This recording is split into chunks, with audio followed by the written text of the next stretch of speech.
Warriors into the wild air in Hunter Allegiance's ThunderClan leader Blue Star, blue-gray she-cat, tinged with silver around her muzzle.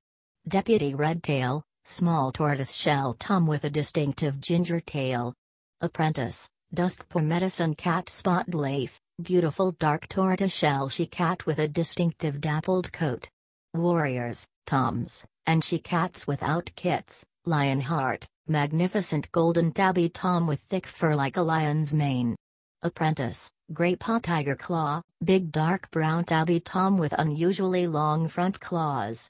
Apprentice, Ravenpaw White Testorm, big white tom. Apprentice, Sandpaw Dark Stripe, sleek black and gray tabby tom. Longtail, pale tabby tom with dark black stripes. Running Wind, swift tabby tom. Willowpelt, very pale gray she-cat with unusual blue eyes. Mousefur, small dusky brown she-cat. Apprentices, more than 6 moons old, in training to become warriors, Dustpaw, dark brown tabby tom. Greypaw, long-haired solid gray tom. Ravenpaw, small, skinny black tom with a tiny white dash on his chest, and white-tipped tail. Sandpaw, pale ginger she-cat. Firepaw, handsome ginger tom. Queens, she-cats expecting or nursing kits, 7 Frostfur, beautiful white coat and blue eyes. Brindleface, pretty tabby. Goldenflower, pale ginger coat. Speckletail, pale tabby, and the oldest nursery queen. Elders, former warriors and queens, now retired, Halftail, big dark brown tabby tom with part of his tail missing. Smaller, gray tom with very small ears. The oldest tom in ThunderClan. Patchpelt, small black and white tom. One Eye, pale gray she-cat, the oldest cat in ThunderClan. Virtually blind and deaf. Dappletail, once pretty tortoiseshell she-cat with a lovely dappled coat. ShadowClan leader Broken Star, long-haired dark brown tabby. Deputy Blackfoot, large white tom with huge jet black paws. Medicine Cat Running Nose, small gray and white tom. Warriors Stumpy Tail, brown tabby tom. Apprentice, Brown Paw Boulder, silver tabby tom. Apprentice, Wet Paw Clawface Battle-scarred brown tom. Apprentice, Little Paw Nightbelt, black tom. Queen's Dawn Cloud, small tabby. Bright Flower, black and white she-cat. Elders Ashfur, thin gray tom. WindClan leader Tall Star, a black and white tom with a very long tail. RiverClan 8 leader Crooked Star, a huge light-colored tabby with a twisted jaw. Deputy Oakhart, a reddish-brown tom. Cats Outside Clan's Yellow Fang, old dark gray she-cat with a broad, flattened face. Smudge, plump, friendly black and white kitten who lives in a house at the edge of the forest. Barley, black and white tom who lives on a farm close to the forest. 9 Maps 10 11 12 13 Prologue. A half moon glowed on smooth granite boulders, turning them silver. The silence was broken only by the ripple of water from the swift black river and the whisper of trees in the forest beyond. There was a stirring in the shadows, and from all around lithe dark shapes crept stealthily over the rocks. Unsheathed claws glinted in the moonlight. Wary eyes flashed like amber. And then, as if on a silent signal, the creatures leaped at each other, and suddenly the rocks were alive with wrestling, screeching cats. At the center of the frenzy of fur and claws, a massive dark tabby pinned a bracken-colored tom to the ground and drew up his head triumphantly. "Oakhart!" the tabby growled. "How dare you hunt in our territory? The Sunning Rocks belong to ThunderClan. After tonight, Tiger Claw, this will be just another RiverClan hunting ground." The bracken-colored tom spat back. A warning yowl came from the shore, shrill and anxious. "Look out! More RiverClan warriors are coming." Tiger Claw turned to see sleek wet bodies sliding out of the water below the rocks. The drenched RiverClan warriors bounded silently up the shore and hurled themselves into battle without even stopping to shake the water from their fur. The dark tabby glared down at Oakhart. "You may swim like otters, but you and your warriors do not belong in this forest." He drew back his lips and showed his teeth as the cat struggled beneath him. The desperate scream of a ThunderClan she-cat rose above the clamor. A wiry River Clan Tom had pinned the brown warrior flat on her belly.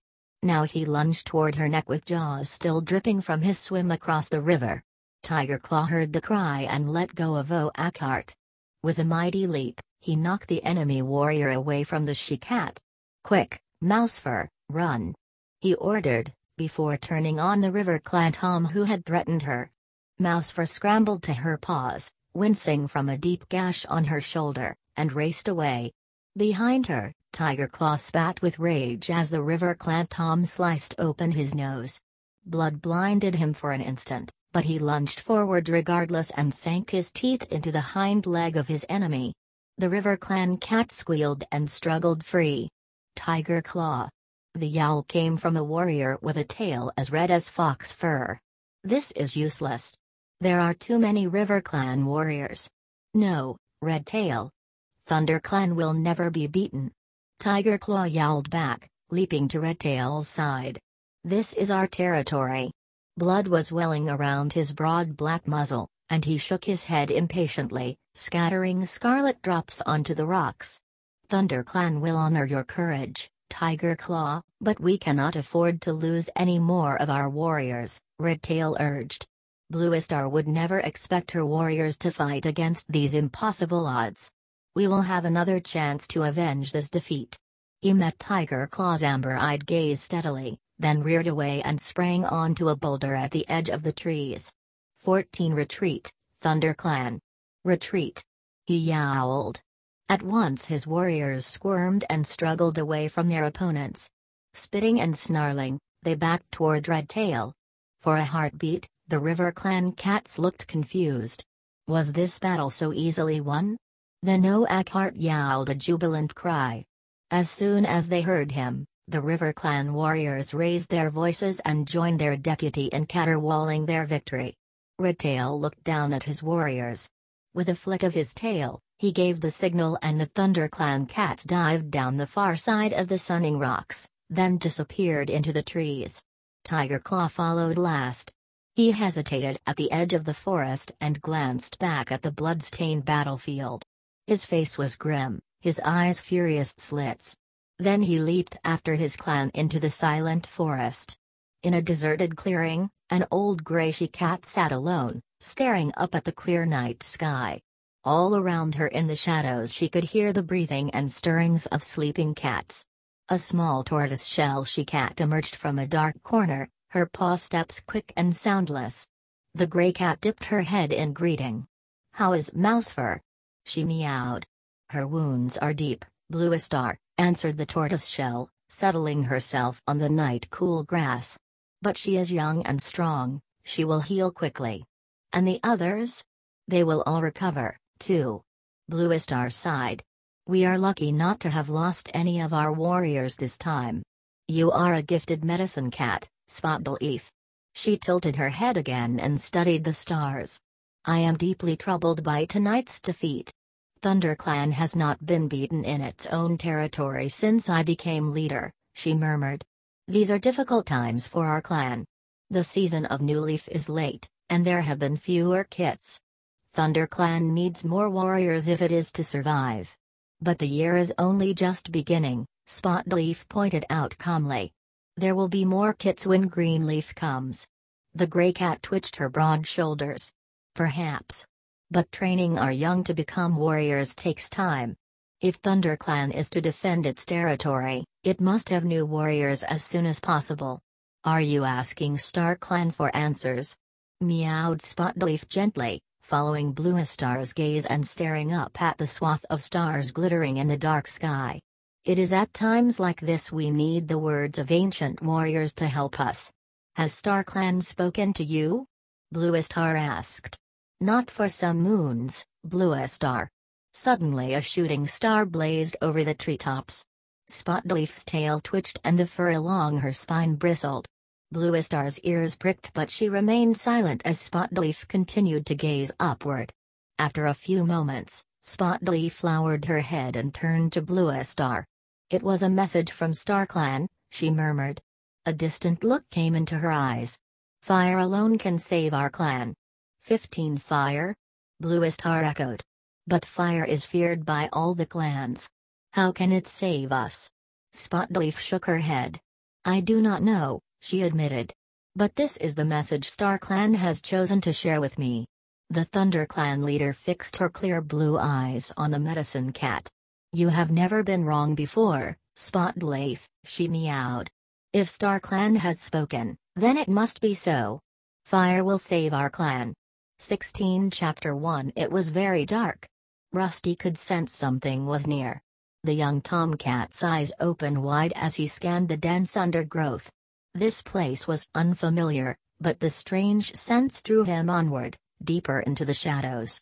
His stomach growled, reminding him of his hunger. He opened his jaws slightly to let the warm smells of the forest reach the scent glands on the roof of his mouth. Musty odors of leaf mold mingled with the tempting aroma of a small furry creature. Suddenly a flash of gray raced past him. Rusty stopped still, listening. It was hiding in the leaves less than 2 tail lengths away. Rusty knew it was a mouse. He could feel the rapid pulsing of a tiny heart deep within his ear fur. He swallowed, stifling his rumbling stomach. Soon his hunger would be satisfied. Slowly he lowered his body into position, crouching for the attack. He was downwind of the mouse. He knew it was not aware of him. With one final check on his prey's position, Rusty pushed back hard on his haunches and sprang, kicking up leaves on the forest floor as he rose. The mouse dived for cover, heading toward a hole in the ground. But Rusty was already on top of it. He scooped it into the air, hooking the helpless creature with his thorn-sharp claws, flinging it up in a high arc onto the leaf-covered ground. The mouse landed dazed, but alive. It tried to run, but Rusty snatched it up again. He tossed the mouse once more, this time a little farther away. The mouse managed to scramble a few paces before Rusty caught up with it. Suddenly a noise roared nearby. Rusty looked around, and as he did so, the mouse was able to pull away from his claws. When Rusty turned back, he saw it dart into the darkness among the tangled roots of a tree. Angry, Rusty gave up the hunt. He spun around, his green eyes glaring, intent on searching out the noise that had cost him his kill. The sound rattled on, becoming more familiar. Rusty blinked open his eyes. The forest had disappeared. He was inside a hot and airless kitchen, curled in his bed. Moonlight filtered through the window, casting shadows on the smooth, hard floor. The noise had been the rattle of hard, dried pellets of food as they were tipped into his dish. Rusty had been dreaming. Lifting his head, he rested his chin on the side of his bed. His collar rubbed uncomfortably around his neck. In his dream he had felt fresh air ruffling the soft fur where the collar usually pinched. Rusty rolled onto his back, savoring the dream for a few more moments. He could still smell mouse. It was the 3rd time since full moon that he'd had the dream, and every time the mouse had escaped his grasp. He licked his lips. From his bed he could smell the bland odor of his food. His owners always refilled his dish before they went to bed. The dusty smell chased away the warm scents of his dream. But the hunger rumbled on in his stomach, so Rusty stretched the sleep out of his limbs and padded across the kitchen floor to his dinner. The food felt dry and tasteless on his tongue. Rusty reluctantly swallowed one more mouthful. Then he turned away from the food dish and pushed his way out through the cat flap, hoping that the smell of the garden would bring back the feelings from his dream. Outside, the moon was bright. It was raining lightly. Rusty stalked down the tidy garden, following the starlit gravel path, feeling the stones cold and sharp beneath his paws. He made his dirt beneath a large bush with glossy green leaves and heavy purple flowers. Their sickly sweet scent cloyed the damp air around him, and he curled his lip to drive the smell out of his nostrils. 17 Afterward, Rusty settled down on top of one of the posts in the fence that marked the limits of his garden. It was a favorite spot of his, as he could see right into the neighboring gardens as well as into the dense green forest on the other side of the garden fence. The rain had stopped. Behind him, the close-cropped lawn was bathed in moonlight, but beyond his fence the woods were full of shadows. Rusty stretched his head forward to take a sniff of the damp air. His skin was warm and dry under his thick coat, but he could feel the weight of the raindrops that sparkled on his ginger fur. He heard his owners giving him one last call from the back door. If he went to them now, they would greet him with gentle words and caresses and welcome him onto their bed, where he would curl, purring, warm in the crook of a bent knee. But this time Rusty ignored his owners' voices and turned his gaze back to the forest. The crisp smell of the woods had grown fresher after the rain. Suddenly the fur on his spine prickled. Was something moving out there? Was something watching him? Rusty stared ahead, but it was impossible to see or smell anything in the dark, tree-scented air. He lifted his chin boldly, stood up, and stretched, one paw gripping each corner of the fence post as he straightened his legs and arched his back. He closed his eyes and breathed in the smell of the woods once more. It seemed to promise him something, tempting him onward into the whispering shadows. Tensing his muscles, he crouched for a moment. Then he leaped lightly down into the rough grass on the other side of the garden fence. As he landed, the bell on his collar rang out through the still night air. "Where are you off to, Rusty?" meowed a familiar voice behind him. Rusty looked up. A young black and white cat was balancing ungracefully on the fence. "Hello, Smudge," Rusty replied. "You're not going to go into the woods, are you?" Smudge's amber eyes were huge. "Just for a look," Rusty promised, shifting uncomfortably. "You wouldn't get me in there. It's dangerous." Smudge wrinkled his black nose with distaste. "Henry said he went into the woods once." The cat lifted his head and gestured with his nose over the rows of fences toward the garden where Henry lived. "That fat old tabby never went into the woods." Rusty scoffed. "He's hardly been beyond his own garden since his trip to the vet. All he wants to do is eat and sleep." "No, really. He caught a robin there." Smudge insisted. "Well, if he did, then it was before the vet. Now he complains about birds because they disturb his dozing." "Well, anyway," Smudge went on, ignoring the scorn in Rusty's mew, "Henry told me there are all sorts of dangerous animals out there. Huge wild cats who eat live rabbits for breakfast and sharpen their claws on old bones." "I'm only going for a look around," Rusty meowed. "I won't stay long." "Well, don't say I didn't warn you," purred Smudge. The black and white cat turned and plunged off the fence back down into his own garden. Rusty sat down in the coarse grass beyond the garden fence. He gave his shoulder a nervous lick and wondered how much of Smudge's gossip was true. Suddenly the movement of a tiny creature caught his eye. He watched it scuttle under some brambles. Instinct made him drop into a low crouch. With one slow paw after another he drew his body forward through the undergrowth. Ears pricked, nostrils flared, eyes unblinking, he moved toward the animal. He could see it clearly now, sitting up among the barbed branches, nibbling on a large seed held between its paws. It was a mouse. Rusty rocked his haunches from side to side, preparing to leap.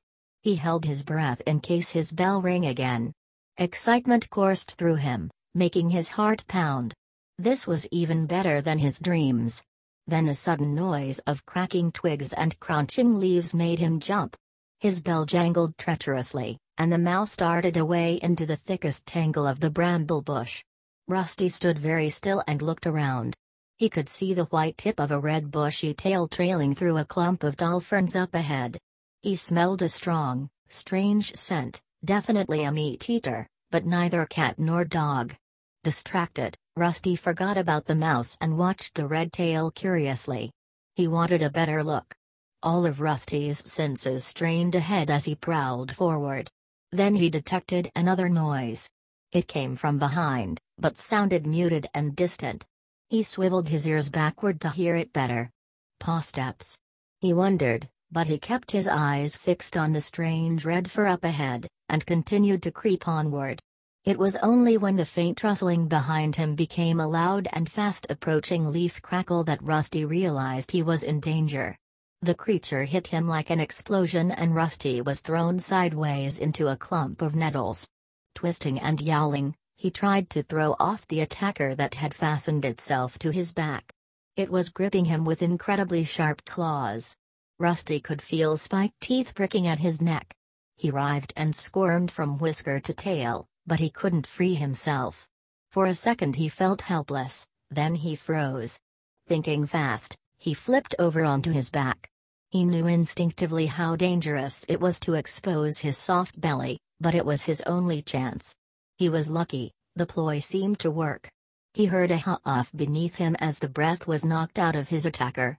Thrashing fiercely, Rusty managed to wriggle free. Without looking back he sprinted toward his home.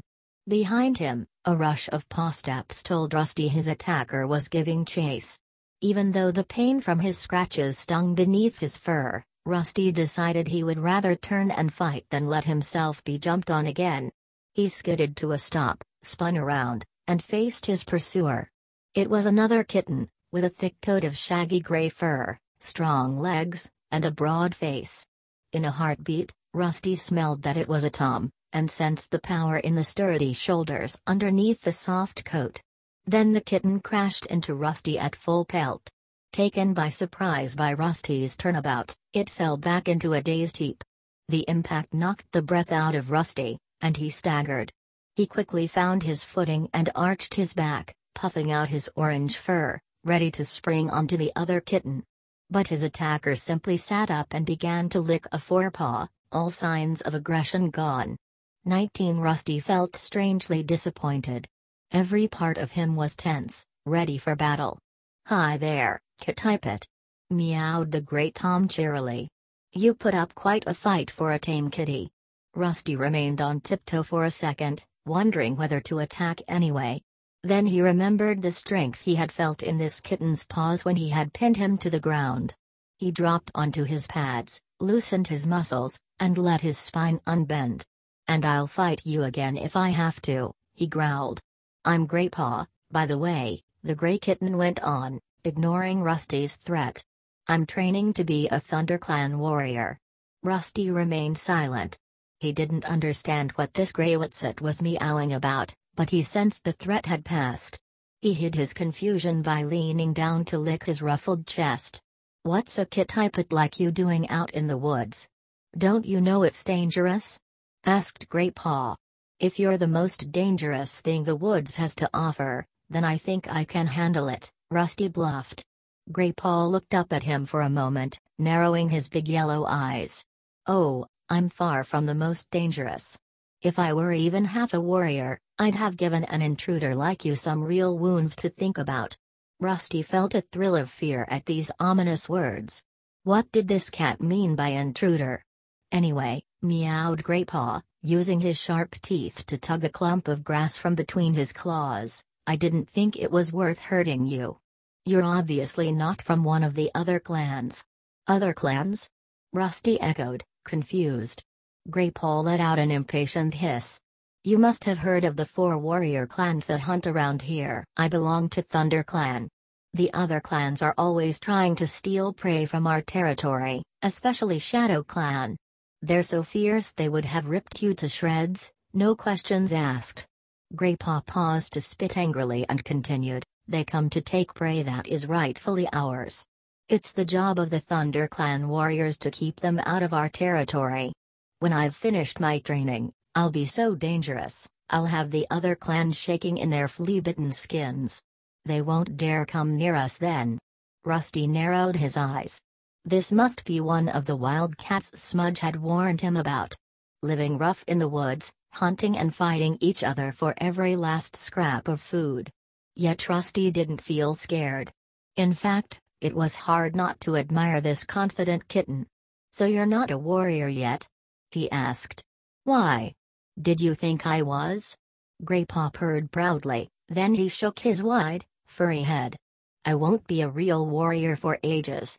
I have to go through the training first. Kids have to be 6 moons old before they even begin training. Tonight is my first night out as an apprentice. Why don't you find yourself an owner with a nice cozy house instead? Your life would be much easier," Rusty meowed. "There are plenty of housefolk who'd take in a kitten like you. All you have to do is sit where they can see you and look hungry for a couple of days, and they'd feed me pellets that look like rabbit droppings and soft slop. Graypaw interrupted. No way. I can't think of anything worse than being a kittypet. They're nothing but two-leg toys. Eating stuff that doesn't look like food, making dirt in a box of gravel, sticking their noses outside only when the tools allow them. That's no life. Out here it's wild, and it's free. We come and go as we please. He finished his 20s speech with a proud spit, then meowed mischievously, until you've tasted a fresh-killed mouse, you haven't lived. Have you ever tasted mouse? No, Rusty admitted, a little defensively. Not yet. I guess you'll never understand. Graypaw sighed. You weren't born wild. It makes a big difference. You need to be born with warrior blood in your veins, or the feel of the wind in your whiskers. Kitties born into two-leg nests could never feel the same way. Rusty remembered the way he had felt in his dream. That's not true. He mewed indignantly. Graypaw did not reply. He suddenly stiffened mid-lick, one paw still raised, and sniffed the air. I smell cats from my clan, he hissed. You should go. They won't be pleased to find you hunting in our territory. Rusty looked around, wondering how Graypaw knew any cat was approaching. He couldn't smell anything different on the leaf-scented breeze. But his fur stood on end at the note of urgency in Graypaw's voice. Quick! Hissed Graypaw again. Run! Rusty prepared to spring into the bushes, not knowing which way was safe to jump. He was too late. A voice meowed behind him, firm and menacing. What's going on here? Rusty turned to see a large gray she-cat strolling majestically out from the undergrowth. She was magnificent. White hairs streaked her muzzle, and an ugly scar parted the fur across her shoulders, but her smooth gray coat shone like silver in the moonlight. Blue Star. Beside Rusty, Graypaw crouched down and narrowed his eyes. He crouched even lower when a second cat, a handsome, golden tabby, followed the gray cat into the clearing. You shouldn't be so near Two-Leg Place, Graypaw. Growled the golden tabby angrily, narrowing his green eyes. I know, Lionheart, I'm sorry. Graypaw looked down at his paws. Rusty copied Graypaw and crouched low to the forest floor, his ears twitching nervously. These cats had an air of strength he had never seen in any of his garden friends. Maybe what Smudge had warned him about was true. Who is this? Asked the she-cat. Rusty flinched as she turned her gaze on him. Her piercing blue eyes made him feel even more vulnerable. He's no threat, mewed Graypaw quickly. He's not another clan warrior, just a two-leg pet from beyond our territories. Just a two-leg pet. The words inflamed Rusty, but he held his tongue. The warning look in Blue Star's stare told him that she had observed the anger in his eyes, and he looked away. This is Blue Star, she's leader of my clan. Graypaw hissed to Rusty under his breath. And Lionheart. He's my mentor, which means he's training me to be a warrior. 21 Thank you for the introduction, Graypaw, meowed Lionheart coolly. Blue Star was still staring at Rusty. You fight well for a two-leg pet, she meowed. Rusty and Graypaw exchanged confused glances. How could she know? We have been watching you both, Blue Star went on, as if she had read their thoughts. We wondered how you would deal with an intruder, Graypaw. You attacked him bravely. Graypaw looked pleased at Blue Star's praise. Sit up now, both of you. Blue Star looked at Rusty. You too, Kittypet.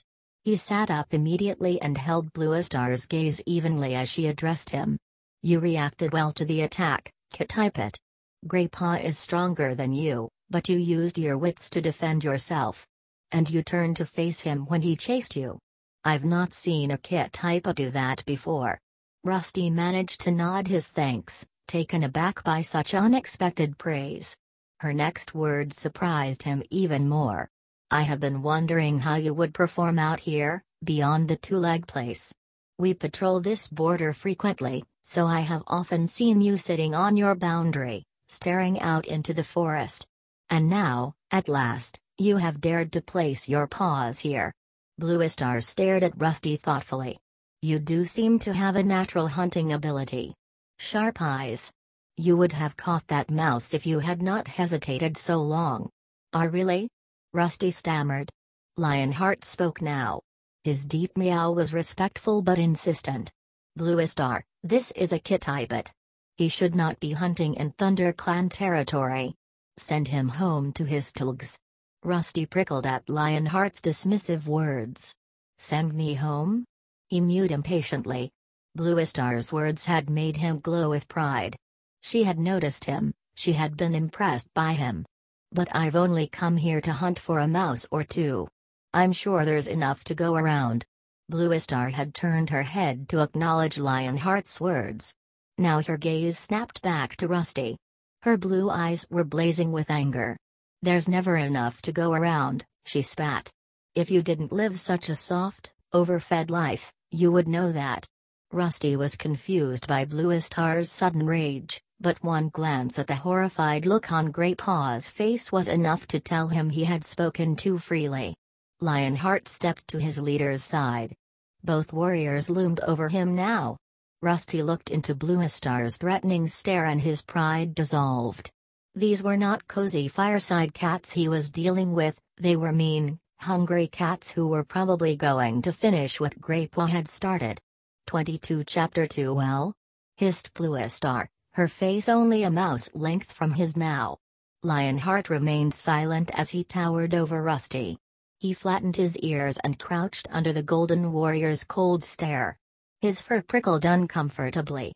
I am no threat to your clan, he mewed, looking down at his trembling paws. You threaten our clan when you take our food, yowled Bluestar. You have plenty of food in your two-leg nest already. You come here only to hunt for sport. But we hunt to survive. The truth of the warrior queen's words pierced Rusty like a blackthorn, and suddenly he understood her anger. He stopped trembling, sat up, and straightened his ears. He raised his eyes to meet hers. I had not thought of it that way before. I am sorry, he meowed solemnly. I will not hunt here again. Bluestar let her hackles fall and signaled to Lionheart to step back. You are an unusual Kitibet, Rusty, she meowed. Greypaw's sigh of relief made Rusty's ears twitch. He heard the approval in Bluestar's voice and noticed as she swapped a meaningful glance with Lionheart. The look made him curious. What flashed between the two warriors? Quietly he asked, is survival here really so hard? Our territory covers only part of the forest, answered Bluestar. We compete with other clans for what we have. And this year, late new leaf means prey is scarce. Is your clan very big? Rusty meowed, his eyes wide. Big enough, replied Bluestar. Our territory can support us, but there is no prey left over. Are you all warriors, then? Rusty mewed. Bluestar's guarded answers were just making him more and more curious. Lionheart answered him. Some are warriors. Some are too young or too old or too busy caring for kits to hunt. And you all live and share prey together? Rusty murmured in awe, thinking a little guiltily of his own easy, selfish life. Bluestar looked again at Lionheart. The golden tabby stared back at her steadily. At last she returned her gaze to Rusty and meowed, perhaps you should find out these things for yourself. Would you like to join ThunderClan? Rusty was so surprised, he couldn't speak. Bluestar went on, if you did, you would train with Greypaw to become a clan warrior. But Kitibets can't be warriors. Greypaw blurted out. They don't have warrior blood. A sad look clouded Bluestar's eyes. Warrior blood, she echoed with a sigh. Too much of that has 23 been spilled lately. Bluestar fell silent and Lionheart meowed. Bluestar is only offering you training, young kit. There is no guarantee you would become a full warrior. It might prove too difficult for you. After all, you are used to a comfortable life. Rusty was stung by Lionheart's words. He swung his head around to face the golden tabby. Why offer me the chance, then? But it was Bluestar who answered. You are right to question our motives, young one. The fact is, ThunderClan needs more warriors. Understand that Bluestar does not make this offer lightly, warned Lionheart. If you wish to train with us, We will have to take you into our clan. You must either live with us and respect our ways, or return to your two-leg place and never come back. You cannot live with a paw in each world." A cool breeze stirred the undergrowth, ruffling Rusty's fur. He shivered, not with the cold, but with excitement at the incredible possibilities opening up in front of him. "Are you wondering if it's worth giving up your comfortable type at life?" asked Bluestar gently. "But do you realize the price you will pay for your warmth and food?" Rusty looked at her, puzzled. Surely his encounter with these cats had proved to him just how easy and luxurious his life was. "I can tell that you are still a Tom," Bluestar added, "despite the two-leg stench that clings to your fur." "What do you mean, still a Tom?" "You haven't yet been taken by the Tulgs to see the cutter," meowed Bluestar gravely. "You would be very different then. Not quite so keen to fight a clan cat, I suspect." Rusty was confused.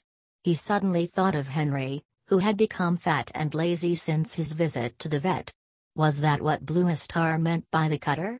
"The clan may not be able to offer you such easy food or warmth," continued Bluestar. "In the season of leaf bare, nights in the forest can be cruel. The clan will demand great loyalty and hard work. You will be expected to protect the clan with your life if necessary. And there are many mouths to feed. But the rewards are great. You will remain a Tom. You will be trained in the ways of the wild. You will learn what it is to be a real cat. The strength and the fellowship of the clan will always be with you, even when you hunt alone." Rusty's head reeled. Bluestar seemed to be offering him the life he had lived so many times, and so tantalizingly, in his dreams, but could he live like that for real? Lionheart interrupted his thoughts. "Come, Bluestar, let's not waste any more time here. We must be ready to join the other patrol at Moon High. Tigerclaw will wonder what has become of us." He stood up and flicked his tail expectantly. "Wait," Rusty meowed. "Can I think about your offer?" Bluestar looked at him for a long moment and nodded. "Lionheart will be here tomorrow at Sun High," she told him. "Give him your answer then." Bluestar murmured a low signal, and in a single movement the three cats turned and disappeared into the undergrowth. Rusty blinked. He stared, excited, uncertain, up past the ferns that encircled him, through the canopy of leaves, to the stars that glittered in the clear sky. The scent of the clan cats still hung heavy in the evening air. And as Rusty turned and headed for home, he felt a strange sensation inside him, tugging him back into the depths of the forest. His fur prickled deliciously in the light wind, and the rustling leaves seemed to whisper his name into the shadows. Chapter 3 That morning, as Rusty slept off his night's wanderings, the mouse dream came again, even more vivid than before. Free of his collar, beneath the moon, he stalked the timid creature. But this time he was aware of being watched. Shining from the shadows of the forest he saw dozens of yellow eyes. The clan cats had entered his dream world. Rusty woke, blinking in the bright sunshine that was streaming across the kitchen floor. His fur felt heavy and thick with warmth. His food bowl had been topped up, and his water bowl rinsed out and filled with bitter-tasting two-leg water. Rusty preferred drinking from puddles outside, but when it was hot, or he was very thirsty, he had to admit it was easier to lap up the water indoors. Could he really abandon this comfortable life? He ate, then pushed his way out of the cat flap into the garden. The day promised to be warm, and the garden was heavy with the smell of early blossoms. "Hello, Rusty," mewed a voice from the fence. It was Smudge. "You should have been awake an hour ago. The baby sparrows were out stretching their wings." "Did you catch any?" Rusty asked. Smudge yawned and licked his nose. "Couldn't be bothered. I'd already eaten enough at home. Anyway, why weren't you out earlier? Yesterday you were complaining about Henry sleeping his time away, and today you're not much better yourself." Rusty sat down on the cool earth beside the fence and curled his tail neatly over his front paws. "I was in the woods last night," he reminded his friend. At once he felt the blood stir in his veins and his fear stiffen. Smudge looked down at him, his eyes wide. "Oh, yes, I forgot. How was it?" Did you catch anything? Or did anything catch you? Rusty paused, not sure how to tell his old friend what had happened. I met some wildcats, he began. What? Smudge was clearly shocked. Did you get into a fight? Sort of. Rusty could feel the energy surging through his body again as he recalled the strength and power of the clan cats. Were you hurt? What happened? Smudge prompted him eagerly. There were 3 of them. Bigger and stronger than any of us. And you fought all 3 of them? Smudge interrupted, his tail twitching with excitement. No. Rusty mewed hastily. Just the youngest one, the other 2 came later. How come they didn't shred you to pieces? They just warned me to leave their territory. But then. Rusty hesitated. What? Mewed Smudge impatiently. They asked me to join their clan. Smudge's whiskers quivered disbelievingly. They did. Rusty insisted. Why would they do that? I don't know, Rusty admitted. I think they need extra paws in their clan. Sounds a bit odd to me, Smudge mewed doubtfully. I wouldn't trust them if I were you. Rusty looked at Smudge. His black and white friend had never shown any interest in venturing into the woods. He was perfectly content living with his housefolk. He would never understand the restless longing that Rusty's dreams stirred in him night after night. But I do trust them, Rusty purred softly. And I've made up my mind. I'm going to join them. Smudge scrambled down from the fence and stood in front of Rusty. Please don't go, Rusty, he mewed in alarm. I might never see you again.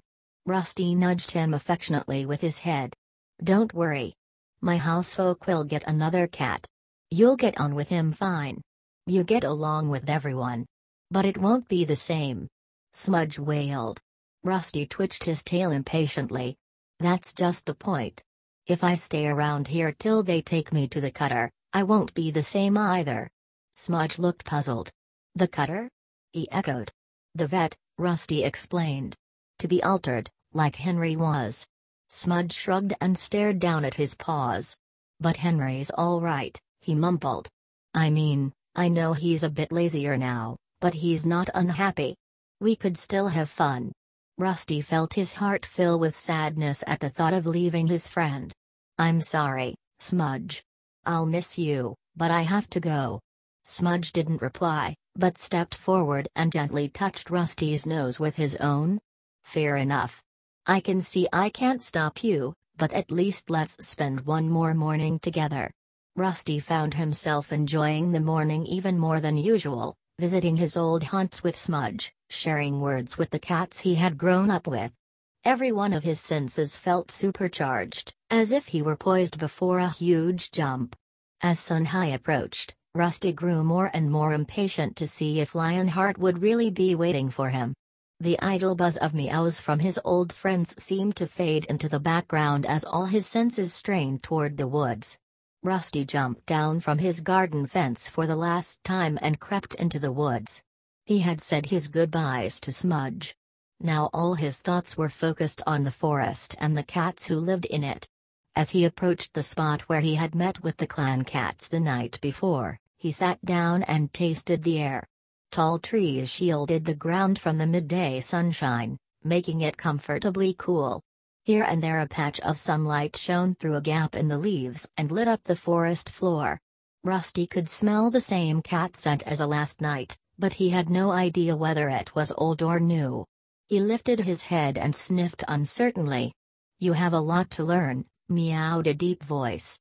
Even the tiniest clan kit knows when another cat is nearby. Rusty saw a pair of green eyes glinting from beneath a bramble bush. Now he recognized the scent, it was Lionheart. Can you tell if I am alone? Asked the golden tabby, stepping into the light. Hastily, Rusty sniffed again. The scents of Bluestar and Greypaw were still there, but not as strong as the previous night. Hesitantly, he mewed, Bluestar and Greypaw aren't with you this time. That's right, meowed Lionheart. But someone else is. Rusty stiffened as a second clan cat strode into the clearing. This is White Storm, purred Lionheart. One of ThunderClan's senior warriors. Rusty looked at the tom and felt his spine tingle with cold fear. Was this a trap? Long-bodied and muscular, Whitest Orm stood in front of Rusty and gazed down at him. His white coat was thick and unmarked and his eyes were the yellow of sun-baked sand. Rusty flattened his ears warily, and tensed his muscles in preparation for a fight. "Relax, before your fear scent brings unwanted attention," growled Lionheart. "We are here only to take you to our camp." Rusty sat very still, hardly daring to breathe, as Whitest Orm stretched his nose forward and gave him a curious sniff. "Hello, young one," murmured the white cat. "I've heard a lot about you." Rusty dipped his head in greeting. "Come, we can speak more once we are in the camp," ordered Lionheart, and, without pausing, he and Whitest Orm leaped away into the undergrowth. Rusty jumped to his paws and followed as quickly as he could. The two warriors made no allowances for Rusty as they sped through the forest, and before long he was struggling to keep up. Their pace barely slowed as they led him over fallen trees that they cleared in a single leap, but which Rusty had to scramble over paw by paw. They passed through sharply fragrant pine trees, where they had to jump across deep gullies churned up by a two-legged tree-eater. From the safety of his garden fence, Rusty had often heard it roaring and snarling in the distance. One gully was too wide to jump, half filled with slimy, foul-smelling water. The clan cats waded through without hesitating. Rusty had never put a paw in water before. But he was determined not to show any signs of weakness, so he narrowed his eyes and followed, trying to ignore the uncomfortable wetness that soaked his belly fur. At last Lionheart and Whitest Orm paused. Rusty skidded to a halt behind him and stood panting while the two warriors stepped onto a rock that rested on the edge of a small ravine. "We are very close to our camp now," meowed Lionheart. Rusty strained to see any signs of life, moving leaves, a glimpse of fur among the bushes below, but his eyes saw nothing except the same undergrowth that covered the rest of the forest floor. "Use your nose. You must be able to scent it," hissed Whitest Orm impatiently. Rusty closed his eyes and sniffed. Whitest Orm was right. The scents here were very different from the cat scent he was used to. The air smelled stronger, speaking of many, many different cats. He nodded thoughtfully and announced, "I can smell cats." Lionheart and Whitest Orm exchanged amused looks. "There will come a time, if you are accepted into the clan, when you will know each cat scent by name," Lionheart meowed. "Follow me." He led the way nimbly down the boulders to the bottom of the ravine, and pushed his way through a thick patch of gorse. Rusty followed, and Whitest Orm took up the rear. As his sides scraped against the prickly gorse, Rusty looked down and noticed that the grass beneath his paws was flattened into a broad, strong-smelling track. This must be the main entrance into the camp, he thought. Beyond the gorse, a clearing opened up. The ground at the center was bare, hard earth, shaped by many generations of paw steps. This camp had been here a long time. The clearing was dappled by sunshine, and the air felt warm and still. Rusty looked around, his eyes wide. There were cats everywhere, sitting alone or in groups, sharing food or purring quietly as they groomed one another. Just after sun-high, when the day is hottest, is a time for sharing tongues, Lionheart explained. "Sharing tongues?" Rusty echoed. "Clan cats always spend time grooming each other and sharing the news of the day," Whitest Orm told him. "We call it sharing tongues. It is a custom that binds the members of the clan together." The cats had obviously smelled Rusty's foreign scent, for heads began to turn and stare curiously in his direction. Suddenly shy of meeting any cat's gaze directly, Rusty looked around the clearing. It was edged with thick grass, dotted with tree stumps and a fallen tree. A thick curtain of ferns and gorse shielded the camp from the rest of the woods. "Over there," meowed Lionheart, flicking his tail toward an impenetrable-looking tangle of brambles, "is the nursery, where the kits are cared for." Rusty swiveled his ears toward the bushes. He couldn't see through the knot of prickly branches, but he could hear the mewling of several kittens from somewhere inside. As he watched, A ginger she-cat squirmed out through a small gap in the front. That must be one of the queens, Rusty thought. A tabby queen with distinctive black markings appeared around the bramble bush. The two she-cats exchanged a friendly lick between the ears before the tabby slipped inside the nursery, murmuring to the squealing kits. "The care of our kits is shared by all of the queens," meowed Lionheart. "All cats serve the clan. Loyalty to the clan is the first law in our warrior code, a lesson you must learn quickly if you wish to stay with us." "Here comes Bluestar," meowed Whitestorm, sniffing the air. Rusty sniffed the air too, and was pleased that he was able to recognize the scent of the gray she-cat a moment before she appeared from the shadow of a large boulder that lay beside them at the head of the clearing. "He came," Bluestar purred, addressing the warriors. Whitestorm replied. Lionheart was convinced he would not. Rusty noticed the tip of Bluestar's tail twitch impatiently. "Well, what do you think of him?" she asked. "He kept up well on the return journey, despite his puny size," Whitestorm admitted. "He certainly seems strong for a Kitibet. So it is agreed?" Bluestar looked at Lionheart and Whitestorm. Both cats nodded. "Then I shall announce his arrival to the clan." Bluestar leaped up onto the boulder and yowled, "Let all those cats old enough to catch their own prey join here beneath the high rock for a clan meeting." Her clear call brought all the cats trotting toward her, emerging like liquid shadows from the edges of the clearing. Rusty stayed where he was, flanked by Lionheart and Whitestorm. The other cats settled themselves below the high rock and looked expectantly up at their leader. Rusty felt a rush of relief as he recognized Grey Paw's thick gray fur among the cats. Beside him sat a young tortoiseshell queen, her black-tipped tail tucked neatly over small white paws. A large dark gray tabby crouched behind them, the black stripes on his fur looking like shadows on a moonlit forest floor. When the cats were still, Bluestar spoke. "ThunderClan needs more warriors," she began. "Never before have we had so few apprentices in training. It has been decided that ThunderClan will take in an outsider to train as a warrior."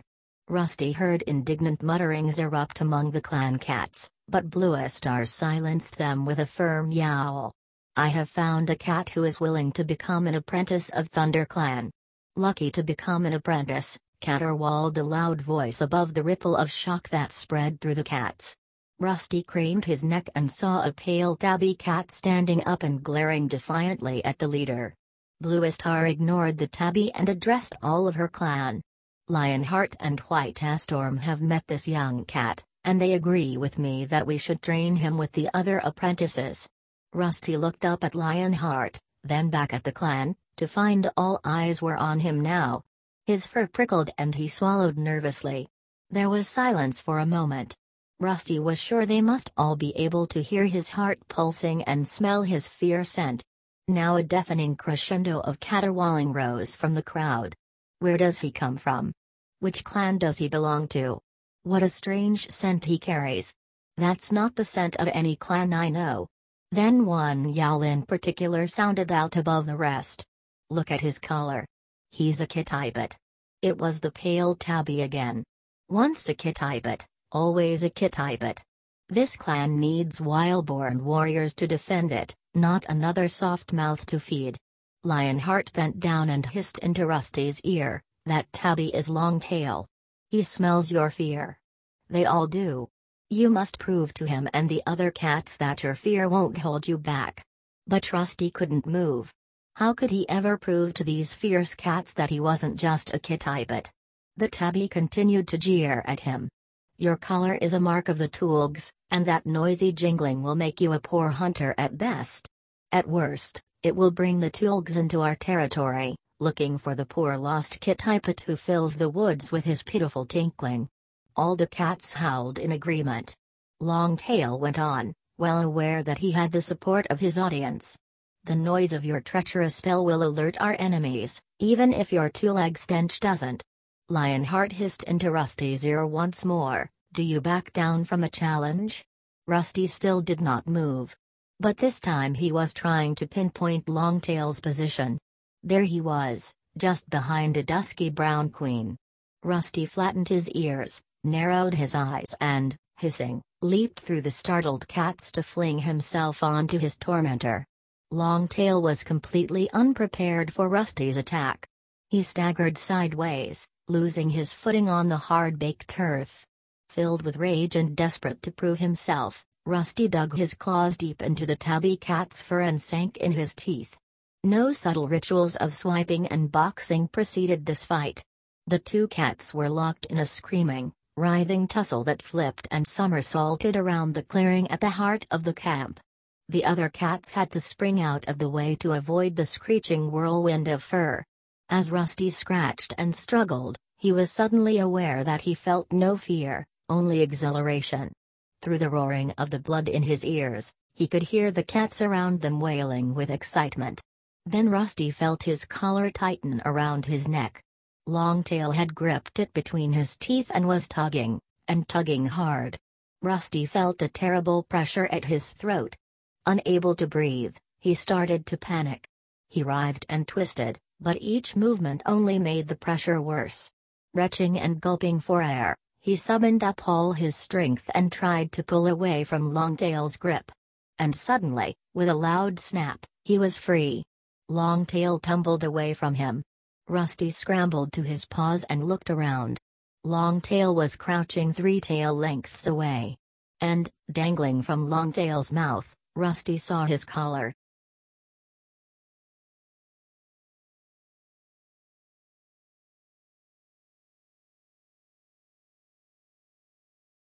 Clumps of fur hung from their ruffled coats. Rusty could feel a cut stinging above his eye. Longtail's left ear was badly torn, and blood dripped down his lean shoulders onto the dusty ground. They stared at each other, their hostility not yet spent. Bluestar stepped forward and took the collar from Longtail. She placed it on the ground in front of her and meowed, "The newcomer has lost his 2-leg collar in a battle for his honor. StarClan has spoken its approval. This cat has been released from the hold of his 2-leg owners, and is free to join ThunderClan as an apprentice." Rusty looked at Bluestar and solemnly nodded his acceptance. He stood up and stepped forward into a shaft of sunshine, welcoming the warmth on his sore muscles. The pool of light blazed bright on his orange pelt, making his fur glow. Rusty lifted his head proudly and looked at the cats that surrounded him. This time no cat argued or jeered. He had shown himself to be a worthy opponent in battle. Bluestar approached Rusty and placed the shredded collar on the ground in front of him. She touched his ear gently with her nose. "You look like a brand of fire in this sunlight," she murmured. Her eyes flashed briefly, as if her words had more meaning for her than Rusty knew. "You have fought well." Then she turned to the clan and announced, "From this day forward, until he has earned his warrior name, this apprentice will be called Firepaw, in honor of his flame-colored coat." She stepped back and, with the other cats, waited silently for his next move. Without hesitating, Rusty turned and kicked dust and grass over his collar as though burying his dirt.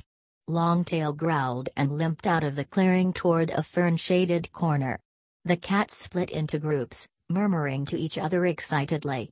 "Hey, Firepaw!" Rusty heard Greypaw's friendly voice behind him. "Firepaw!"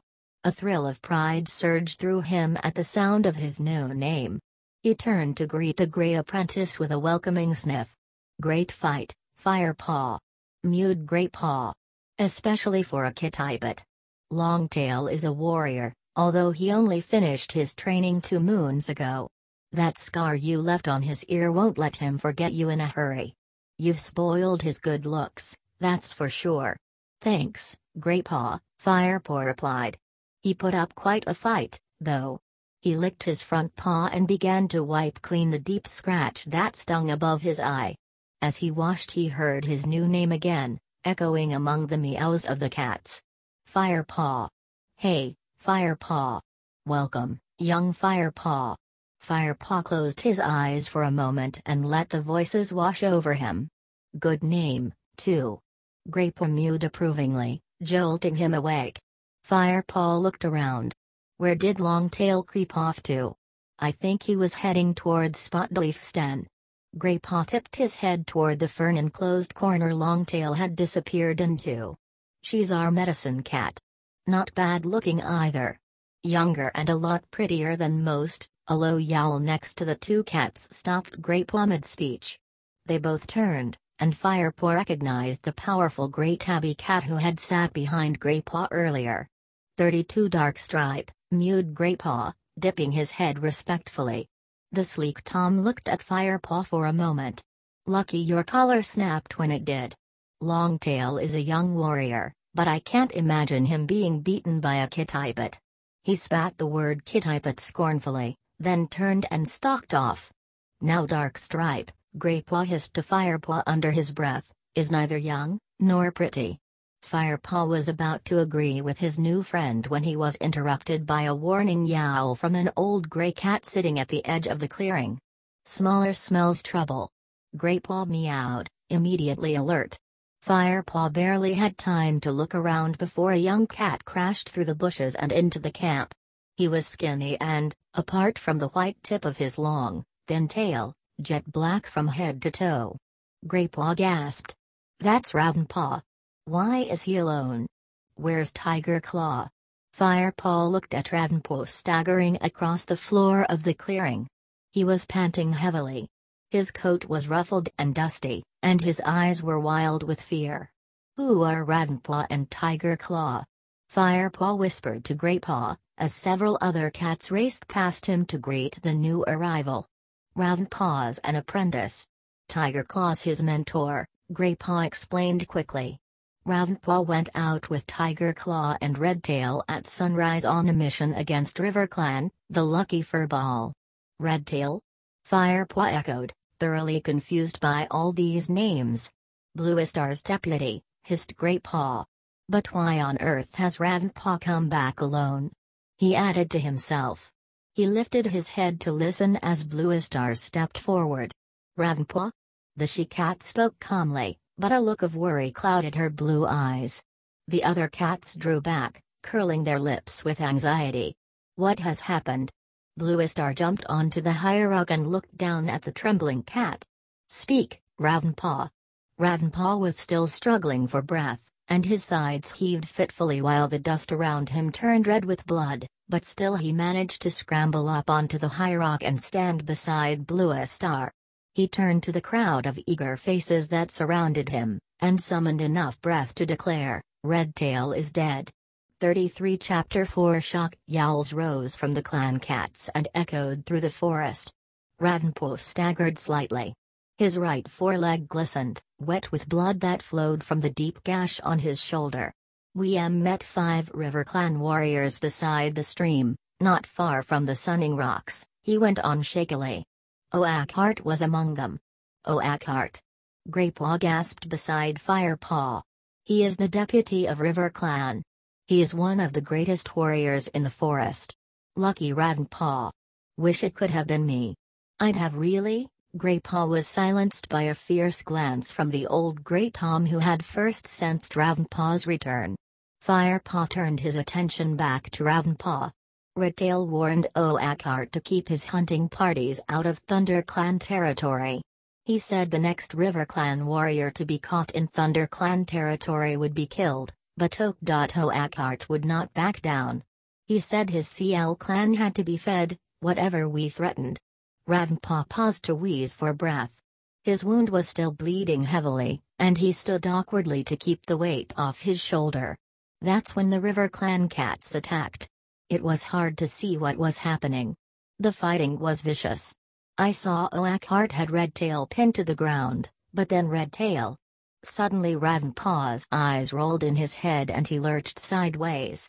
Half scrambling, half falling, he slithered off the hierarch and collapsed on the ground below. A ginger queen bounded toward him and crouched at his side. She licked his cheek briefly and called out, "Spotleaf."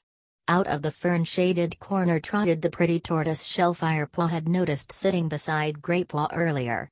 She hurried over to Ravenpaw and mewed for the queen to stand back.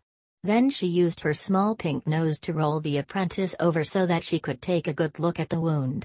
She glanced up and meowed, "It's all right, Golden Flower, his wounds aren't fatal." But I'll need to fetch some cobwebs to stop the bleeding. As Spotleaf sprinted back to her den, the hushed silence in the clearing was broken by a mournful howl. All eyes turned to the direction it had come from. A massive dark brown tabby staggered through the gorse tunnel. Between his sharp teeth the warrior held not prey, but the lifeless body of another cat. He dragged the tattered creature into the center of the clearing. Firepaw craned his neck and glimpsed a flash of bright ginger tail hanging limply in the dust. Shock rippled through the clan like a chill breeze. Beside Firepaw, Greypaw dropped into a crouch as grief swept over him. Redtail. How did this happen, Tigerclaw? Demanded Bluestar from her position on the high rock. Tigerclaw let the scruff of Redtail's neck fall from his mouth. He looked steadily back at Bluestar. He died with honor, struck down by Oakhart.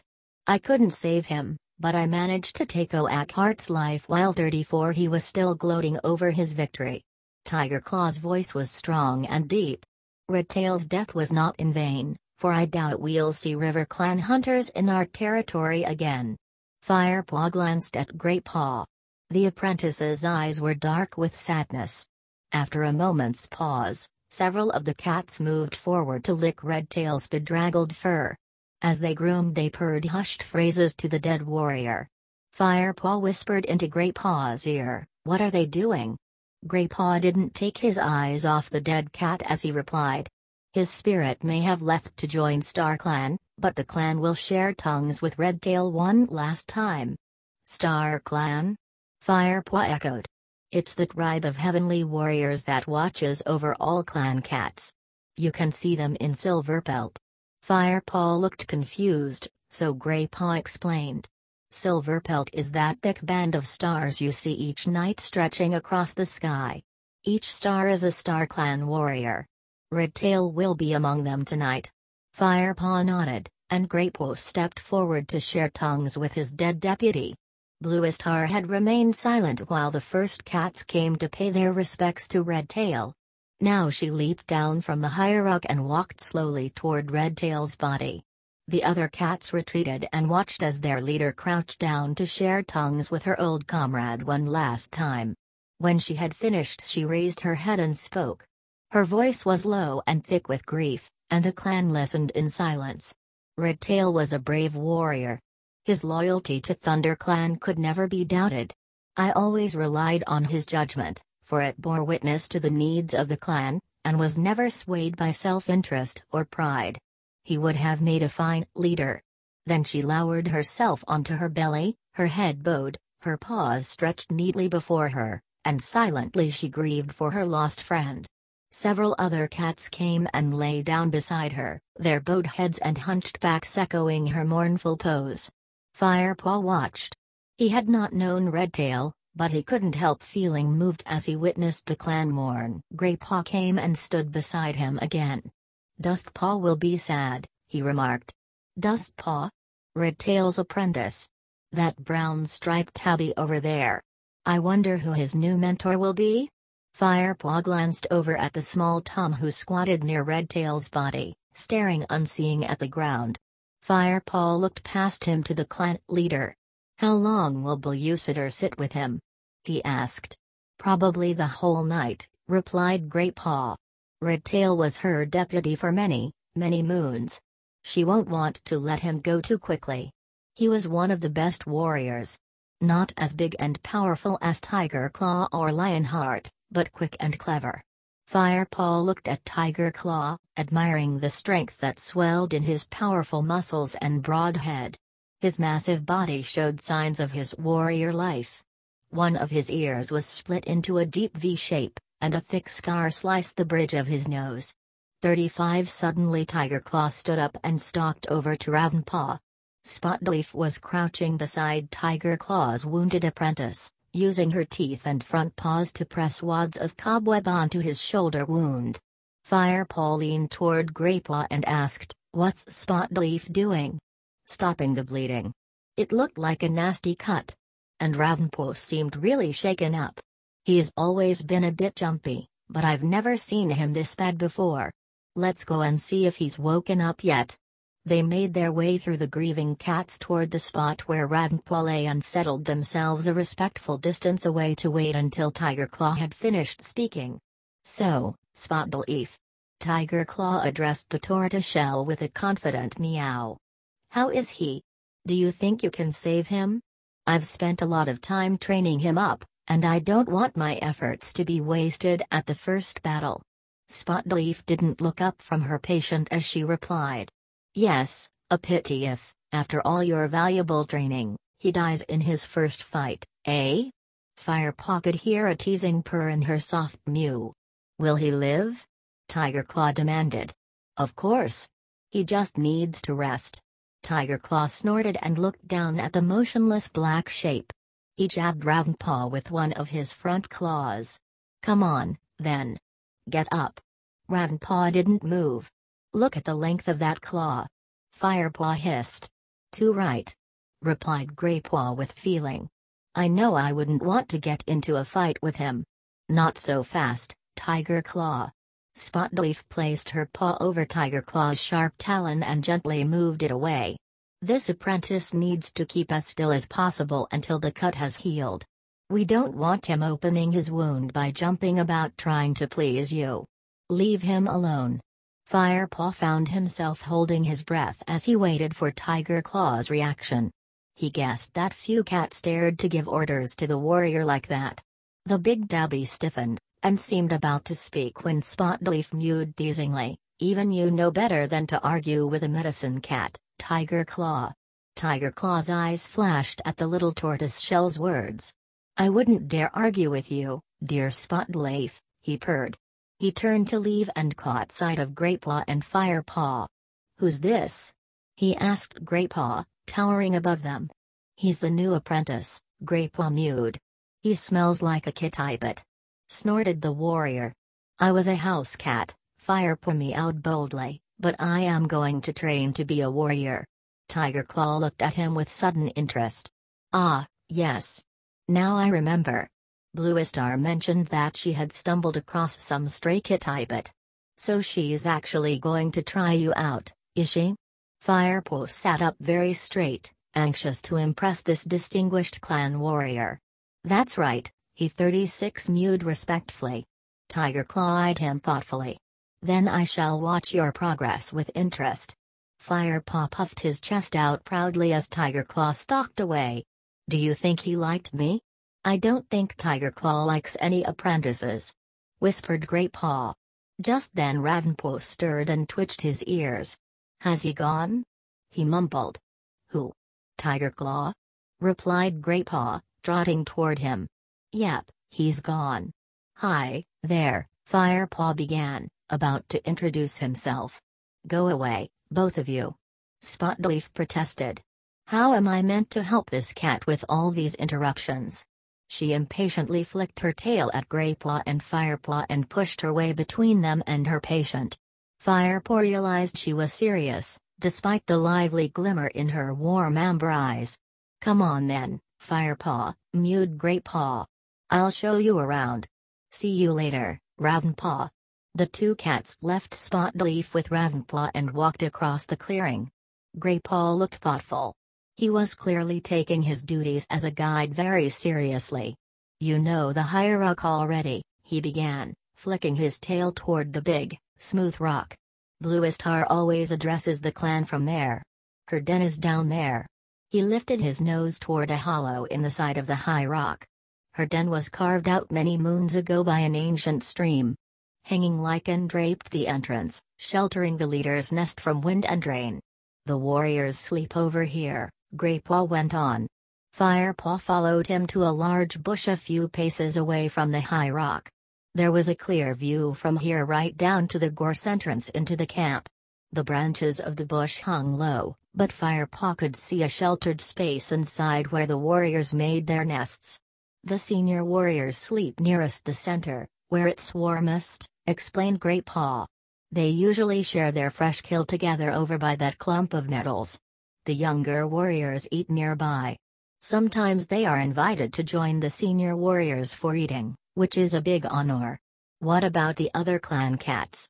Firepaw asked, fascinated but feeling rather overwhelmed by all the traditions and rituals of clan life. Well, the queens share warrior quarters when they work as warriors, but when they are expecting kits, or nursing them, they stay in a nest near the nursery. The elders have their own place on the other side of the clearing. Come on, I'll show you. Firepaw trotted after Greypaw, across the clearing, and past the shadowy corner where Spotleaf had her den. They stopped beside a fallen tree that sheltered a patch of lush grass. Crouched among the soft greenery were 4 elderly cats tucking into a plump young rabbit. Dustpaw and Sandpaw would have brought them that, whispered Greypaw. One of the apprentice's duties is catching fresh kill for the elders. 37 Hello, youngster, one of the elders greeted Greypaw. Hello, Smaller, mewed Greypaw, nodding respectfully.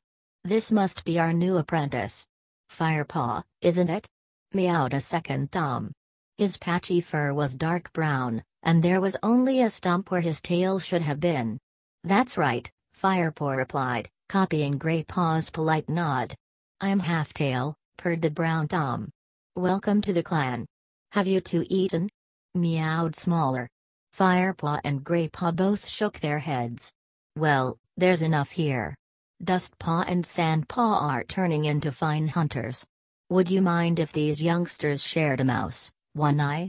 The pale Grey Queen who lay beside him shook her head. Firepaw noticed one of her eyes was clouded and sightless. What about you, Dappletail? The other elder, a tortoise-shell she-cat with a grey muzzle, meowed in a voice cracked with age. Of course not. Thank you, mewed Greypaw eagerly. He stepped forward and took a large mouse from the pile of prey, then dropped it at Firepaw's feet. You still not tasted mouse?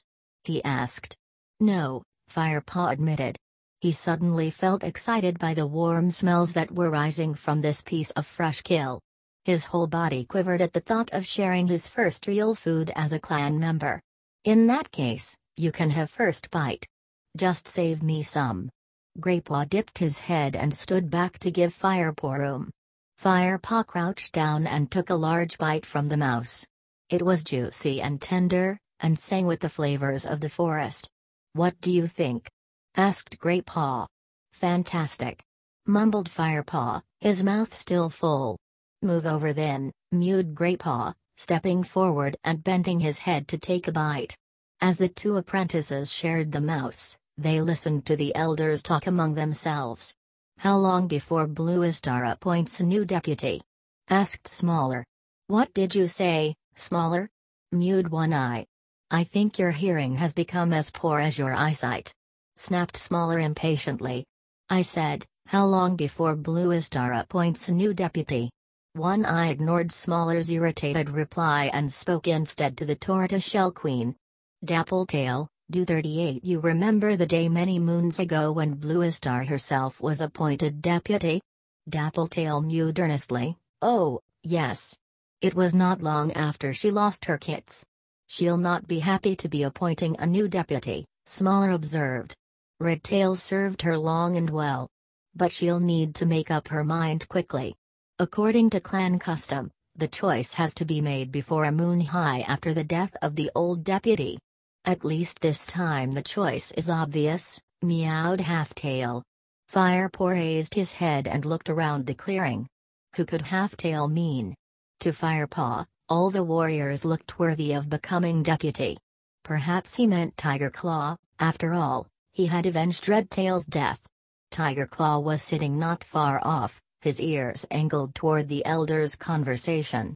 As Firepaw stretched with his tongue to lick the last traces of mouse from his whiskers, Bluestar's voice called from the high rock.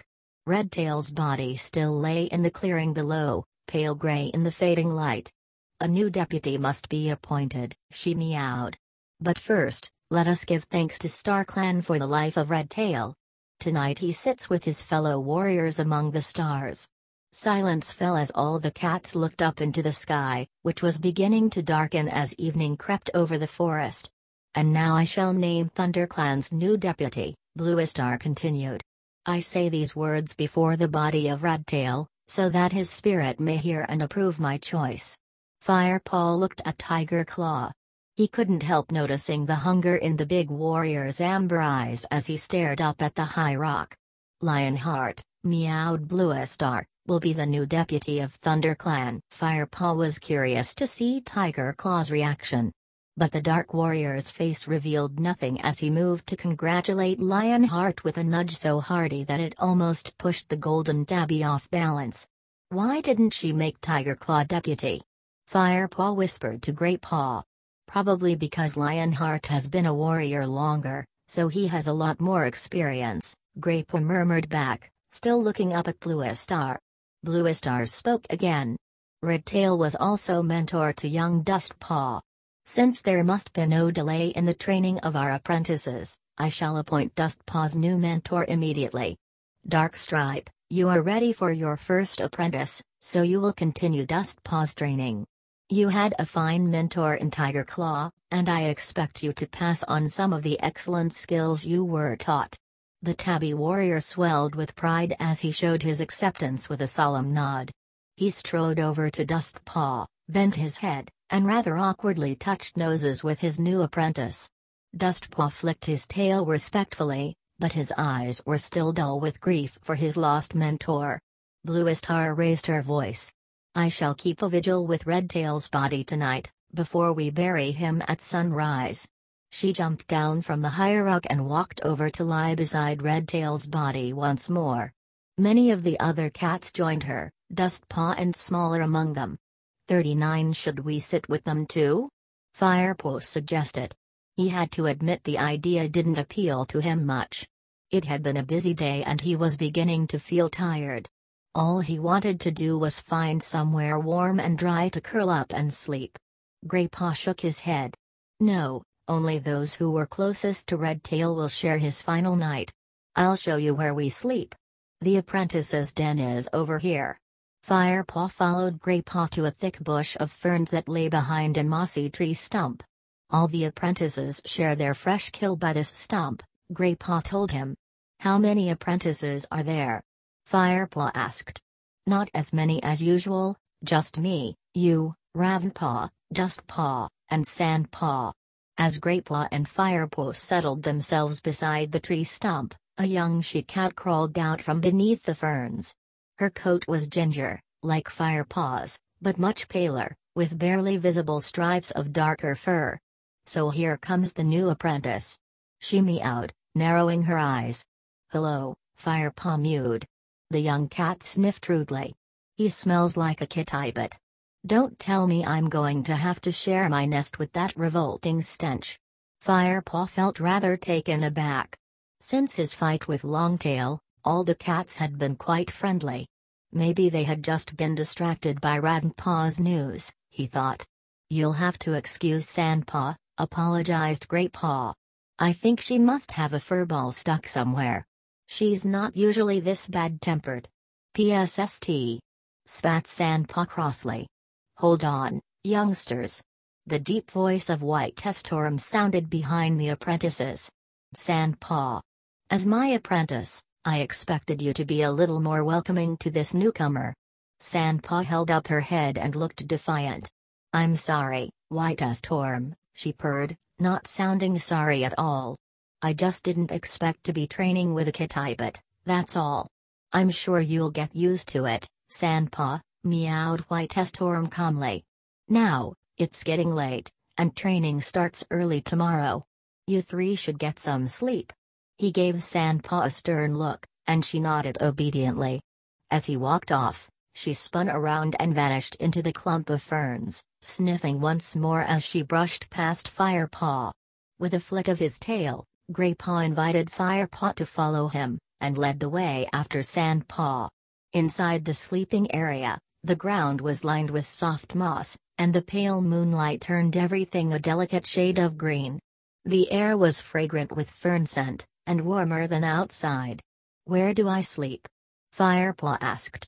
"Anywhere, just so long as it's not near me," snarled Sandpaw, who was prodding some moss with her paw. 40 Greypaw and Firepaw exchanged glances, but said nothing. Firepaw raked together a pile of moss with his claws. When he had gathered his bed into a cozy nest, he circled until it was comfortable and settled down. His whole body felt drowsy with contentment. This was his home now. He was a member of Thunder Clan. 41 Chapter 5 Hey, Firepaw, wake up! Greypaw's meow broke into Firepaw's dream. He had been chasing a squirrel, up and up, into the topmost branches of a tall oak. Training begins at sunrise. Dustpaw and Sandpaw are already up, Greypaw added urgently.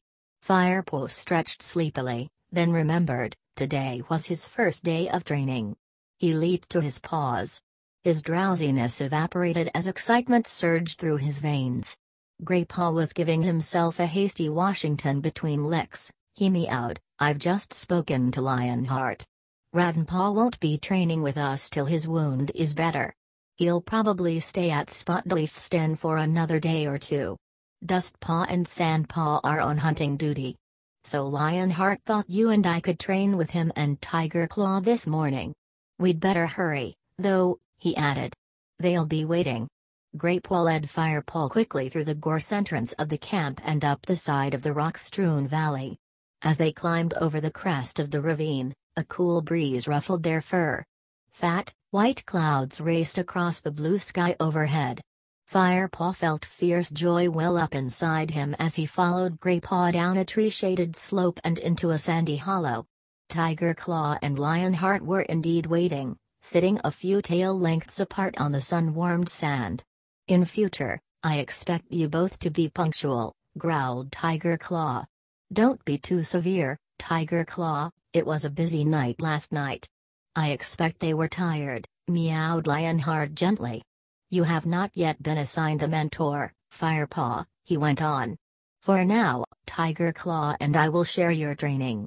Firepaw nodded enthusiastically, his tail held high, unable to disguise his delight at having two such great warriors as his mentors. Come, meowed Tiger Claw impatiently. Today we are going to show you the edges of our territory, so that you know where you will be hunting and what boundaries you need to protect. Greypaw, it won't do you any harm to remind yourself of the clan's outer limits. Without another word, Tiger Claw leaped up and bounded out of the sandy hollow. Lionheart nodded to Greypaw and they took off with equal speed. Firepaw scrambled after them, his paws slipping on the soft sand. The trees were thick in this part of the forest, birch and ash trees overshadowed by mighty oaks. The ground was carpeted with crisp dead leaves that rustled beneath their paws. Tiger Claw paused to spray his scent on a thick clump of ferns. The other cats stopped beside him. There is a two-leg path here, murmured Lionheart. Use your nose, Firepaw. Can you smell anything? Firepaw sniffed.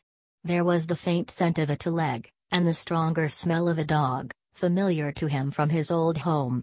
A two-leg has walked his dog along here, but they are gone now, he mewed. 42 good, meowed Lionheart. Do you think it is safe to cross? Firepaw sniffed again. The odors were weak and seemed overlaid with fresher forest smells. Yes, he replied.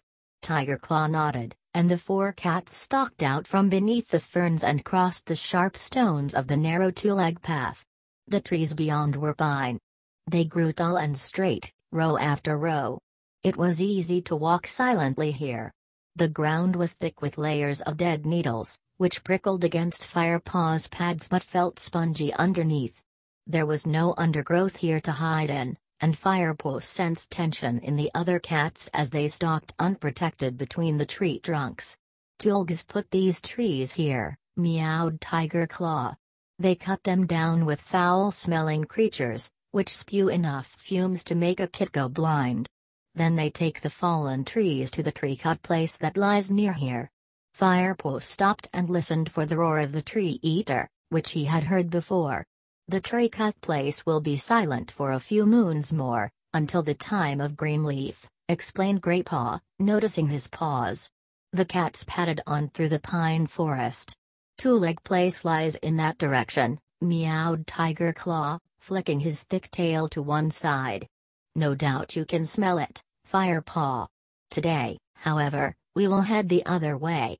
Eventually they reached another two-leg path that marked the far edge of the pine forest. They quickly crossed over into the safe bushes of the oak woods beyond.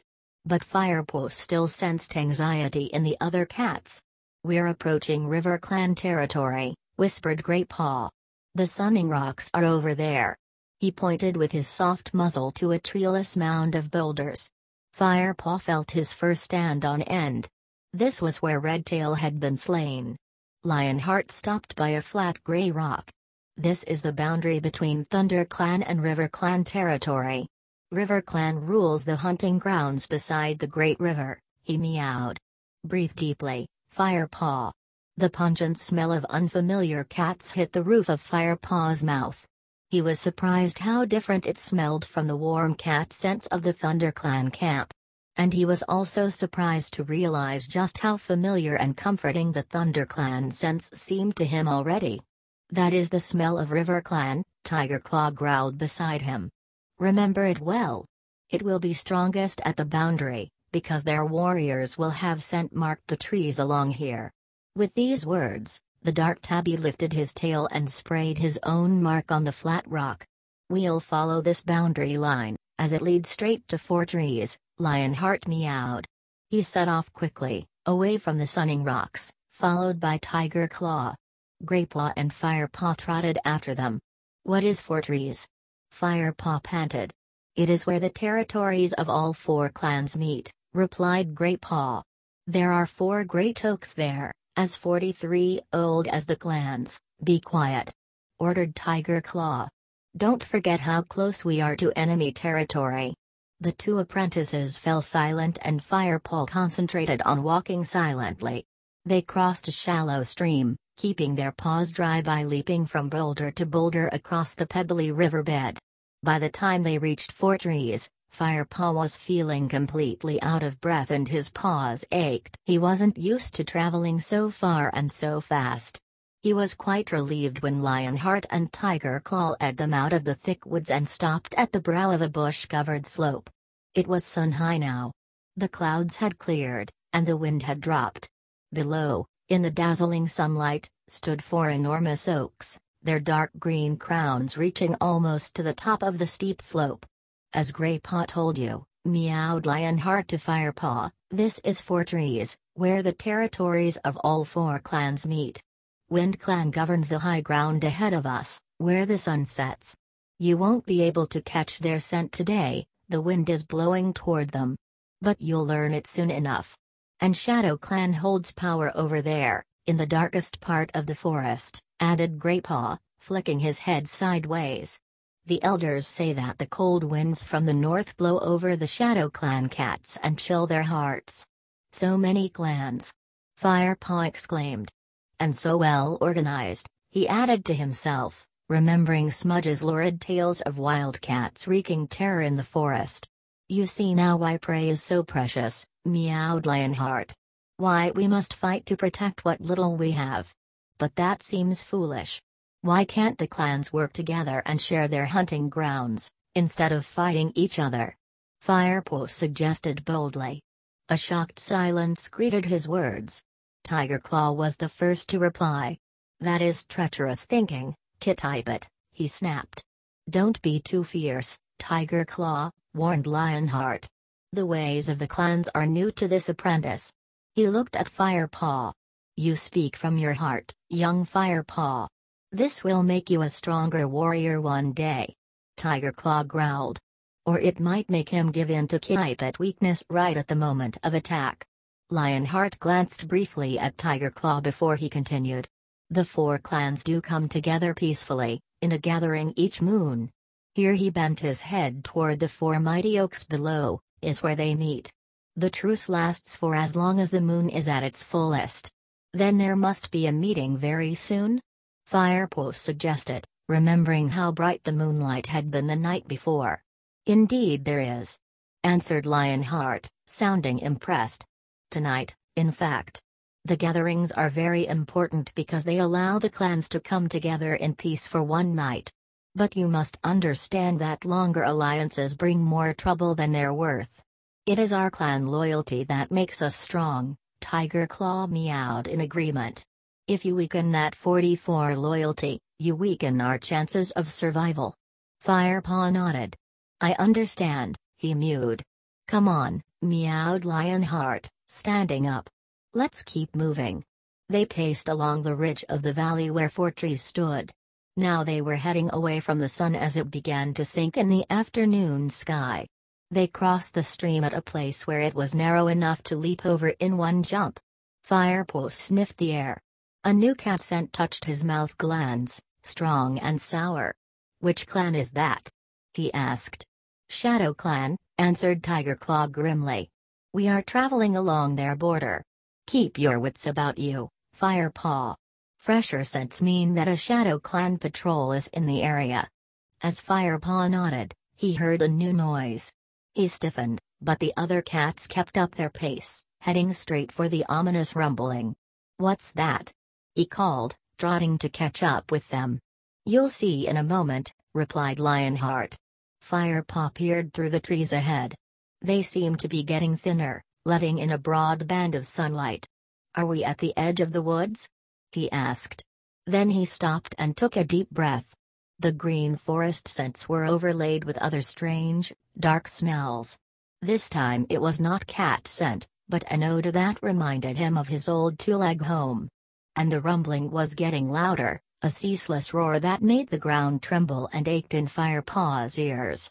This is the Thunder Path, meowed Tiger Claw. Firepaw followed as Lionheart led them toward the edge of the forest. Then he sat down and all 4 cats looked out. Firepaw could see a gray path like a river, cutting its way through the forest. The hard gray stone stretched ahead of him so far that the trees on the other side seemed blurred and tiny. Firepaw shuddered at the bitter smell that rose from the path. Next moment he leaped back, his fur bristling, as a gigantic monster roared past. The branches of the trees on either side flapped madly in the wind that chased the speeding monster. Firepaw stared around at the other cats, his eyes wide, unable to speak. He had seen paths like this before near his old two-leg home, but never this wide, nor with monsters so swift and fierce. Scared me too the first time, remarked Greypaw.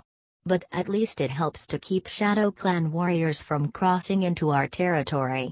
The Thunder Path runs for many paw steps along our boundary line. And don't worry, those monsters never seem to leave the Thunder Path. You'll be fine as long as you don't go too near. It's time we returned to camp, meowed Lionheart. You have seen all our boundaries now. But we'll avoid Snake Rocks, even though the way around is longer. An untrained apprentice would be easy prey for an adder, and I expect you're getting tired, Firepaw. Firepaw couldn't help feeling relieved at the thought of returning to the camp. His head was spinning with all the new smells and sights, and Lionheart was right, he was tired, and hungry. He fell in behind 45 Greypaw as the cats turned away from the Thunder Path and headed back into the forest. The dewy scents of evening filled the air as Firepaw made his way through the gorse entrance into the Thunder Clan camp. Fresh kill was waiting for them. Firepaw and Greypaw took their share from the pile that lay in a shady part of the clearing and carried it to the tree stump outside their quarters. Dustpaw and Sandpaw were already there, munching hungrily.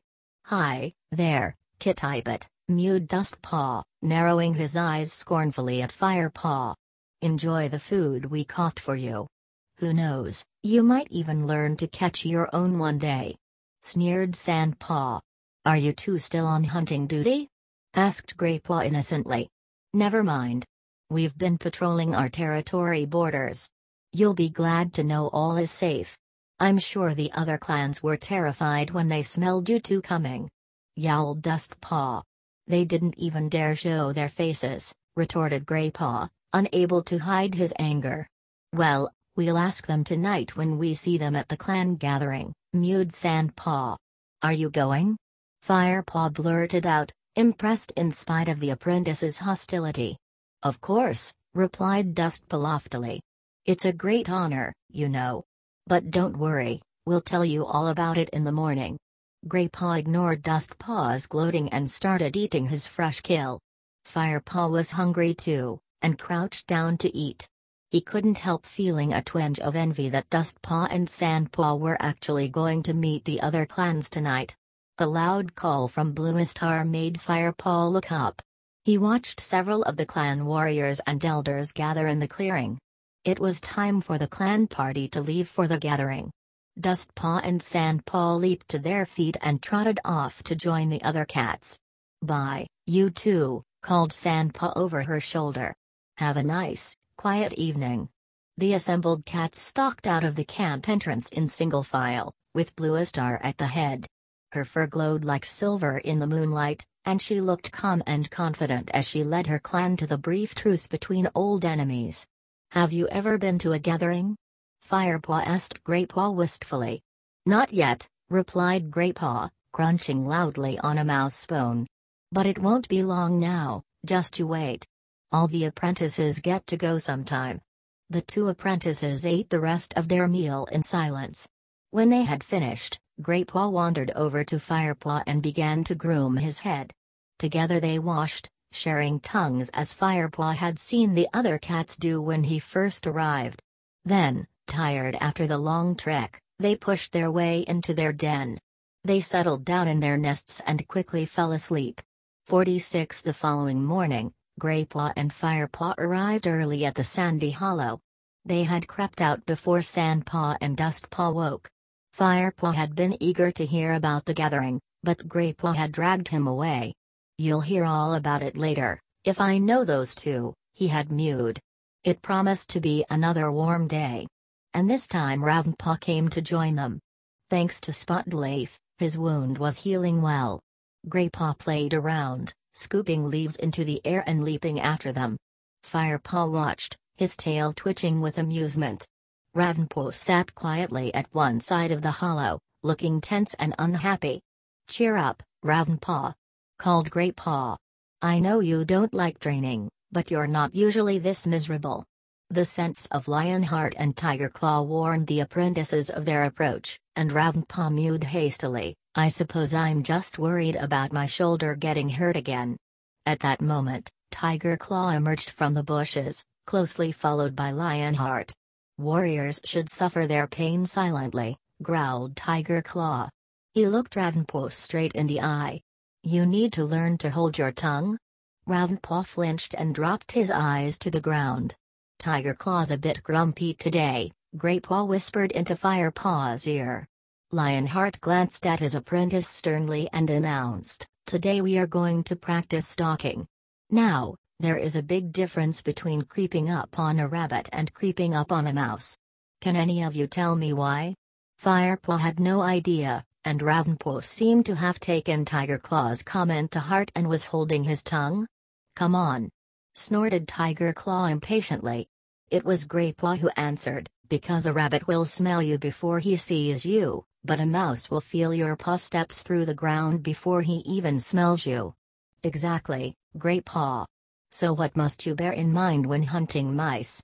"Step lightly," Firepaw suggested. Lionheart looked approvingly at him. "Quite right, Firepaw. You must take all your weight into your haunches, so that your paws make no impact on the forest floor. Let's try it." Firepaw watched as Greypaw and Ravenpaw immediately dropped into a stalking crouch. "Nicely done, Greypaw," meowed Lionheart as the two apprentices began to move forward stealthily. "Keep your rear down, Ravenpaw, you look like a duck," spat Tigerclaw. "Now you try it, Firepaw." Firepaw crouched down and began to creep across the forest floor. He felt himself fall instinctively into the right position, and as he stepped forward, as silently and lightly as he could, he felt a glow of pride that his muscles responded so smoothly. "Well, it's obvious you've known nothing but softness," growled Tigerclaw. "You stalk like a lumbering kipit. Do you think dinner is going to come and lie down in your food dish and wait to be eaten?" Firepaw sat up quickly as Tigerclaw spoke, a little taken aback by his harsh words. He listened carefully to the warrior, determined to get everything right. His pace and forward movement will come later, but his crouch is perfectly balanced, Lionheart pointed out mildly. "Which is better than Ravenpaw, I suppose," complained Tigerclaw. He cast a scornful look at the black cat. Even after 2 moons of training, You're still putting all your weight on your left side. Ravenpaw looked even more dejected, and Firepaw couldn't stop himself from blurting out, "His injury is bothering him, that's all." Tiger Claw whipped his head around and glared at Firepaw. Injuries are a fact of life. He should be able to adapt. Even you, Firepaw, have learned something this morning. If Ravenpaw picked up things as quickly as you, he'd be a credit to me instead of an embarrassment. Imagine being shown up by a Kitipet. He spat angrily at his apprentice. Firepaw felt his fur prickle with discomfort. He couldn't meet Ravenpaw's eyes, so he looked down at his paws. "Well, I'm more lopsided than a one-legged badger," mewed Greypaw, breaking off from his careful stalking to stagger comically across the clearing. "I think I'll have to settle for hunting stupid mice. They won't stand a chance. I shall just wander up to them and sit on them till they surrender. Concentrate, young Greypaw. This is no time for your jokes," meowed Lionheart sternly. "Perhaps you might focus your mind better if you try out your stalking for real." All three apprentices looked up brightly. "I want each one of you to try catching real prey," meowed Lionheart. "Ravenpaw, you look beside the owl tree. Greypaw, there might be something in that big bramble patch over there. And you, Firepaw, follow the rabbit track over that rise, you'll find the dry bed of a winter stream. You may find something there." The three apprentices bounded away, even Ravenpaw finding some extra energy for this challenge. With the blood pounding in his ears, Firepaw crept slowly up over the rise. Sure enough, a stream bed cut through the trees ahead of him. In leaf fall, he guessed it would carry the rainwater away from the forest and into the great river that cut through River Clan territory. Now it was dry. Firepaw crept quietly down the bank and crouched on its sandy floor. Every sense felt on fire with tension. Silently he scanned the empty stream for signs of life. He watched for any tiny movement, his mouth open so he could pick up the smallest scent, his ears twisted forward. Then he smelled mouse. He recognized the odor instantly, remembering his first taste the night before. Wild energy surged through him, but he remained motionless, trying desperately to pinpoint the prey.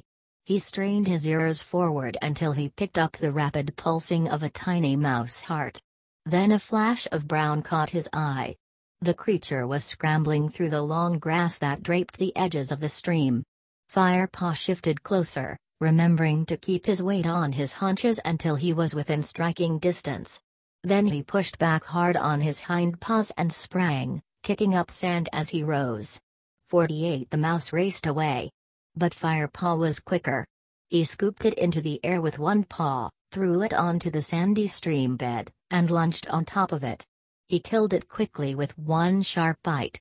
Firepaw carefully lifted the warm body between his teeth and returned with his tail held high to the hollow where Tiger Claw and Lionheart waited. He had made his first kill. He was a true ThunderClan apprentice now. 49 Chapter 6 Early morning sunlight streamed down onto the forest floor as Firepaw roamed in search of prey. 2 moons had passed since he had begun his training. He felt at ease in this environment now. His senses had been awoken and educated in the ways of the woods. Firepaw paused to sniff the earth and the cold blind things that moved within it. He caught the scent of a two-leg that had wandered the forest recently. Now that Greenleaf was fully here, leaves were thick on the branches and tiny creatures were busy beneath the carpet of leaf mold. Firepaw made a lean, strong shape as he moved silently through the trees, all his senses alert for the scent trail that would end in a swift kill.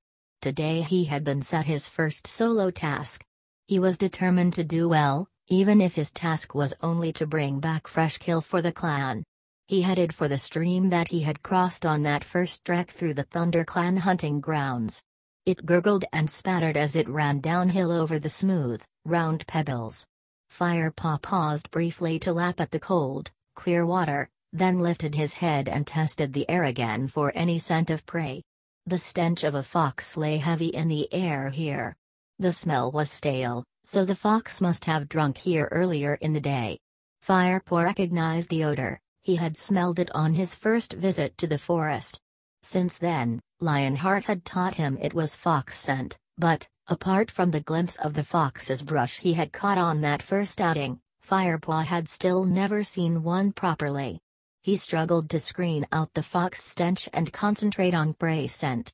Suddenly his whiskers prickled as he homed in on the warm blood beat of prey, a water vole busy about its nest. A moment later he saw the vole.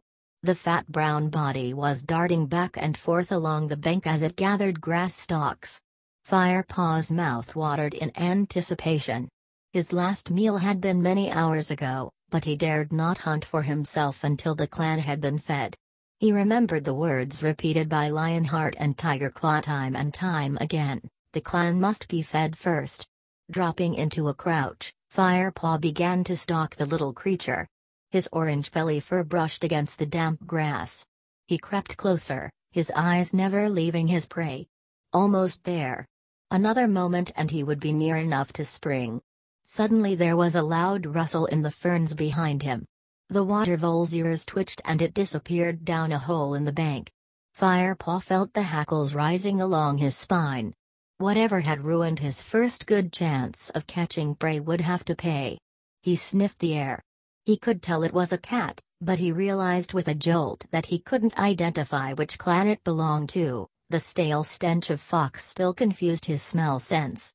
A growl rose in his throat as he began doubling back in a wide circle.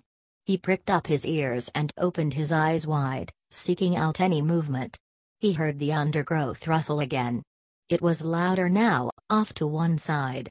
Firepaw edged closer. He could see the ferns moving, but the fronds still hid the enemy from view.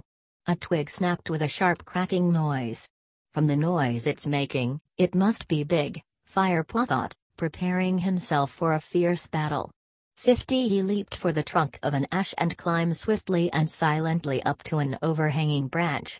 Below him the invisible warrior came closer, and closer still. Firepaw held his breath, judging his moment as the ferns were pushed aside and a large grayish shape emerged. Grr. The battle cry rumbled in Firepaw's throat. Claws unsheathed, he launched himself at the enemy and landed squarely on a set of furry, muscular shoulders. He dug in hard, gripping with thorn-sharp claws, ready to deal out a powerful warning bite. Wah! What's that? The body below him shot straight up in the air, carrying him with it. Great Paw? Firepaw recognized the astonished voice and caught his friend's familiar smell, but he was too fired up to loosen his grip. Ambush. Murrow. Spat Great Paw, not realizing that the cat gripping onto his back was Firepaw. He rolled over and over in an attempt to dislodge his attacker. Firepaw rolled with him, squashed and flattened beneath the heavy body. It's me, Firepaw. He yowled as he struggled to pull free and sheath his claws. Rolling away, he sprang to his feet and gave himself a shake, which rippled all the way along his body to the end of his tail. Great Paw. It's me, he repeated. I thought you were an enemy warrior. Great Paw rose to his feet. He winced and shook himself.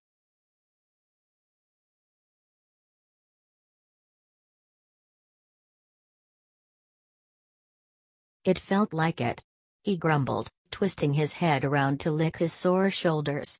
You've raked me to shreds. Sorry, Firepaw mumbled. But what was I supposed to think, with you creeping up on me like that?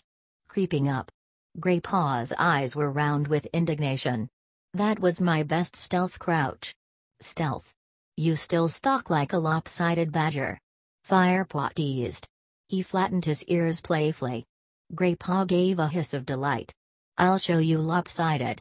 The two cats leaped at each other and began rolling over and over in a play fight. Great Paw swiped at Firepaw with a hefty paw and the young apprentice's head buzzed with stars. Firepaw shook his head to clear it and then launched a counterattack. He managed to get in a couple of paw strikes before Great Paw overpowered him and held him down. Firepaw let his body go limp. You give up too easily. Mewed Great Paw, loosening his grip. As he did so, Firepaw sprang to his feet, firing Great Paw off his back and into the undergrowth. Firepaw leaped after him and pinned him to the ground. "Surprise is the warrior's greatest weapon," he crowed, quoting one of Lionheart's favorite phrases. He jumped nimbly off Greatpaw and began to squirm around in the leaf litter, enjoying his easy victory and the warmth of the earth against his back. Greatpaw seemed unbothered by his second defeat of the morning. It was too fine a day for bad temper.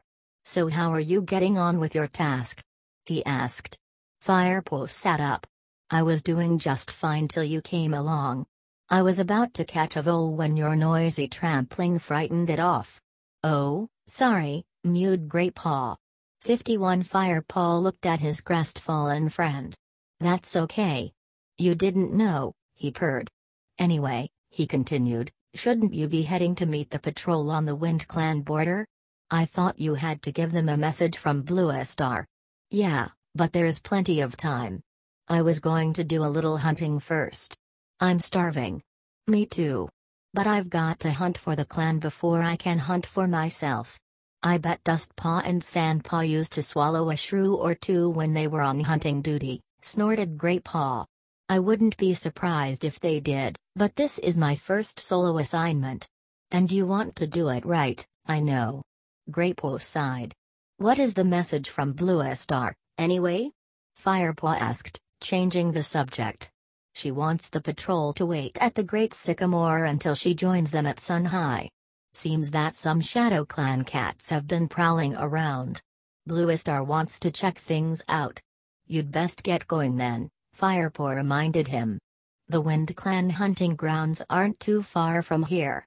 "There's plenty of time," answered Greatpaw confidently. "And I suppose I should help out after losing you that vole." "It doesn't matter," Firepaw mewed. "I'll find another. It's such a warm day, there should be quite a few out and about." "True. But you still have to catch them." Greatpaw nibbled at a front claw, stripping off a piece of the outer sheath thoughtfully. "You know, that could take you until way past Sun High, maybe even until sunset." Firepaw nodded without enthusiasm as his belly gave a rumble. He would probably have to make 3 or 4 hunting trips before he had caught enough prey. Silverpelt would be in the sky before he got a chance to eat. Greatpaw stroked his whiskers. "Come on, I'll help you get started. I owe you that, at least. We should be able to catch a couple of voles before I have to get going." Firepaw followed Greatpaw upstream, glad of the company and the help. The fox stench was still in the air, but suddenly it smelled stronger. Firepaw paused. "Can you smell that?" he asked.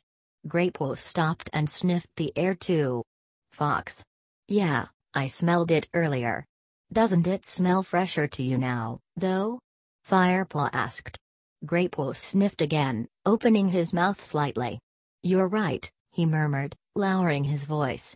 He swiveled his head to look across the stream at the bushes in the woods beyond. "Look!" he whispered. Firepaw looked. He saw something red and thick-haired moving among the bushes.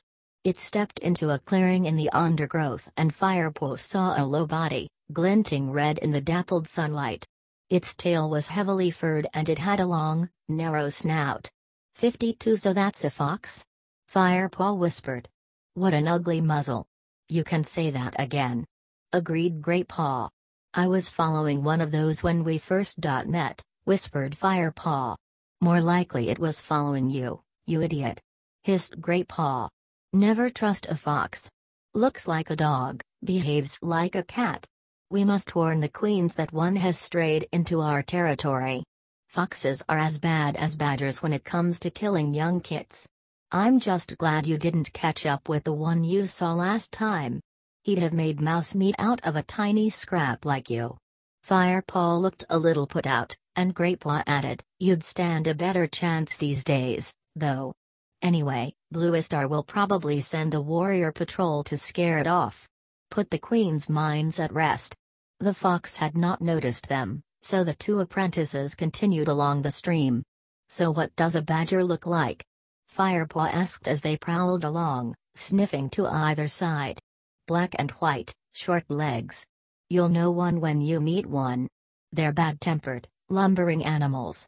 They're less likely to raid the nursery than a fox, but they have a vicious bite.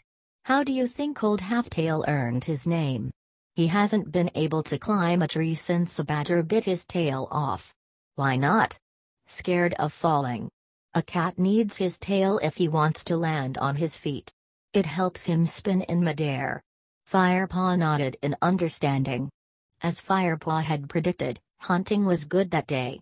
Before long, Greypaw had pounced on a small mouse and Firepaw had caught a thrush. He quickly took its life. No time to practice killing techniques today, there were too many hungry mouths waiting back at camp. Firepaw kicked earth over the prey, so that it would be safe from predators until he came back for it. Suddenly a squirrel broke cover. Firepaw burst into action. After it. He called, belting at full stretch over the springy woodland floor with Greypaw at his heels. They slid to a halt as the squirrel scampered upward into a birch. Lost it. Greypaw growled in disappointment. Panting, the two cats stopped to catch their breath. The acrid stench that hit their mouths and noses surprised them. The thunder path, Firepaw mewed. I didn't realize we'd come so far. The two cats edged forward to peer out of the forest at the great, dark path. It was the first time they had been here alone. A trail of noisy creatures growled along the hard surface, their dead eyes staring straight ahead. Yuck! Greypaw snorted. Those monsters really stink. Firepaw twitched his ears in agreement. The choking smells made his throat sting. Have you ever been across the thunder path? He mewed. 53 Greypaw shook his head. Firepaw took a step out of the cover of the forest. A border of oily grass lay between the trees and the thunder path. He crept slowly out onto it, and then shrank back as a stinking monster hurtled past. Hey! Where are you going? Greypaw mewed. Firepaw didn't reply. He waited till there were no monsters in sight. Then he edged forward again, across the grass, right to the edge of the path. Cautiously, he reached out a paw to touch it. It felt warm, almost sticky, heated by the sun. He looked up, staring across the thunder path. Was that a pair of eyes glinting out of the forest on the other side? He sniffed the air, but smelled nothing except the stench of the great gray path. The eyes on the other side were still shining in the shadows. Then they blinked, slowly. Firepaw was sure now. It was a Shadow Clan warrior, and it was staring straight at him. Firepaw. Greypaw's voice made Firepaw jump, just as a huge monster, taller than a tree, roared past his nose. The wind from it almost toppled him over. Firepaw turned and ran as fast as he could back into the safety of the forest. You mouse-brained fool! Spat Greypaw. His whiskers trembled with fear and anger. What were you doing? I just wondered what the thunder path felt like, Firepaw muttered. His whiskers were trembling too. Come on, hissed Greypaw edgily. Let's get out of here. Firepaw followed Greypaw as he leaped away back into the forest. Once they were a safe distance from the thunder path, Greypaw stopped to catch his breath. Firepaw sat down and began to lick his ruffled fur. I think I saw a Shadow Clan warrior, he mewed between licks. In the forest on the other side of the thunder path. A Shadow Clan warrior. Echoed Greypaw, his eyes wide. Really? I'm pretty sure. Well, it's a good thing that monster came past when it did, retorted Greypaw. Where there's one Shadow Clan warrior, there's more, and we're no match for them yet. We'd better get out of here. He looked up at the sun, which was almost directly overhead. I'd better get a move on if I want to meet that patrol on time, he mewed. See you later. He sprang away into the undergrowth, calling as he went, you never know, Lionheart might let me come and help you with the hunting once I've delivered this message. Firepaw watched him go. He envied Greypaw, wishing he were off to join a warrior patrol. But at least he'd have something to tell Dustpaw and Sandpaw when he returned to camp. Today he had seen his first Shadow Clan warrior. 54 Chapter 7 Firepaw retraced his steps and headed back toward the stream. He thought of those eyes burning from the darkness of the Shadow Clan territory. Suddenly he caught a faint smell on the breeze. A stranger. Perhaps that Shadow Clan warrior. Instantly a growl rumbled in Firepaw's throat. The scent message told him many things. The stranger was a she-cat, not young and definitely not from Thunder Clan. She carried no distinct scent from any of the clans, but Firepaw could tell she was tired, hungry, and sick, and she was in an ugly mood. Dropping low, Firepaw moved forward, heading toward the scent. Then he paused in puzzlement. The warrior scent was fainter now. He sniffed again. Suddenly, with a lightning movement, a snarling ball of fur burst from the bushes behind him. Firepaw screeched in shock as the she-cat slammed into him, knocking him sideways. Two heavy paws clamped down onto his shoulders, and iron jaws closed around the back of his neck. "Murrow!" he grunted, already thinking fast. If the other cat were to sink its fangs too deep, it would all be over. He forced himself to go limp, relaxing his muscles as if in submission, and let out a pretend howl of alarm. The she-cat opened her mouth to give a triumphant yowl. "Ah, a puny apprentice. Easy prey for Yellow Fang," she hissed. At the insult, Firepaw felt a surge of fury. Just wait. He'd show this coughed-up furball what kind of warrior he was. But not yet, he told himself. Wait until you feel her teeth again. Yellow Fang bit down. Firepaw surged upward with all the strength in his powerful young body. The she-cat gave a snarl of surprise as she was thrown clear. She tumbled backward into a gorse bush. Firepaw shook himself. Not such easy prey, huh? Yellow Fang hissed defiance as she tore herself free from the clinging branches. Not bad, young apprentice, she spat back. But you'll need to do a lot better. Firepaw blinked when he saw his opponent clearly for the first time. The she-cat had a broad, almost flat face, and round orange eyes. Her dark gray fur was long and matted into smelly clumps. Her ears were torn and ragged, and her muzzle was traced with the scars of many old battles. Firepaw stood his ground. He puffed out his chest and glared a challenge into the intruder's face. "You're in ThunderClan's hunting ground. Move on. Who's going to make me?" Yellow Fang drew back her lip defiantly, exposing stained and broken teeth. "I will hunt. Then I will leave. Or maybe I'll just stay a while." 55 Enough talk, Firepaw spat, feeling the stir of ancient cat spirits deep inside him. There was no trace of the house cat in him now. His warrior blood was up. He was itching to fight, to defend his territory and protect his clan. Yellow Fang seemed to sense the change in him. Her fierce orange eyes sparked with new respect. Dipping her head and breaking eye contact, she started to back off. "No need to be hasty, now," she purred in a silky tone. Firepaw wasn't fooled by her trickery.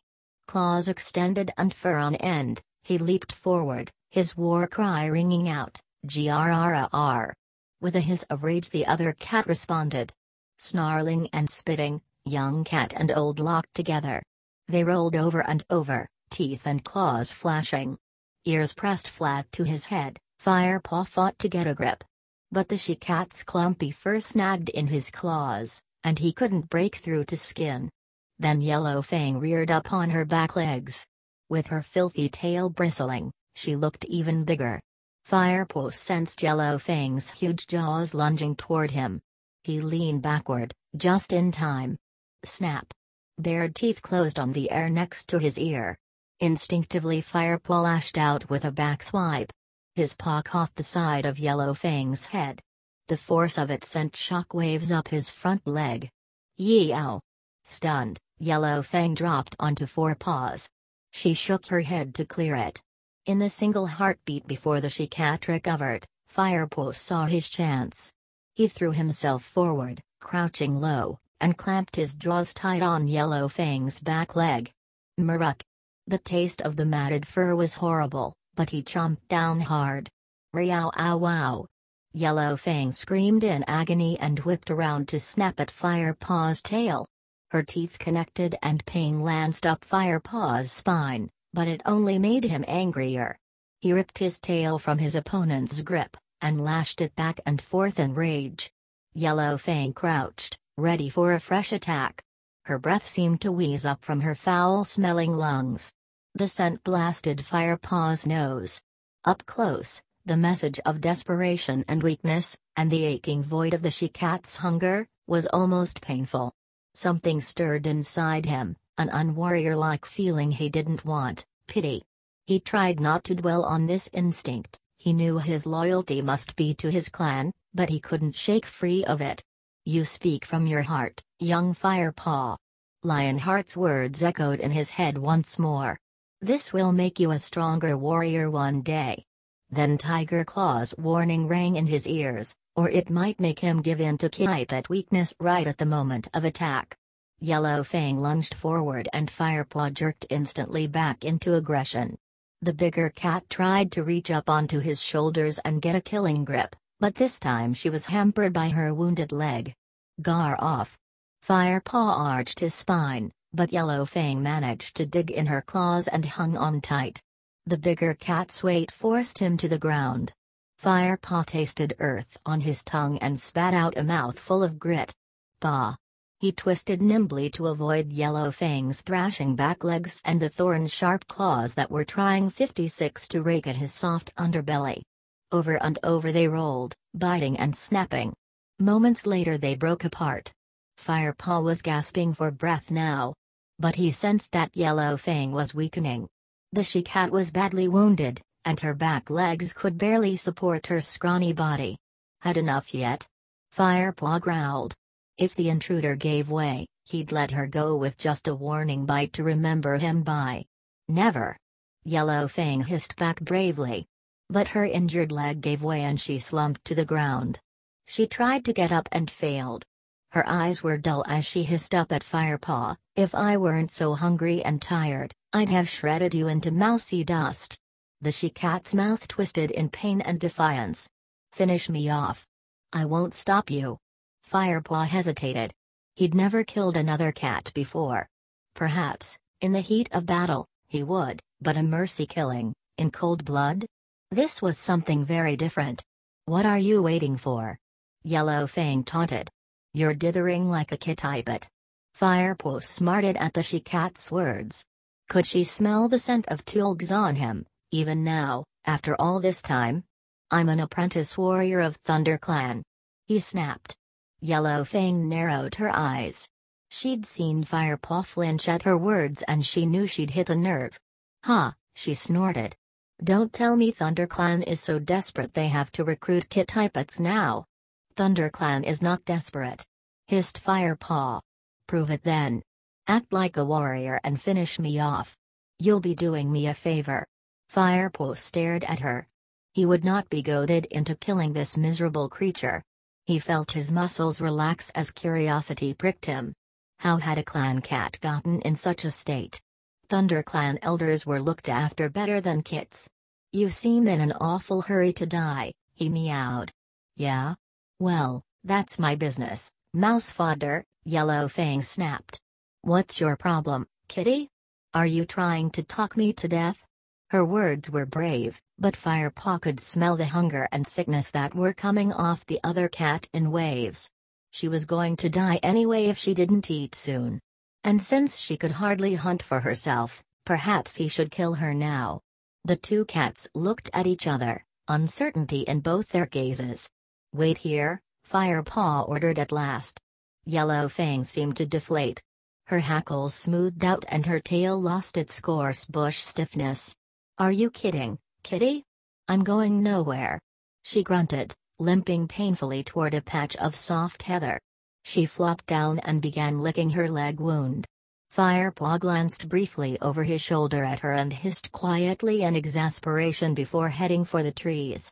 As he padded silently through the ferns, sun-warmed odors filled his nose, and he caught the sour reek of a long-dead rat.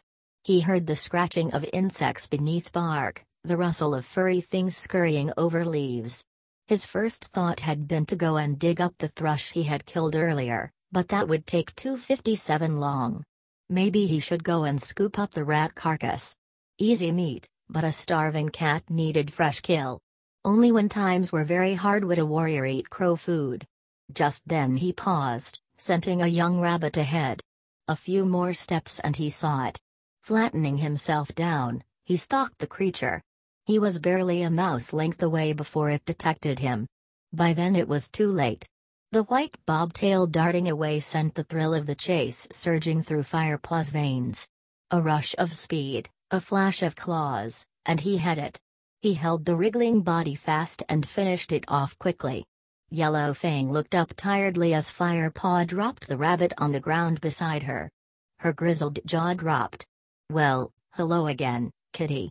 I thought you'd gone to fetch your little warrior friends." "Yeah?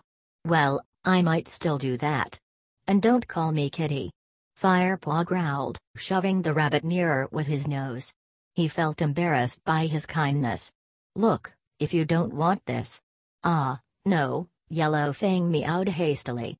"I do want it." Firepaw watched the she-cat rip open the prey and start to swallow it down. His own hunger rose up and his mouth filled with water. He knew he shouldn't even be thinking about eating. He still had to take back enough prey for the clan, but the fresh kill smelled delicious. A few minutes later, Yellow Fang gave a huge sigh and flopped onto her side. "First fresh kill I've had for days." She licked her muzzle clean and settled down to give herself a thorough washington. As if one wash is going to make much difference, Firepaw thought, his nose twitching. She was the arch cat of stench. He eyed the tattered remnants of the prey. There wasn't much left to line a growing cat's belly, but his fight with Yellow Fang had sharpened his appetite even more. He gave in to his hunger and gulped down the scraps. It was delicious.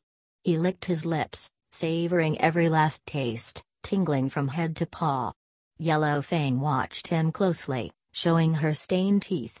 "Better than the Muktulgs feed some of our brothers, isn't it?" She mewed slyly. Knowing she had found his sore spot, she was trying to antagonize him. Firepaw ignored her and began to washington its poison. Yellow Fang went on. "Rat droppings. Only a spineless bag of fur would accept such disgusting frog spawn." She broke off and tensed.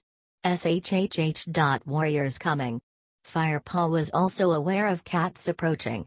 He could hear their soft paw fall on the leaf litter and the sound of fur swishing through branches. He smelled the wind brushing against their coats. Familiar smells. These were ThunderClan warriors, confident enough in their own territory not to care about the noise they made. Firepaw licked his lips guiltily, hoping to wash away any traces of the scraps he'd just swallowed. Then he looked at Yellow Fang and the fresh pile of rabbit bones that lay beside her. The clan must be fed first. Lionheart's voice rang through his head once more. But surely he would understand why Firepaw had fed this wretched creature. His mind reeled, suddenly fearful of what would happen to him. His first apprentice task, and he had ended up breaking the warrior code. 58 Chapter 8 Yellow Fang growled in defiance at the approaching paw steps, but Firepaw could sense her panic. The she-cat struggled to her feet. "So long. Thanks for the meal." She tried to limp away on 3 legs and then winced in pain. "Meow. This leg's stiffened up while I've been resting." Now it was too late for her to run. Silent shadows slipped out of the trees, and in a heartbeat the ThunderClan patrol had encircled Firepaw and Yellow Fang. Firepaw recognized them: Tiger Claw, Dark Stripe, Willowpelt, and Blue Star, all of them lean and hard-muscled. Firepaw smelled Yellow Fang's fear at the sight of them. Greatpaw followed close behind. He bounded out of the bushes and stood beside the warrior patrol. Firepaw mewed a hasty greeting to his clan. But only Greatpaw returned it. "Hi, Firepaw," he called out. Silence. Tiger Claw growled. Firepaw glanced at Yellow Fang and groaned inwardly. He could still smell the fear scent on her, but instead of cowering in submission, the scruffy creature was glaring in defiance. "Firepaw?" Blue Star's question was cool and measured. "What have we here?" "An enemy warrior, and recently fed, by the smell of you both." Her eyes burned into him, and Firepaw dropped his head. "She was weak and hungry," he began. "And what about you? Was your hunger so bad that you had to feed yourself before you had gathered prey for your clan?" Blue Star went on. I assume that you have a very good reason for breaking the warrior code? Firepaw was not fooled by the leader's soft tone. Bluestar was furious, and rightly so. He crouched lower to the ground. Before he could speak, there was a loud hiss from Tiger Claw. Once a Kitibet, always a Kitibet. Bluestar ignored Tiger Claw and looked instead at Yellow Fang. Suddenly she looked surprised. Well, Firepaw. It seems you have captured us a Shadow Clan cat. And one I know well. You are Shadow Clan's medicine cat, aren't you? She meowed to Yellow Fang. What are you doing so far into Thunder Clan territory? I was the Shadow Clan medicine cat. Now I choose to travel alone, hissed Yellow Fang. Firepaw listened, astonished. Had he heard right? Yellow Fang was a Shadow Clan warrior? Her filthy condition must have masked her territorial scent. He might have enjoyed tackling her more if he'd known. Yellow Fang. Tiger Claw meowed mockingly. It looks like you have fallen on hard times if you can be beaten by an apprentice. Now Dark Stripe spoke. This old cat is no use to us. Let's kill her now. As for this Kitibet, he has 59 broken the warrior code by feeding an enemy warrior. He should be punished. Keep your claws in, Dark Stripe, Bluestar purred calmly. All the clans speak of Yellow Fang's bravery and wisdom. It may help us to hear what she has to say. Come, we'll take her back to camp. Then we'll decide what to do with her, and with Firepaw. Can you walk? She asked Yellow Fang. Or do you need help? I've still got 3 good legs, the grizzled she-cat snapped back, limping forward. Firepaw saw that Yellow Fang's eyes were glazed with pain, but she seemed determined not to show any weakness. He noticed a look of respect flicker across Bluestar's face before the Thunder Clan leader turned and slowly led the way through the trees.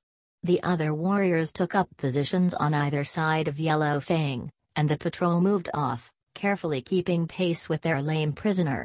Firepaw and Greypaw fell in step together at the back of the group. Have you heard of Yellow Fang? Firepaw hissed to Greypaw. A bit. Apparently she was a warrior before she became a medicine cat, which is unusual. I can't imagine her as a loner, though. She has lived her whole life in Shadow Clan. What's a loner? Greypaw glanced at him. A loner is a cat that isn't part of a clan or cared for by Toogs. Tiger Claw says they are untrustworthy and selfish. They often live around two-legged dwellings, but belong to no one and catch their own food. I might end up a loner once Bluestar has finished with me, Firepaw mewed. Bluestar is very fair, Greypaw reassured him. She won't throw you out. She certainly seems pleased to have such an important Shadow Clan cat as a prisoner. I'm sure she's not going to make a fuss about your feeding the poor old mange bag. But they keep moaning about prey being scarce. Oh, why did I eat that rabbit? Firepaw felt shame burn through his fur. Well, yeah. Greypaw nudged his friend. That was mouse-brained. You really broke the warrior code there, but no cat is perfect? Firepaw didn't answer but trekked onward with a heavy heart. This was not the way he had hoped his first solo task would end. As the patrol passed the sentries who guarded the camp entrance, the rest of Thunder Clan came running to welcome their warriors home. Queens, kits, and elders crowded on either side. They peered curiously at Yellow Fang as she was led into the camp. Some of the elders recognized the old she-cat. Word spread quickly through the clan that this was Shadow Clan's medicine cat, and a steady jeering hum rose up around them. Yellow Fang seemed deaf to the taunts. Firepaw couldn't help admiring the way she limped with dignity through the corridor of stares and insults. He knew she was in a great deal of pain, and hungry in spite of the 60 rabbit he had caught for her. When the patrol reached the high rock, Bluestar nodded toward the dusty ground in front of it. Yellow Fang followed the Thunder Clan leader's silent command, sinking gratefully onto the earth. Still ignoring the hostile stares around her, she began licking her wounded leg. Firepaw noticed Spotleaf emerge from her corner. She must have scented the presence of an injured cat in the camp. He watched the crowd part to let the young tortoise shell through. Yellow Fang glared at Spotleaf and hissed, I know how to take care of my own wounds. I don't need your help." Spotleaf said nothing but nodded respectfully and stepped back. Some of the cats had been out hunting, and fresh kill was brought for the returning warriors to eat. They each took some food and carried it away to the nettle patch to eat it. Then the other clan cats crowded forward to take their own share. Firepaw paced hungrily around the clearing and watched as the cats crouched in their usual groups, chewing and gulping. He longed for a morsel, but didn't dare to take anything from the pile. He had broken the warrior code. He guessed that this meant he was forbidden his share in the fresh kill. He paused beside the hierarch where Bluestar was sharing words with Tiger Claw. Uncertain, Firepaw looked to his leader for a signal that he was allowed to eat. But the gray cat and her senior warrior were busy murmuring at one another in low tones.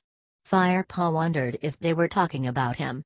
Desperate to know his fate, he strained his ears to hear what they were saying. Tiger Claw's yowl sounded impatient. "It's just too dangerous to bring an enemy warrior into the heart of Thunder Clan. Now that she knows the camp, even the youngest Shadow Clan kit will hear of it. We will have to move." "Calm down, Tiger Claw," Bluestar purred. "Why should we move? Yellow Fang says that she is traveling alone now. There is no reason for Shadow Clan to hear of it." "Do you really believe that? What on earth was that foolish kit type thinking of?" Tiger Claw spat. "But think for a moment, Tiger Claw," mewed Bluestar. "Why would the Shadow Clan medicine cat choose to leave her clan? You seem to be afraid that Yellow Fang will share our clan secrets with Shadow Clan, but have you thought about how many Shadow Clan secrets she might share with us?"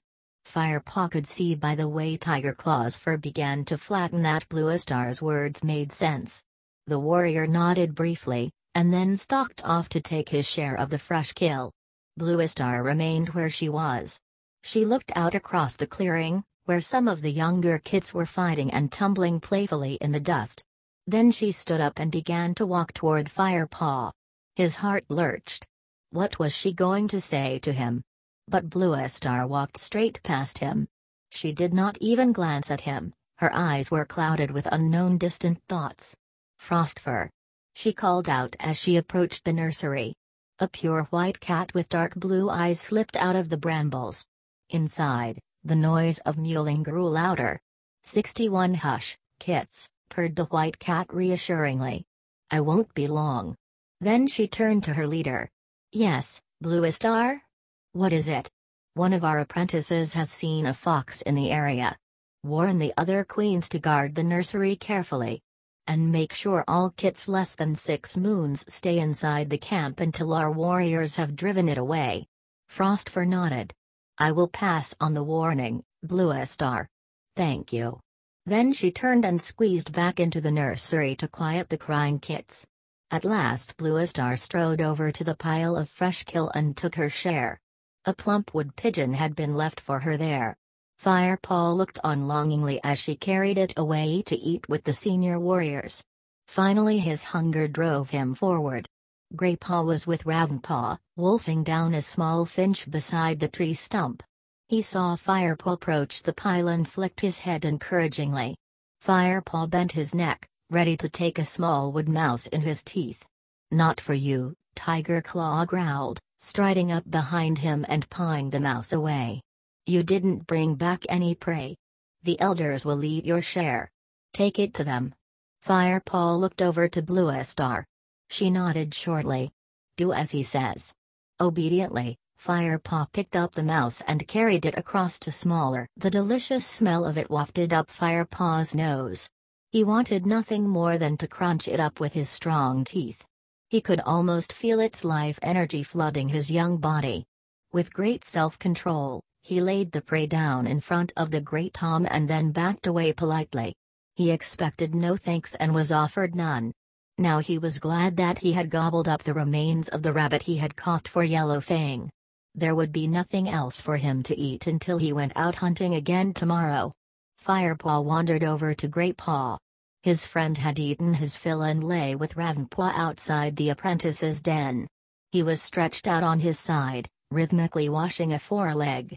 Greypaw saw Firepaw approach, and paused in his licking. "Has Blue Star mentioned your punishment yet?" he asked.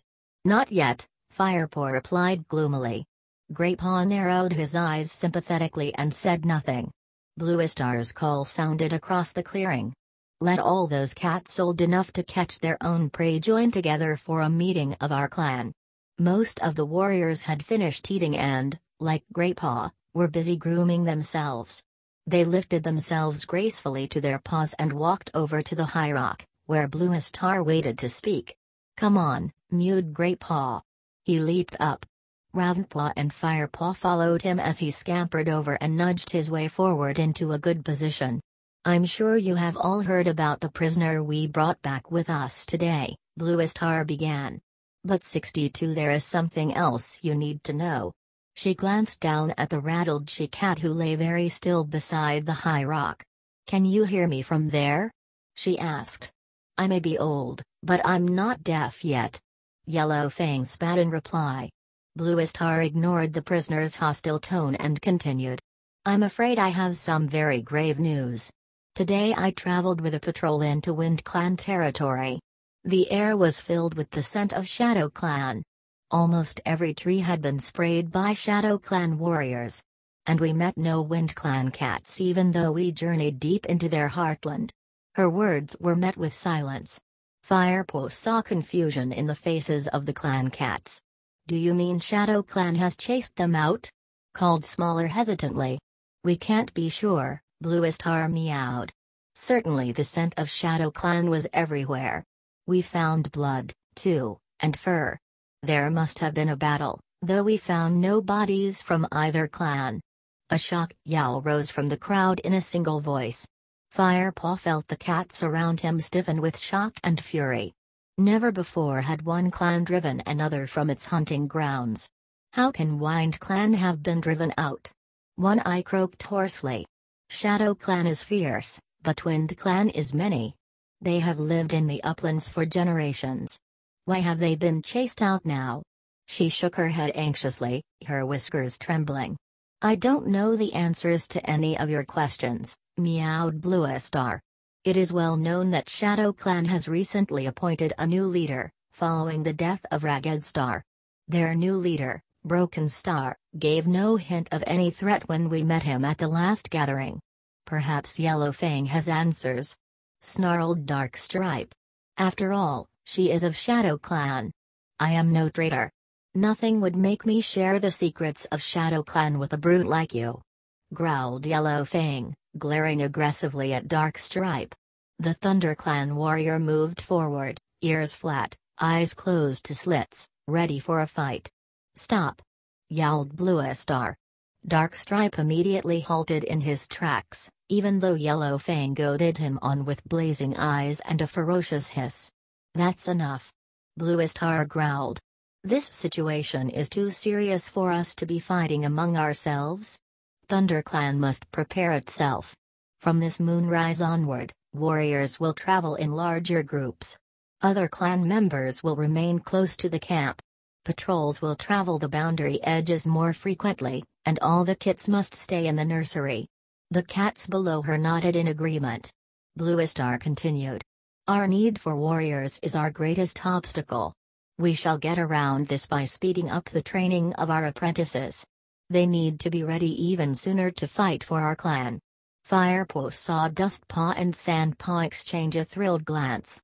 Greypaw was gazing up at Blue Star, his eyes wide with excitement. Ravenpaw just shuffled his paws anxiously. The black apprentice's wide eyes showed worry rather than excitement. 63 Blue Star went on. "One young cat has been sharing mentors with Greypaw and Ravenpaw. By teaching him, I shall speed up the training of all 3 apprentices." She paused and looked down at her clan. "I shall take on Firepaw as my own apprentice." Firepaw opened his eyes wide in amazement. Blue Star was to be his mentor? Beside him, Greypaw gasped, unable to hide his surprise. What an honor! It's been moons since Blue Star had an apprentice. Usually she trains only the kits of deputies. Then a familiar voice rose from the front of the crowd. It was Tiger Claw. "So Firepaw is to be rewarded, not punished," For feeding an enemy warrior when he should have been feeding his own clan? Firepaw is my apprentice now. I will deal with him, answered Bluestar. She stared into Tiger Claw's fierce eyes for a moment before lifting her head to address the whole clan once more. Yellow Fang will be allowed to stay here until she has recovered her strength. We are warriors, not savages. She is to be treated with respect and courtesy. But the clan cannot support Yellow Fang, Darkstripe protested. We have too many mouths to feed already. Yeah. Greypaw whispered into Firepaw's ear. And some of them are bigger than others. I don't need anyone to care for me. Spat Yellow Fang. And I'll split open anyone who tries. Friendly, isn't she? Greypaw murmured. Firepaw flicked the tip of his tail in silent agreement. There were muffled meows from the other warriors as they grudgingly recognized the enemy warrior's fighting spirit. Bluestar ignored the murmuring. We shall kill two prey with one blow, as it were. Firepaw, as punishment for breaking the warrior code, it will be your responsibility to care for Yellow Fang. You will hunt for her and tend her wounds. You will fetch fresh bedding and clear away her dirt. Yes, Bluestar, mewed Firepaw, his head bowed in submission. Clear away her dirt. He thought to himself. Ugh. Mocking yowls came from Dustpaw and Sandpaw. Good idea. Hissed Dustpaw. Firepaw had better be good at cracking fleas. And hunting. Added Sandpaw. That sack of bones is going to need feeding up. Enough. Bluestar interrupted them. I hope Firepaw will find no shame in caring for Yellow Fang. She is a healer, and she is his elder. For those reasons alone he should respect her. She shot a sharp glance at Sandpaw and Dustpaw. And there is no humiliation in caring for another cat when it is unable to take care of itself. The meeting is over. I would like to speak to my senior warriors alone now. With that, she jumped down from the high rock and marched toward her den. Lionheart followed her. The other clan cats began to move away from the high rock. One or two congratulated Firepaw on being chosen as Bluestar's apprentice, others mockingly wished him luck looking after Yellow Fang. Firepaw felt so dazed by Bluestar's announcement that he just nodded blankly. Longtail padded up to him. The V-shaped nick that Firepaw had cut into the tip of his ear still showed. The young warrior drew back his whiskers into an ugly snarl. Well, I hope you'll think twice about bringing 64 strays back into the camp next time, he sneered. Like I said, outsiders always bring trouble. 65 Chapter 9 I'd go and see to Yellow Fang, if I were you, whispered Greypaw, as Longtail strode away. She doesn't look very happy. Firepaw glanced over at the old she-cat. She was still lying beside the high rock. Greypaw was right. She was glaring at him. Well, here goes, he mewed. Wish me luck. You'll need the whole of Star Clan on your side for this one, answered Greypaw. Call out if you need a hand. If she looks like she's going to have you, I'll sneak up behind her and whack her on the head with a stiff rabbit. Firepaw purred with amusement and trotted off toward Yellow Fang. His cheerfulness quickly evaporated as he neared the injured queen. The old cat was clearly in a terrible mood. She hissed a warning and showed her teeth. Stop right there, Kittypet. Firepaw sighed. It seemed he was in for a fight. He was still hungry and beginning to feel tired. He longed to curl up in his nest for an afternoon nap. The last thing he wanted was to argue with this pitiful clump of fur and teeth. You can call me what you like, he mewed wearily. I'm just following Bluestar's orders. You are a Kittypet, though, aren't you? Yellow Fang wheezed. She's tired too, Firepaw thought. There was less fire in her voice, although her spite was as strong as ever. I used to live with Tulgs when I was a kitten, Firepaw replied calmly. Your mother a Kittypet? Your father a Kittypet? Yes, they were. Firepaw looked down at the ground, feeling resentment burn inside him. It was bad enough that members of his own clan still viewed him as an outsider.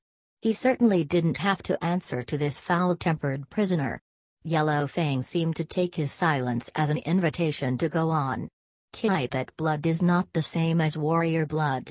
Why don't you run home to your tulgs now instead of looking after me? It's humiliating, being fussed over by a low-born cat like you. Firepaw's patience ran out. He snarled, "You'd still feel humiliated if I were warrior-born. You'd feel ashamed whether I was a precious she-cat from your own clan or a wretched two-leg that had picked you off the ground." He lashed his tail from side to side. "It's the fact that you need to rely on any cat that you find so humiliating." Yellow Fang stared at him, her orange eyes very wide.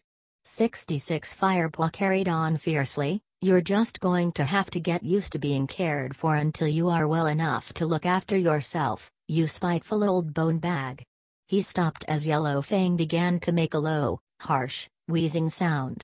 Alarmed, Firepaw took a step toward her. The she-cat was trembling all over and her eyes had narrowed into tiny slits. Was she having some kind of a fit? "Look, I didn't mean," he began, before he suddenly realized that she was laughing. "Mr. Ow, ow ow," she mewled, a purr rumbling up from deep inside her chest. Firepaw didn't know what to do. "You have spirit, Kipit," Yellow Fang croaked, stopping at last. "Now, I'm tired and my leg hurts. I need sleep and something to put on this wound. Go and find that pretty little medicine cat of yours and ask her for some herbs. I think you'll find a goldenrod poultice would help. And, while you're at it, I wouldn't mind a few poppy seeds to chew on. The pain is killing me." Stunned by her change of mood, Firepaw turned quickly and sprinted towards Spotleaf's den. He had never been in this part of the camp before. With his ears pricked, he padded through a cool green tunnel of ferns that led into a small grassy clearing. A tall rock stood at one side, split down the middle by a crack wide enough for a cat to make its den inside. Out of this opening trotted Spotleaf. As usual, she looked bright-eyed and friendly, her dappled coat gleaming with 100 shades of amber and brown. Firepaw shyly mewed a greeting, and reeled off Yellow Fang's list of herbs and seeds. "I've got most of those in my den," replied Spotleaf. "I'll fetch some marigold leaves too. If she dresses her wound with that, it'll keep off any infection. Wait here." "Thanks," Firepaw mewed as the medicine cat disappeared back into her den. He strained his eyes, trying to catch a glimpse of her inside. But the den was too dark to see anything. He could only hear the sound of rustling and smell the heady scents of unfamiliar herbs. Spotleaf emerged from the gloom and dropped a bundle folded in leaves by Firepaw's feet. "Tell Yellow Fang to go easy on the poppy seeds. I don't want her to deaden the pain entirely. A little pain can be useful, as it will help me judge how well she is healing." Firepaw nodded and picked up the herbs with his teeth. "Thanks, Spotleaf." He mewed through the mouthful of leaves, then headed back through the fern tunnel into the main clearing. Tiger Claw was sitting outside the warrior's den, watching him closely. As Firepaw trotted over to Yellow Fang, carrying the herbs, he could feel the amber-eyed stare burning the fur on the back of his neck. He turned his head and looked at Tiger Claw curiously. The warrior narrowed his eyes and looked away. Firepaw dropped the bundle beside Yellow Fang. "Good," she meowed. "Now, before you leave me in peace, find me something to eat. I'm starving."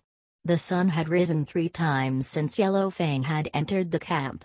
Firepaw woke early and nudged Greypaw, who was still asleep beside him, his nose tucked under his thick tail. "Wake up," Firepaw mewed. 67 or you'll be late for training." Greypaw lifted his head sleepily and growled in reluctant agreement. Firepaw prodded Ravenpaw. The black cat opened his eyes immediately and leaped to his feet. "What is it?" he mewed, looking around wildly.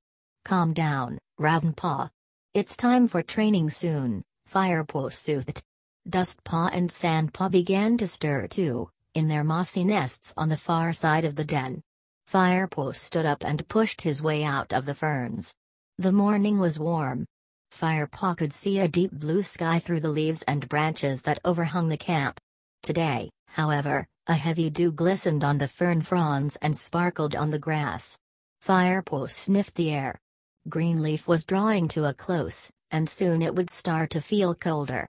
He lay down and rolled in the earth beside the tree stump, stretching his legs and tipping his head back to rub it on the cool ground. Then he flipped over onto his side, and looked across the clearing to see if Yellow Fang was awake yet. She had been given a resting place at the other end of the fallen tree where the elders gathered to eat. Her nest lay tucked against its mossy trunk, out of hearing of the elders, but in full view of the warrior's den across the clearing. Firepaw could just see a mound of pale gray fur, rising and falling in time to a gentle rumble of sleep. Graypaw trotted out of the den behind him, followed by Sandpaw and Dustpaw. Ravenpaw peered last, with a nervous glance around the clearing before he emerged fully into the open. "Another day looking after that mangy old flea bag, eh, Firepaw?" mewed Dustpaw. "I bet you wish you were out training with us."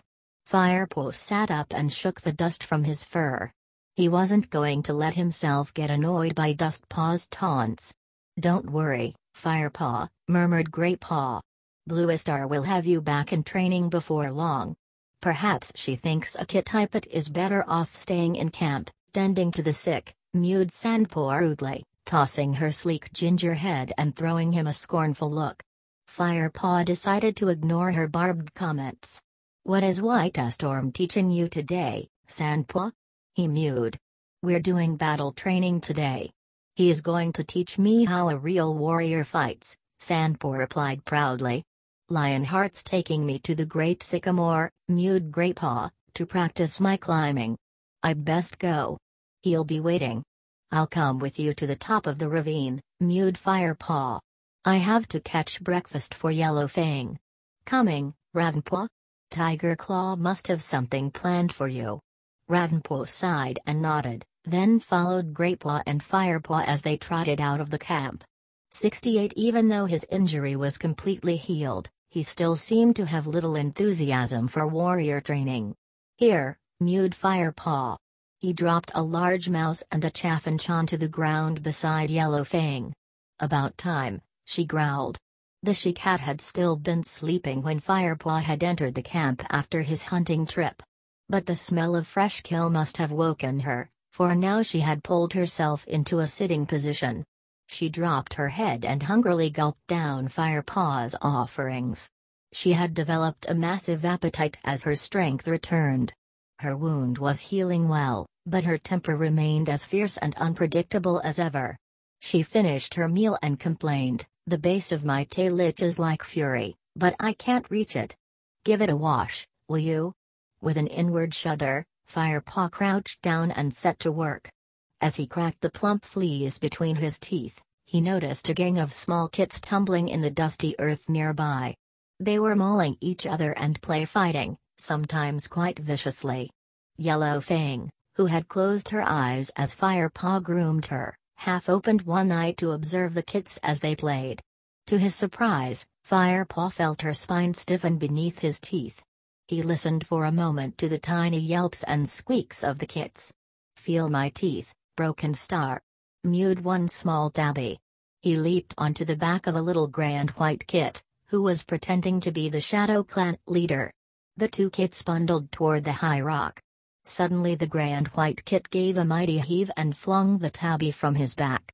With a startled squeak, the little tabby cannoned into Yellow Fang's side. Instantly the old she-cat leaped to her feet, fur on end, spitting violently. "Stay away from me, you scrap of fur!" she hissed. The tabby kit took one look at the furious cat, turned tail, and ran. He hid himself behind a tabby queen, who was staring furiously across the clearing at Yellow Fang. The gray and white kit froze where he stood. Then, paw by paw, he cautiously backed away toward the safety of the nursery. Yellow Fang's reaction had shocked Firepaw.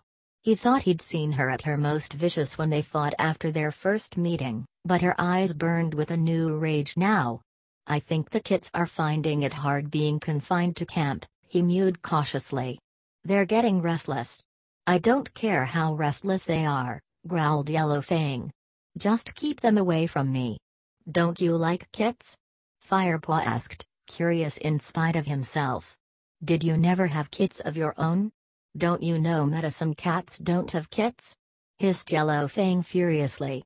But I heard you were a warrior before that, Firepaw ventured. I have no kits. Yellow Fang spat.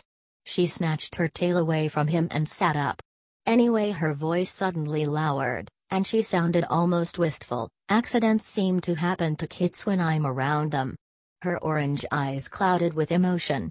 She laid her chin flat on her forepaws and stared ahead. Firepaw watched her shoulders sink as she released a long, silent sigh. Firepaw looked at her curiously. What could she mean? Was the old she-cat being serious? It was hard to tell. Yellow Fang seemed to swing from mood to mood so quickly. He shrugged to himself and went on with the grooming. There are a couple of ticks I couldn't pull out, he told her when he had finished. I should hope you didn't even try, you idiot. Snapped Yellow Fang.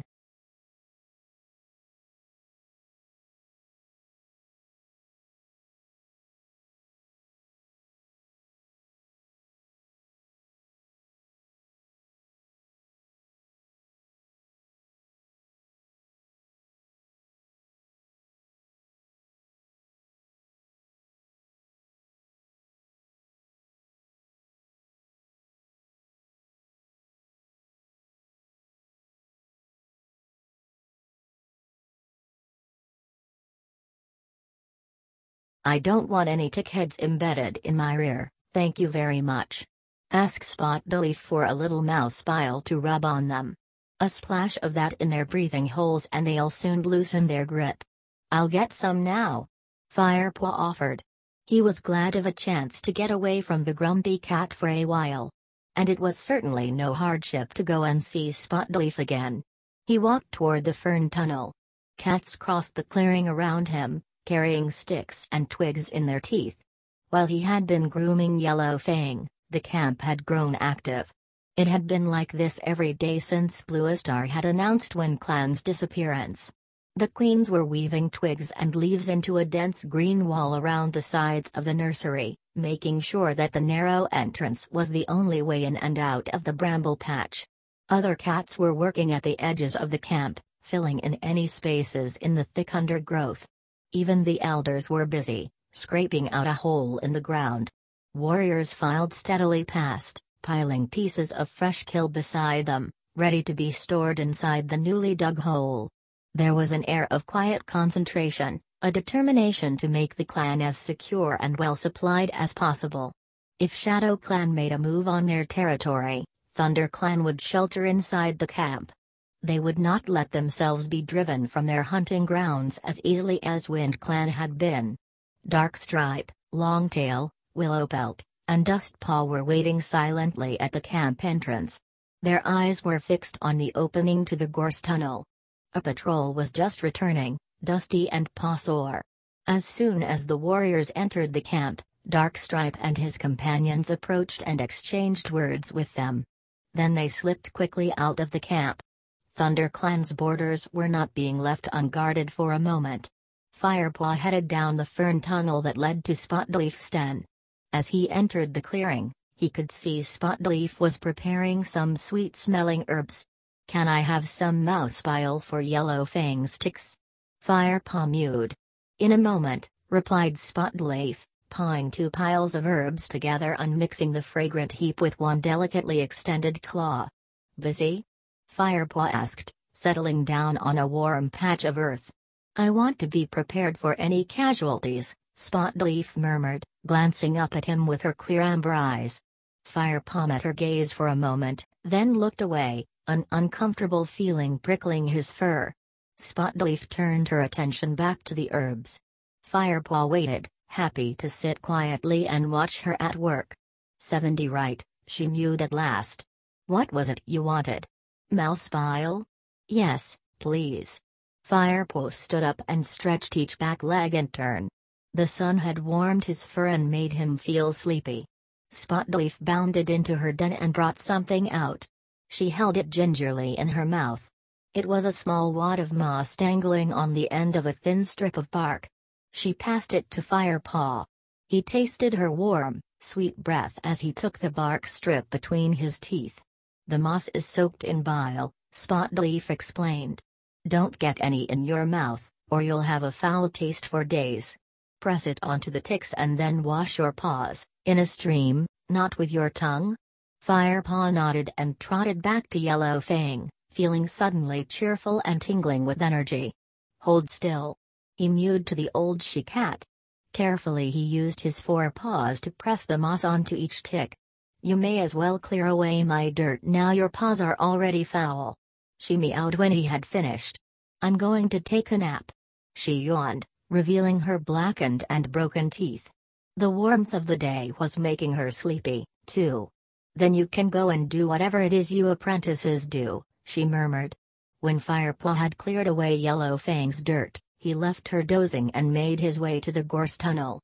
He was keen to get to the stream and rinse his paws. Firepaw. A voice called from the side of the clearing. Firepaw turned. It was Halftail. Where are you off to? Meowed the old cat curiously. You ought to be helping with the preparations.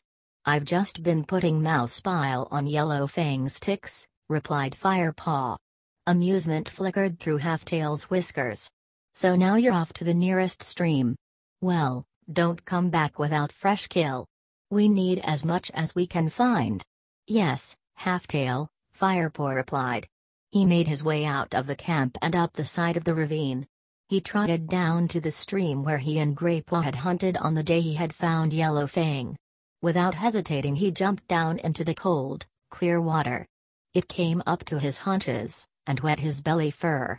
The shock made him gasp, and he shivered. A rustle in the bushes above him made him look up, although the familiar scent that reached his nose told him there was nothing to be alarmed about. What are you doing in there? Greypaw and Ravenpaw were standing looking at him as if he were mad. Mouse bile. Firepaw grimaced. Don't ask. Where are Lionheart and Tiger Claw?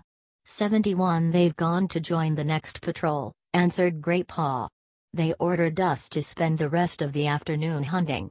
Halftail told me the same thing, Firepaw mewed, flinching as a chilly current of water rushed around his paws.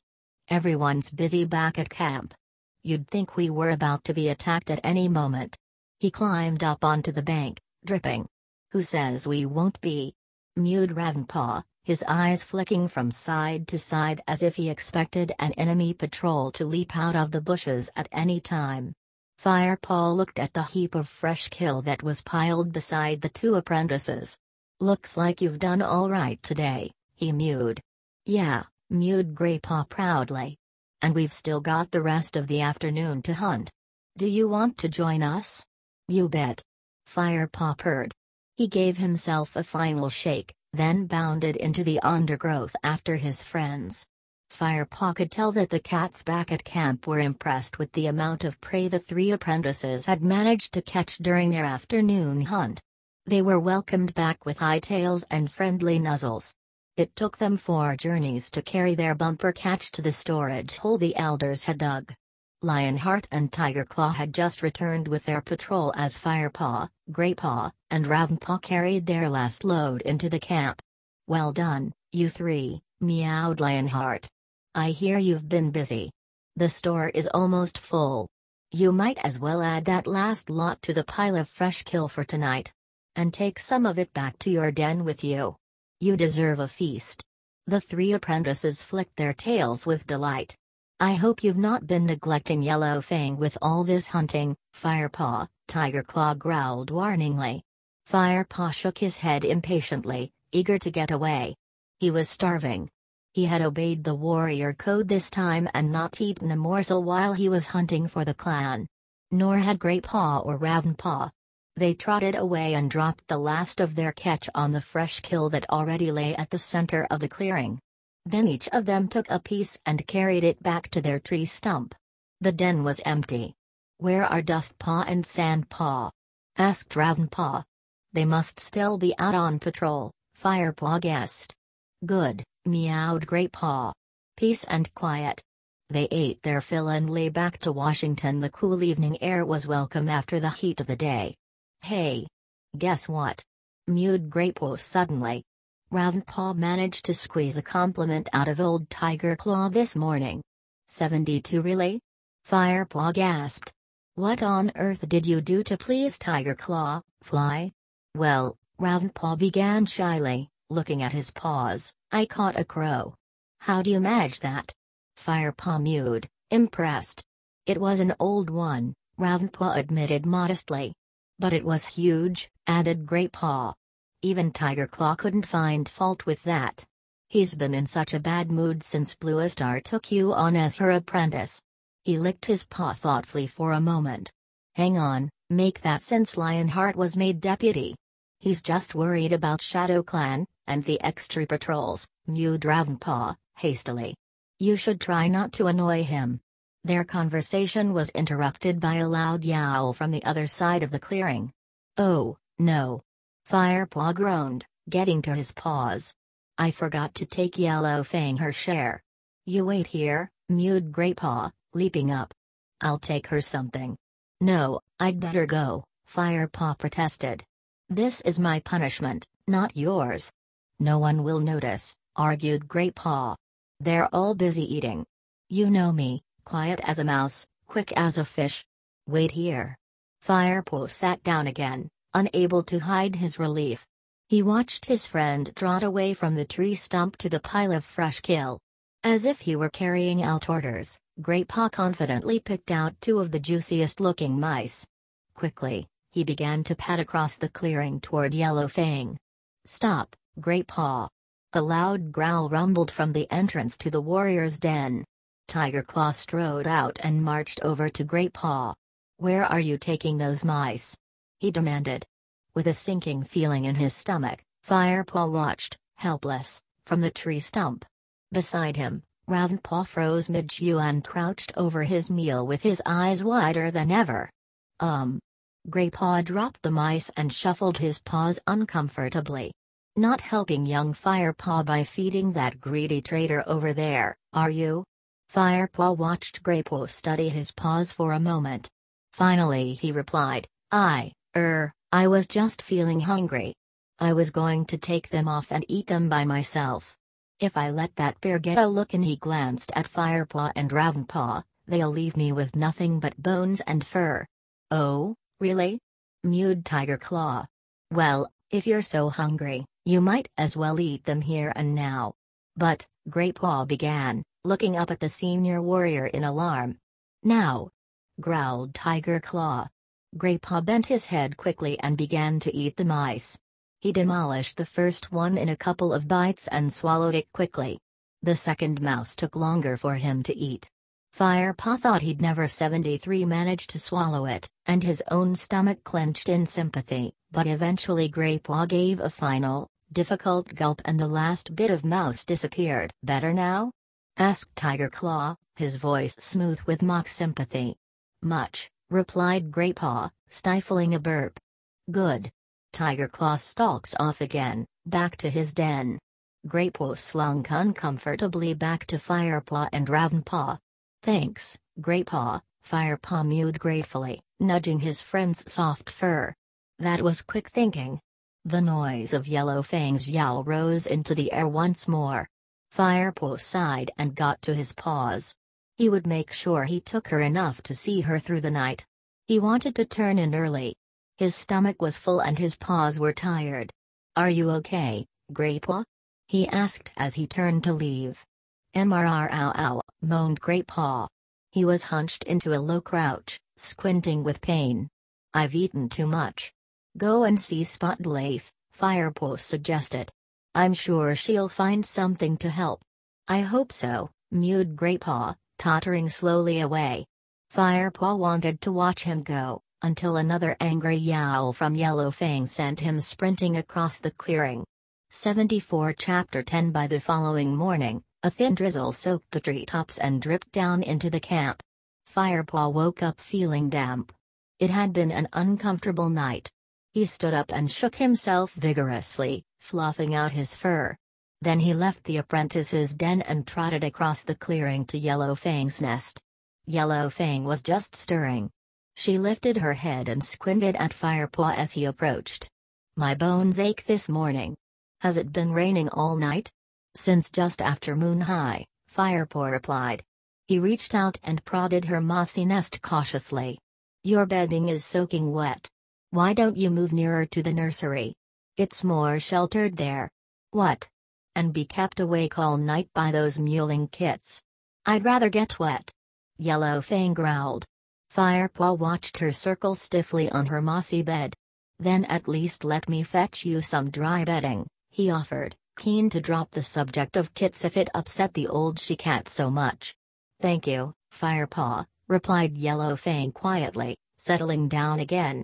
Firepaw felt stunned. He wondered if Yellowfang was feeling all right. It was the first time she had thanked him for anything, and the first time she had not called him Kit-Ibet. Well, don't just stand there like a startled squirrel, go and fetch some moss. She snapped. Firepaw's whiskers twitched with amusement. This was more like the Yellowfang he was used to. He nodded and sprinted off. He almost crashed into Speckletail in the middle of the clearing. This was the queen who had watched Yellowfang's angry outburst at the tabby kit the day before. Sorry, Speckletail, Firepaw mewed. Are you on your way to see Yellowfang? What would I want with that unnatural creature? Replied Speckletail crossly. Actually, it's you I was looking for. Bluestar wants to see you. Firepaw hurried toward the hierarch and Bluestar's den. Bluestar was sitting outside, her head bobbing rhythmically as she licked the gray fur below her throat. She paused when she noticed Firepaw. How is Yellowfang today? She meowed. Her bedding is wet, so I was going to fetch her more, Firepaw replied. I'll ask one of the queens to see to that. Bluestar gave her chest another lick, and then eyed Firepaw carefully. Is she fit enough to hunt for herself yet? She asked. I don't think so, Firepaw meowed, but she can walk well enough now. I see, meowed Bluestar. She looked thoughtful for a moment. It is time for you to return to your 75 training, Firepaw. But you'll need to work hard to make up for time you have lost. Great. Thank you, Bluestar. Firepaw stammered. You will go out with Tiger Claw, Greypaw, and Ravenpaw this morning, Bluestar continued. I've asked Tiger Claw to assess the warrior skills of all our apprentices. Don't worry about Yellowfang, I'll make sure someone sees to her while you are gone. Firepaw nodded. Now, join your companions, Bluestar ordered. I expect they're waiting for you. Thank you, Bluestar, Firepaw mewed. He turned with a flick of his tail and darted toward his den. Bluestar was right, Greypaw and Ravenpaw were both waiting for him by their favorite tree stump. Greypaw looked stiff and uncomfortable, his long fur clumped by the dampness of the air. Ravenpaw was pacing around the tree stump, lost in thought, the white tip of his tail twitching. So, you're joining us today? Greypaw called as Firepaw approached. Someday, huh? He shook himself roughly to get rid of the clinging wetness. Yes. Bluestar told me that Tiger Claw is going to assess us today. Are Sandpaw and Dustpaw coming too? Whitestorm and Darkstripe took them out on warrior patrol. I suppose Tiger Claw is going to look at them later, Greypaw answered. Come on. We should get going, urged Ravenpaw. He had stopped pacing and now hovered beside them anxiously. Fine by me, mewed Greypaw. Hopefully some exercise will warm me up a bit. The three cats trotted through the gorse track and out of the camp. They hurried to the sandy hollow. Tiger Claw had not arrived, so they hung around in the shelter of a pine tree, their fur fluffed up against the chill. Are you worried about the assessment? Firepaw asked Ravenpaw, as the young cat padded backward and forward with quick, nervous paw steps. There's no need to be. You're Tiger Claw's apprentice, after all. When he reports back to Bluestar, he's going to want to tell her how good you are. You can never tell with Tiger Claw, mewed Ravenpaw, still pacing. For goodness sake, sit down, Greypaw grumbled. At this rate you'll be worn out before we begin.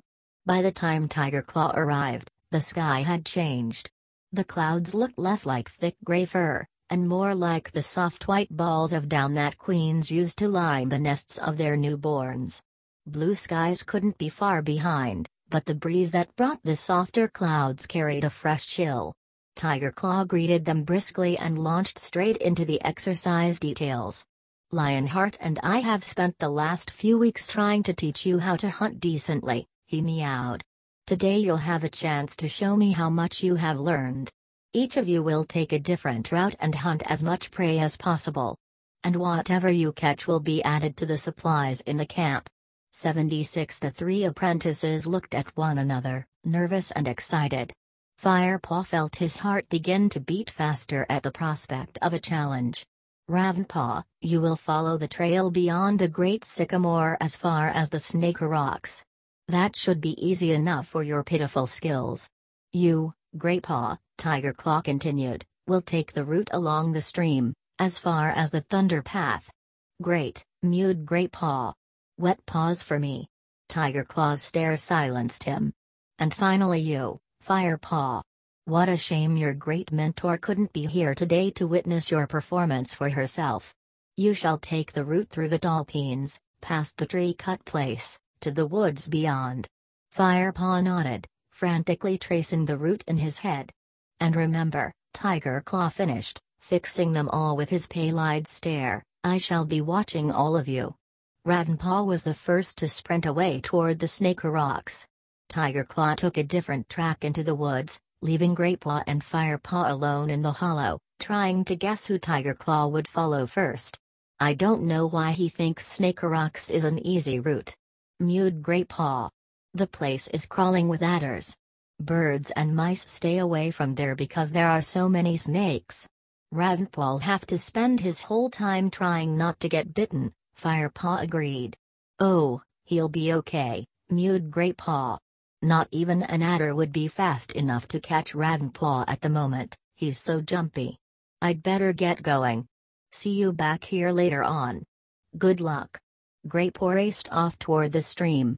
Firepaw paused to sniff the air, then bounded up the side of the hollow and began to head for the Dalpines. It felt strange to be going in this direction, toward the two-leg place he had been raised in.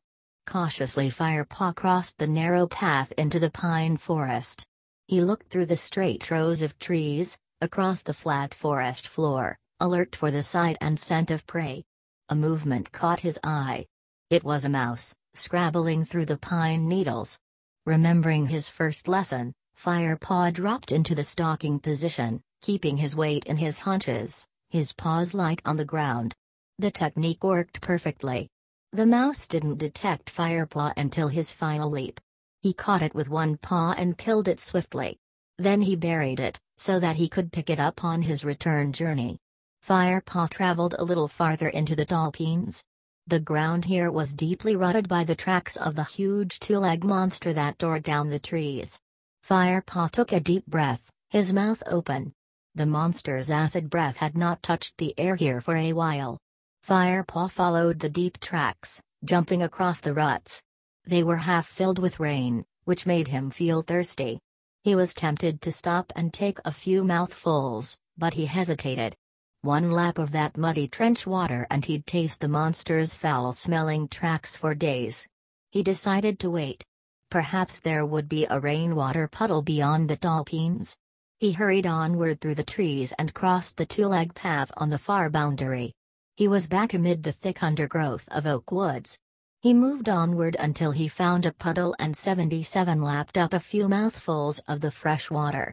Firepaw's fur began to prickle with some extra awareness. He recognized sounds and scents familiar from his old watching place on the fence post, and knew instantly where he was. These were the woods that bordered the two-leg place. He must be very close to his old home now. Ahead Firepaw could smell Tulgs and hear their voices, loud and raucous like crows. It was a group of young Tulgs, playing in the woods. Firepaw crouched and peered ahead through the ferns. The sounds were distant enough to be safe. He changed direction, skirting the noises, making sure he was not seen. Firepaw stayed alert and watchful, but not just for Tulgs. Tiger Claw might be somewhere nearby. He thought he heard a twig snap in the bushes behind him. He sniffed the air, but smelled nothing new. Was he being watched now? He wondered. Out of the corner of his eye, Firepaw sensed movement. At first he thought it was Tiger Claw's dark brown fur, but then he saw a flash of white. He stopped, crouched, and inhaled deeply. The smell was unfamiliar. It was a cat, but not a ThunderClan cat. Firepaw felt his fur bristle with the instincts of a clan warrior. He would have to chase the intruder out of ThunderClan territory. Firepaw watched the creature moving through the undergrowth. He could see its outline clearly as it skittered between the ferns. Firepaw waited for it to wander nearer. He crouched lower, his tail waving back and forth in slow rhythm. As the black and white cat neared, Firepaw rocked his haunches from side to side as he prepared to spring. One more heartbeat, then he leaped. The black and white cat jumped into the air, terrified, and raced away through the trees. Firepaw gave chase. "It's a kitibet," he thought as he raced through the undergrowth, smelling its fierce scent. "In my territory." He was closing in rapidly on the fleeing animal. It had slowed its headlong rush, preparing to scramble up the wide, mossy trunk of a fallen tree. With the blood roaring in his ears, Firepaw leaped onto its back in a single bound. Firepaw could feel the cat struggling beneath him as he gripped on with all his claws. It let out a desperate and terrified yowl. Firepaw released his grip and backed away.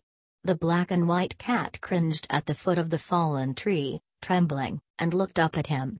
Firepaw lifted his nose, feeling a ripple of disgust at the intruder's easy surrender. This soft, plump house cat, with its round eyes and narrow face, looked very different from the lean, broad-headed cats Firepaw lived with now. And yet something about this cat seemed familiar. Firepaw stared harder.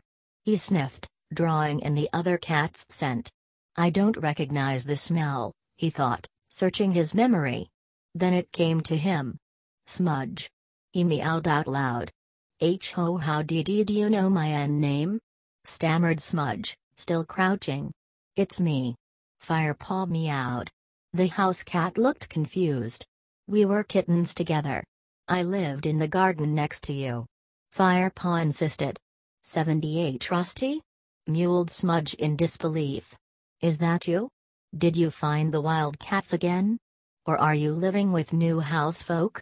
You must be, if you're still alive." "I'm called Firepaw now," Firepaw meowed. He relaxed his shoulders and let his fur fall flat into a sleek orange pelt. Smudge relaxed too. His ears pricked up. "Firepaw?" he echoed, amused. "Well, Firepaw, it looks like your new housefolk don't feed you enough. You certainly weren't this scrawny last time we met."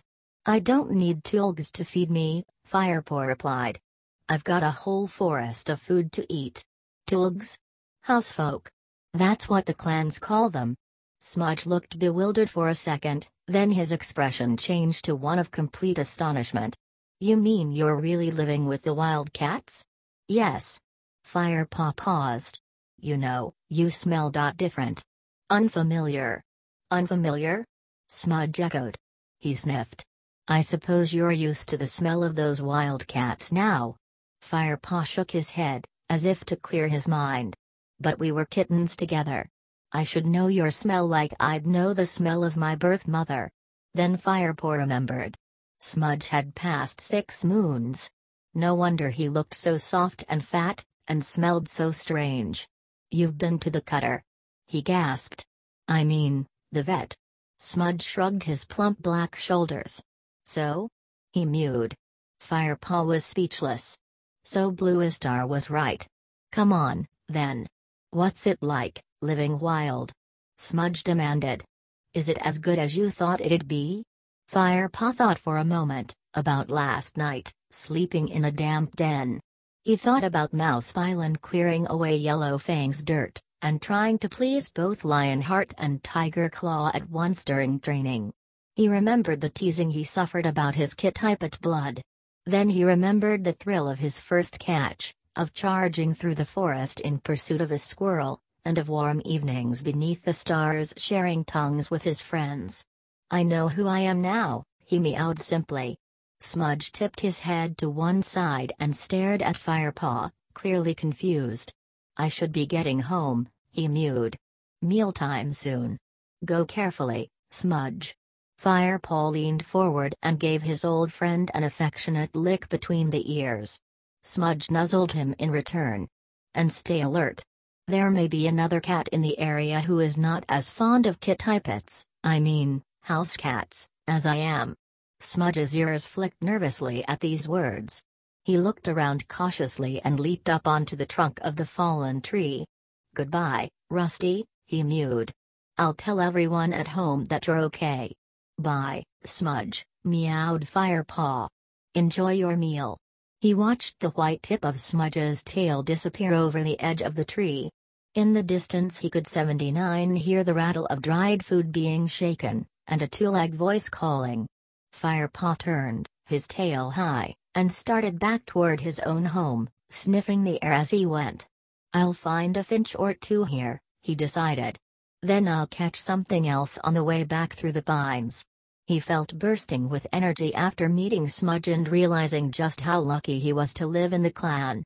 He looked up at the branches above him and began to stalk silently across the forest floor, every sense alert. Now he just needed to impress Bluestar and Tiger Claw, and the day would be perfect. 80 Chapter 11 Firepaw returned with a chaffinch gripped firmly between his teeth. He dropped it in front of Tiger Claw, who stood waiting in the hollow. You're the first one back, meowed the warrior. Yeah, but I've got loads more prey to fetch, Firepaw mewed quickly. I buried it back. I know exactly what you did, Tiger Claw growled. I've been watching you. A swish of bushes announced Greypaw's return. He was carrying a small squirrel in his mouth, which he dropped beside Firepaw's chaffinch. Yuck. He spat. Squirrels are too furry. I'll be picking hairs out of my teeth all evening. Tiger Claw paid no attention to Greypaw's grumbling. Ravenpaw's late, he observed. We'll give him a bit longer and then return to camp. But what if he's been bitten by an adder? Firepaw protested. Then it's his own fault, Tiger Claw replied coldly. There's no room for fools in ThunderClan. They waited in silence. Greypaw and Firepaw exchanged glances, worried about Ravenpaw. Tiger Claw sat motionless, apparently lost in his own thoughts. Firepaw was the first to scent Ravenpaw's arrival. He jumped to his paws as the black cat leaped into the clearing, looking unusually pleased with himself. Dangling from his mouth was the long, diamond-patterned body of an adder. Ravenpaw. Are you okay? Firepaw called. Hey! Meowed Greypaw, rushing forward to admire Ravenpaw's catch. Did that bite you? I was too quick for it. Ravenpaw purred loudly. Then he caught Tiger Claw's eye and fell silent. Tiger Claw fixed all three excited apprentices with a cold stare. Come on, he said shortly. Let's collect the rest of your prey and get back to camp. Firepaw, Greypaw, and Ravenpaw entered the camp, strolling behind Tiger Claw. Their impressive day's catch hung from their mouths, although Ravenpaw kept tripping over his dead snake. As they emerged from the gorse into the camp, a group of young kits scrambled out of the nursery to watch them pass. Look! Firepaw heard one of them say. Apprentices, just back from hunting. He recognized the little tabby yellow Fang had hissed at the day before. Sitting next to him was a fluffy gray kit, no more than 2 moons old. A tiny black kit and a small tortoiseshell stood beside them. Isn't that the kit I bet, Firepaw? Squeaked the gray kit. 81 Yeah. Look at his orange fur. Mewed the black one. They say he's a good hunter, the tortoiseshell added. He looks a bit like Lionheart. Do you suppose he's as good as him? I can't wait to start my training, mewed the tabby. I'm going to be the best warrior ThunderClan has ever seen. Firepaw lifted his chin, feeling proud at the kit's admiring comments. He followed his 2 friends into the center of the clearing. An adder. Greypaw mewed again, as the apprentices dropped their catch for the other cats to share. What shall I do with it? Asked Ravenpaw, sniffing the snake's long body as it lay beside the heap. Can you eat adders? Asked Greypaw. Trust you to think of your stomach. Firepaw joked, butting Greypaw with his head. Well, I wouldn't want to eat it, murmured Ravenpaw. I mean, my mouth tastes pretty foul after carrying it back. Let's put it on the tree stump, then, suggested Greypaw, so that Dustpaw and Sandpaw can see it when they get back. They each carried a piece of their fresh kill, and the adder, back to their den. Greypaw carefully placed the adder on the stump, arranging the snake so that it could be seen clearly from all sides. Then they ate. When they had finished, they sat close together to groom one another and talk. I wonder who Bluestar will choose to go to the gathering? Firepaw meowed. It'll be full moon tomorrow. Sandpaw and Dustpaw have been twice already, replied Greypaw. Perhaps Bluestar will choose one of us this time, mewed Firepaw. After all, we've been training for almost 3 moons now. But Sandpaw and Dustpaw are still the eldest apprentices, Ravenpaw pointed out. Firepaw nodded. And this gathering will be an important one. It'll be the first time the clans have met since Wind Clan disappeared. No cat knows what Shadow Clan is going to say about it. Tiger Claw's low meow interrupted them. You are right, youngster. The warrior had strolled up to them unnoticed. By the way, Firepaw, he added smoothly, Bluestar wants to see you. Firepaw looked up, startled. Why would Bluestar want to see him? Now, if you can spare the time, Tiger Claw meowed. Firepaw jumped up immediately and bounded off across the clearing toward Bluestar's den. Bluestar was sitting outside, her tail flicking restlessly back and forth. When she saw Firepaw, she stood up and looked steadily down at him. Tiger Claw has told me that he saw you talking with a cat from the two-leg place today, she meowed quietly. 82 but, Firepaw began. He said that you began by fighting with this cat but ended up sharing tongues with it. That's true, Firepaw admitted, feeling his fur prickle defensively. But he was an old friend. We grew up together. He paused and swallowed. When I was a kit I bet. Bluestar looked at him for a long moment. Do you miss your old life, Firepaw? She asked. Think carefully, now. No. How can Bluestar think that? Firepaw wondered. His head was spinning. What was Bluestar trying to make him say? Do you wish to leave the clan? Of course not. Firepaw was shocked by her question. Bluestar didn't seem to hear the passion in his answer. She shook her head, looking suddenly old and tired. I won't judge you if you leave us, Firepaw. Perhaps I expected too much of you. Perhaps my judgment has been clouded by the clan's need for new warriors. Panic swept through Firepaw at the thought of leaving the clan forever. But my place is here. This is my home, he protested. I need more than that, Firepaw. I need to be able to trust in your loyalty to Thunder Clan, especially now that it looks like Shadow Clan is planning an attack. We don't have room for anyone who isn't sure whether their heart lies in the past or the present. Firepaw took a deep breath and chose his next words carefully. When I saw Smudge today, that's the house cat Tiger Claw saw me talking with, I saw what life would have been like if I had stayed with the Toogs. I felt happy that I had not stayed. I was proud I left. He held Bluestar's gaze without flinching. Meeting Smudge made me certain I made the right decision. I could never have been satisfied with the soft life of a kit I bet. Bluestar looked closely at him for a moment, her eyes narrow. Then she nodded. Very well, she said. I believe you. Firepaw dipped his head respectfully and let out a silent sigh of relief. I spoke to Yellowfang earlier, meowed Bluestar in a lighter tone. She thinks a lot of you. She's a wise old she-cat, you know. And I suspect she wasn't always bad-tempered. Indeed, I think that I could grow to like her. Firepaw felt an unexpected glow of pleasure at these words. Maybe, in caring for Yellowfang, his admiration for her had grown into affection, despite the she-cat's ill temper. Whatever the reason, he was glad Bluestar liked her too. But there is something about her that I don't trust, Bluestar went on quietly. She will stay with Thunder Clan for now, but remain as a prisoner. The queens will care for her. You must concentrate on your training. Firepaw nodded and waited to be dismissed, but Bluestar hadn't finished. Firepaw, Although you showed bad judgment today in talking to a house cat, Tiger Claw was impressed by your hunting skills.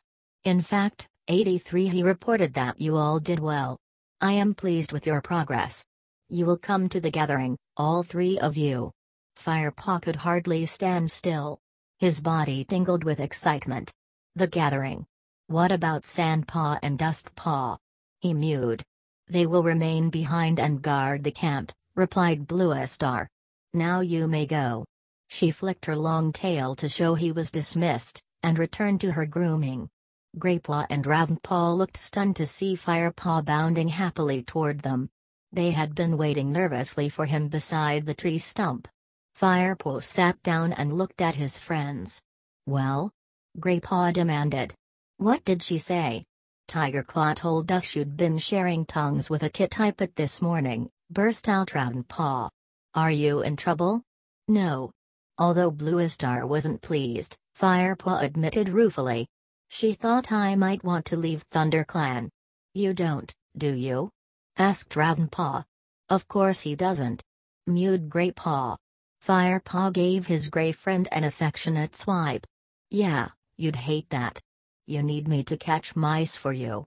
All you can catch these days are hairy old squirrels.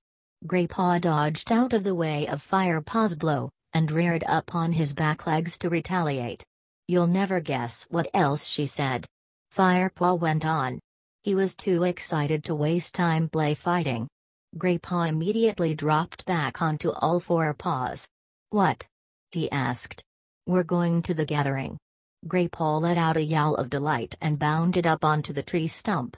One of his back paws knocked the adder flying. It hit Ravenpaw on the head and wrapped itself around his neck. Ravenpaw spat with alarm and surprise, and then turned on Greypaw. Watch it. He hissed crossly. He shook the adder onto the ground. Scared it might try to bite you? Firepaw teased. He crouched down, hissing, and sidled up to Ravenpaw. Ravenpaw twitched his whiskers and retorted, some snake you'd make. He leaped onto Firepaw and rolled him easily onto his back. Greypaw reached down from the tree stump and gave Ravenpaw's tail a tug. As Ravenpaw turned to thump Greypaw with a soft forepaw, Firepaw jumped to his feet and leaped into them both, sending Greypaw flying from the stump. All three cats tumbled into the dirt and tussled on the ground. Finally they fell apart and settled themselves, panting, beside the tree stump. 84 Are Sandpaw and Dustpaw coming too? Puffed Greypaw. Nope. Firepaw replied, unable to disguise the note of triumph in his voice. They have to stay behind and guard the camp. Oh, let me tell them. Begged Greypaw. I can't wait to see the looks on their faces. Me neither. Firepaw agreed. I can't believe we're going instead of them. Especially after Tiger Claw saw me with Smudge today. That was just bad luck, answered Greypaw. We all caught a load of prey in the assessment. That must be what decided it. I wonder what the gathering will be like, mewed Ravenpaw. It'll be fantastic, Greypaw replied confidently. I bet all the great warriors will be there. Clawface, Stonefur. But Firepaw wasn't listening anymore. Instead, he found himself thinking about Tiger Claw and Smudge. Greypaw was right, it was bad luck that the great warrior had been observing him when he had met his old friend. Why couldn't he have been watching Greypaw or Ravenpaw instead? In fact, it was bad luck that Tiger Claw had sent him so near the two-leg place at all. Suddenly a dark thought entered Firepaw's mind. Why had Tiger Claw sent him so near his old haunts? Had he wanted to test him? Could it be the great dark warrior didn't trust his loyalty to ThunderClan?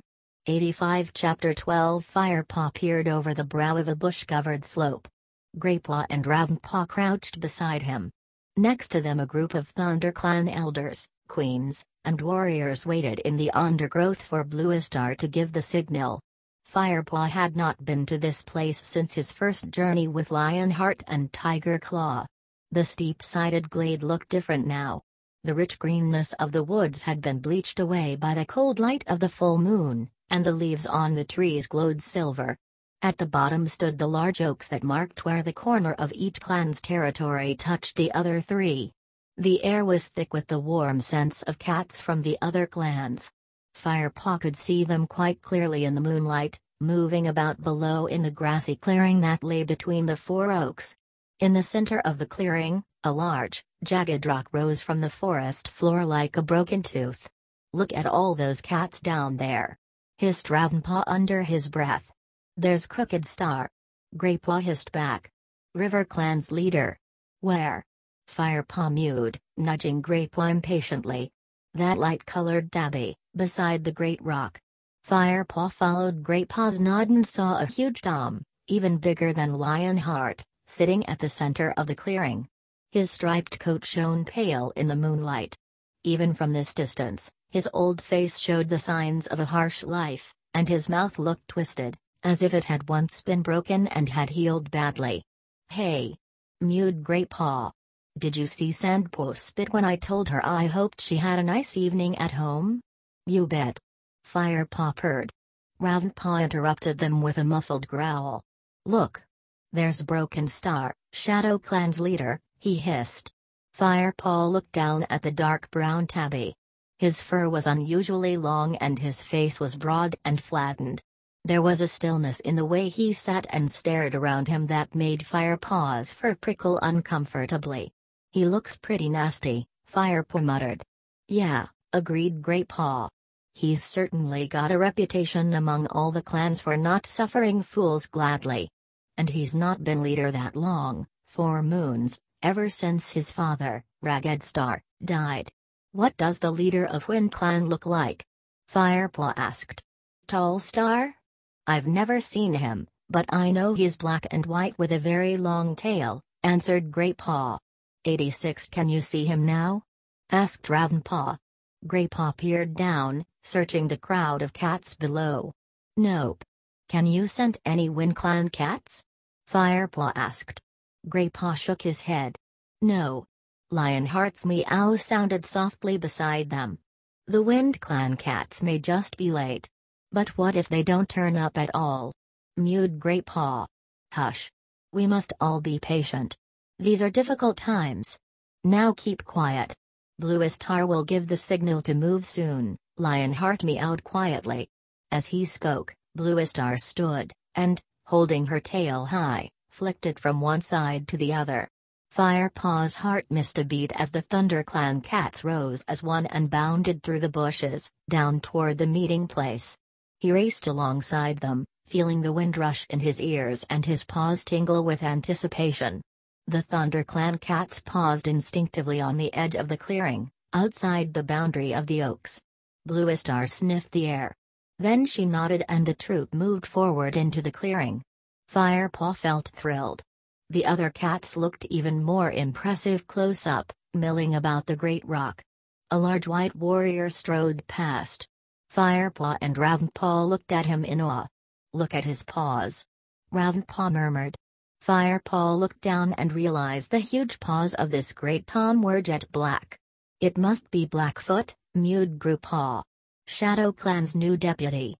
Blackfoot stalked over to Broken Star and sat down beside him. The Shadow Clan leader acknowledged him with a twitch of one ear, but said nothing. "When does the meeting begin?" Ravenpaw asked Whitestorm. "Be patient, Ravenpaw," he answered.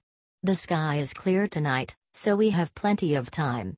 Lionheart leaned over and added, "We warriors like to spend a little time boasting about our victories, while the elders swap tales about the ancient days before the Tulgs came here." All 3 apprentices looked up at him and saw his whiskers twitch mischievously.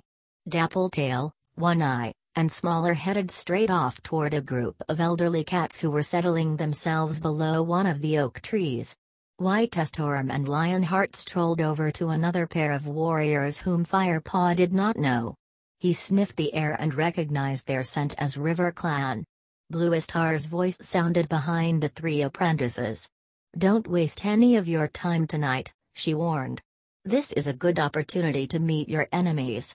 Listen to them, remember what they look like and how they behave. There is a great deal to be learned from these meetings. And say little," warned Tiger Claw. "Don't give anything away that might be used against us once the moon has waned." 87 Don't worry, we won't. Firepaw promised hastily, looking into Tiger Claw's eyes. The feeling that Tiger Claw didn't trust his loyalty lingered with him still. The two warriors nodded and moved on, and the apprentices were left alone. They looked at each other. "What do we do now?" Firepaw asked. "What they said," replied Ravenpaw. "Listen. And don't say too much," Greypaw added. Firepaw nodded gravely. "I'm going to see where Tiger Claw went," he mewed. "Well, I'm going to find Lionheart," mewed Greypaw. "You coming, Ravenpaw?" "No, thanks," Ravenpaw replied.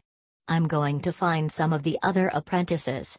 "Okay, we'll meet up later," mewed Firepaw, and he trotted in the direction Tiger Claw had taken.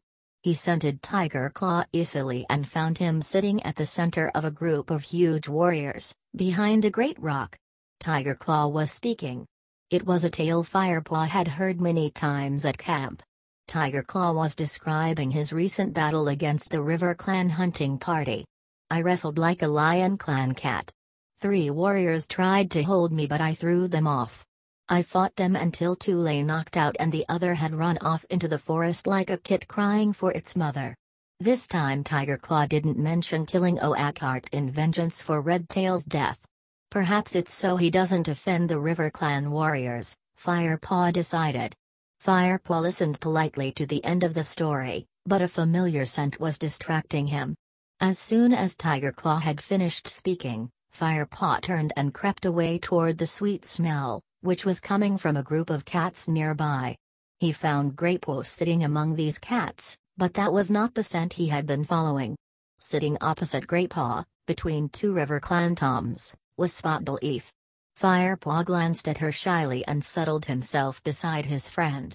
"Still no scent of Wind Clan," he mewed to Greypaw. "The meeting hasn't begun yet, they may still come," replied his friend. "Look, there's Running Nose. He's the new Shadow Clan medicine cat, apparently." He nodded toward a small gray and white cat at the center of the group. "I can see why they call him Running Nose," Firepaw remarked. The medicine cat's nose was wet at the tip and encrusted around the edges. "Yep," replied Greypaw with a scornful growl. "I can't see why they appointed him when he can't even cure his own cold." Running Nose was telling the cats about a herb that medicine cats had used in the old days to cure kitten cough. Since the Tulgs came and filled the place with hard earth and strange flowers, he complained in a high-pitched yowl, the herb has disappeared, and kittens die needlessly in cold weather. 88 The cats gathered around him yowled their disapproval. "It never would have happened in the time of the Great Clan cats," growled a Black River Clan queen. "Indeed," mewed a Silver Tabby. "The great cats would have killed any Tulgs that dared enter their territory. If Tiger Clan roamed this forest still, Tulgs would not have built this far into our land." Then Firepaw heard Spotleaf's quiet mew. "If Tiger Clan still roamed these forests, we would hardly have made our territory here, either." "What's Tiger Clan?" mewed a small voice beside them. Firepaw noticed a little tabby apprentice from one of the other clans sitting beside him. "Tiger Clan is one of the great cat clans that used to roam the forest," Greypaw explained quietly. "Tiger Clan is cats of the night, big as horses, with jet black stripes. Then there is Lion Clan. There." Greypaw hesitated, frowning as he tried to remember. "Oh. I've heard of them," mewed the tabby. "They were as big as Tiger Clan cats, with yellow fur and golden manes like rays of the sun." Greypaw nodded. "And then there is the other one, Spotty Clan or something like that." "I suspect you're thinking of Leopard Clan, young Greypaw," meowed a voice from behind them. "Lionheart." Greypaw greeted his mentor with an affectionate touch of his nose. Lionheart shook his head in mock despair. "Don't you youngsters know your history?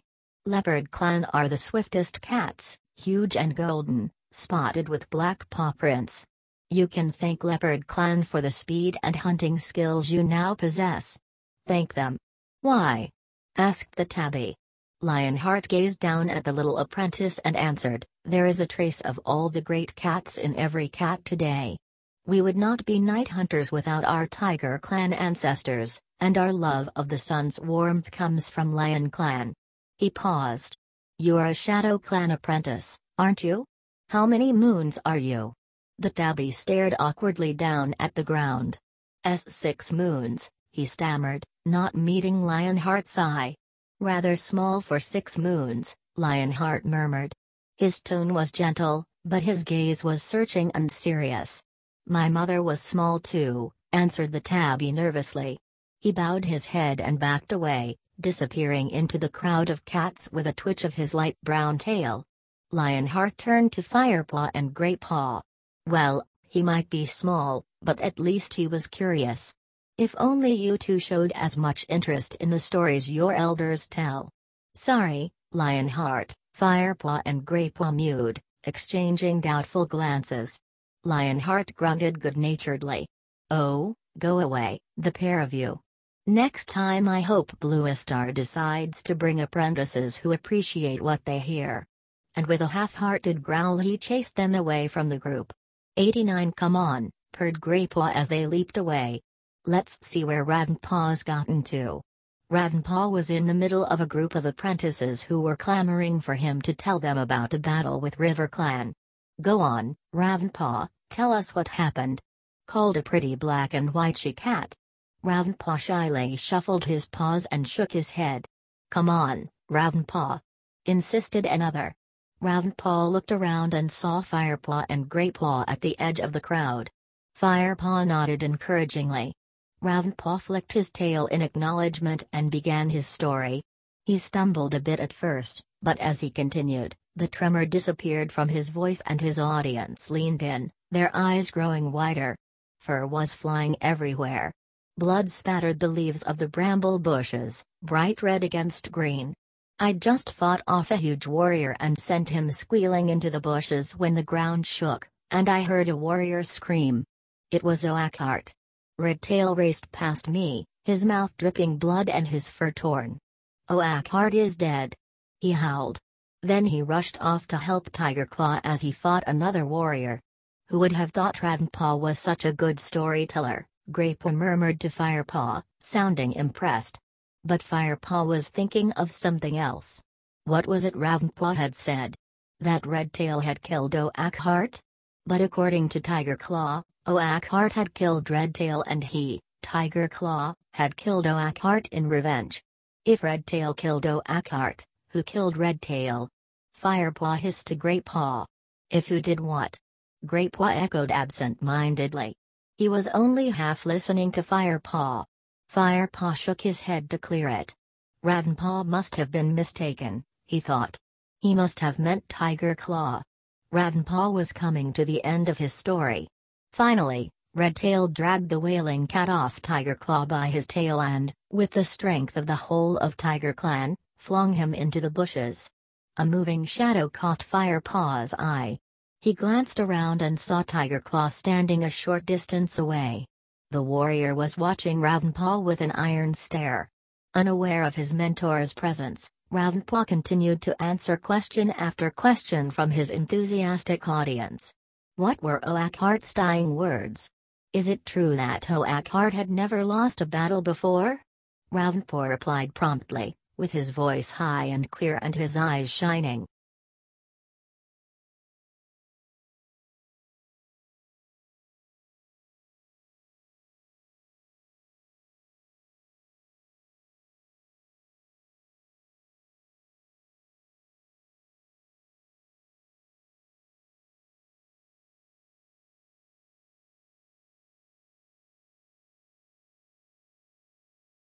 But when Firepaw glanced back at Tigerclaw, he saw a look of horror and then fury creep over the warrior's face.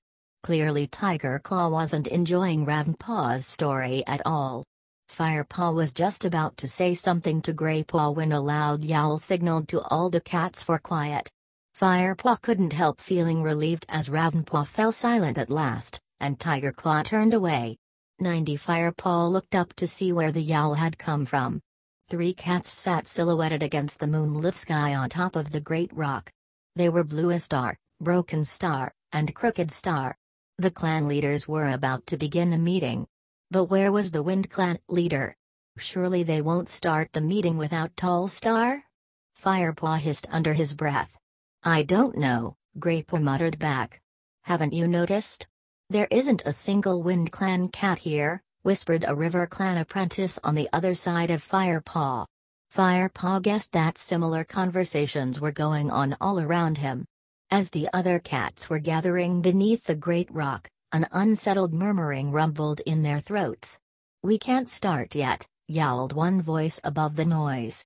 Where are the Wind Clan representatives? We must wait until all the clans are present.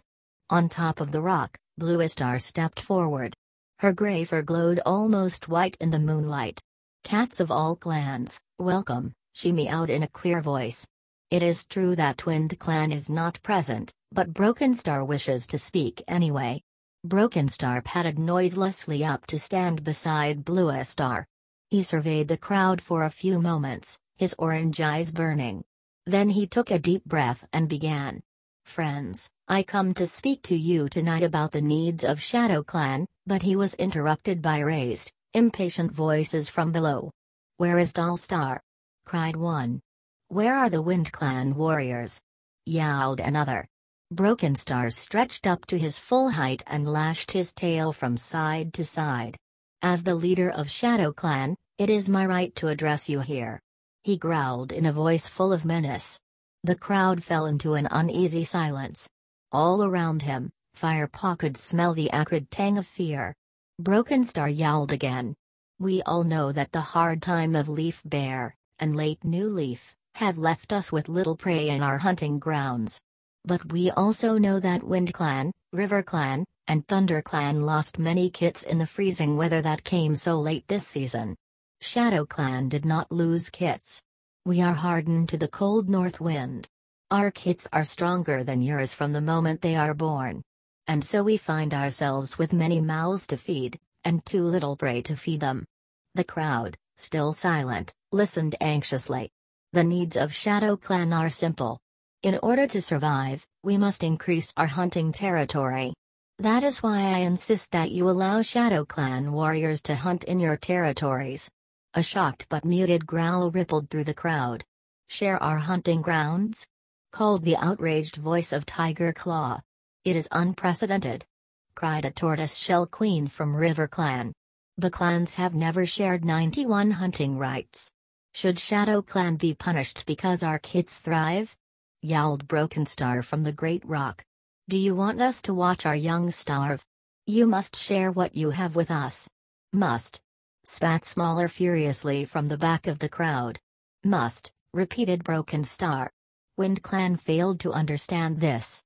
In the end, we were forced to drive them out of their territory. Snarls of outrage burst from the crowd, but Brokenstar's caterwaul rang loud above them, and, if we have to, we will drive you all from your hunting grounds in order to feed our hungry kits.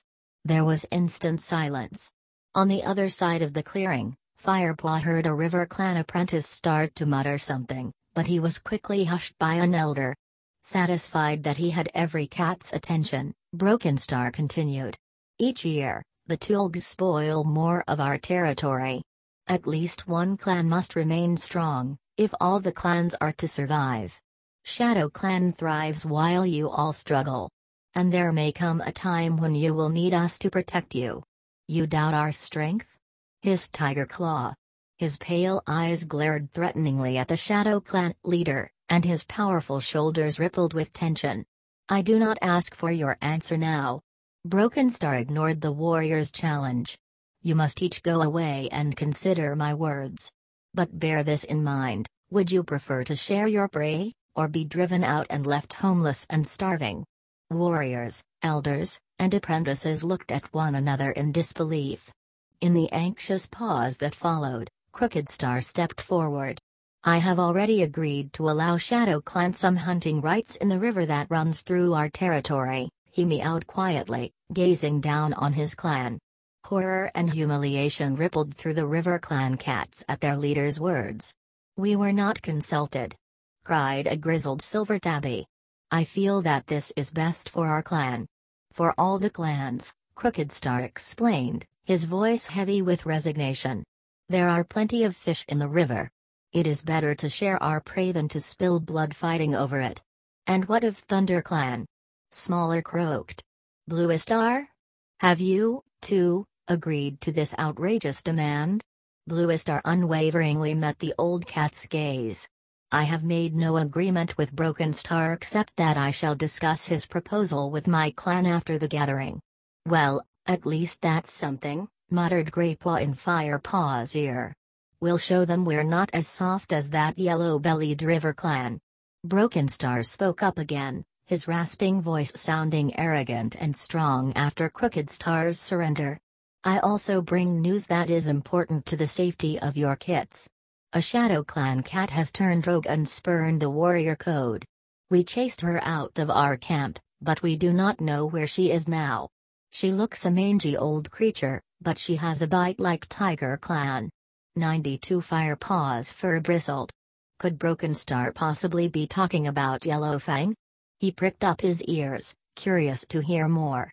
She is dangerous. I warn you, do not offer shelter to her. And Broken Star paused dramatically. Until she is caught and killed, I urge you to keep a close eye on your kits. Firepaw knew from the nervous growl that rumbled in the throats of the ThunderClan cats that they, too, had thought of Yellowfang.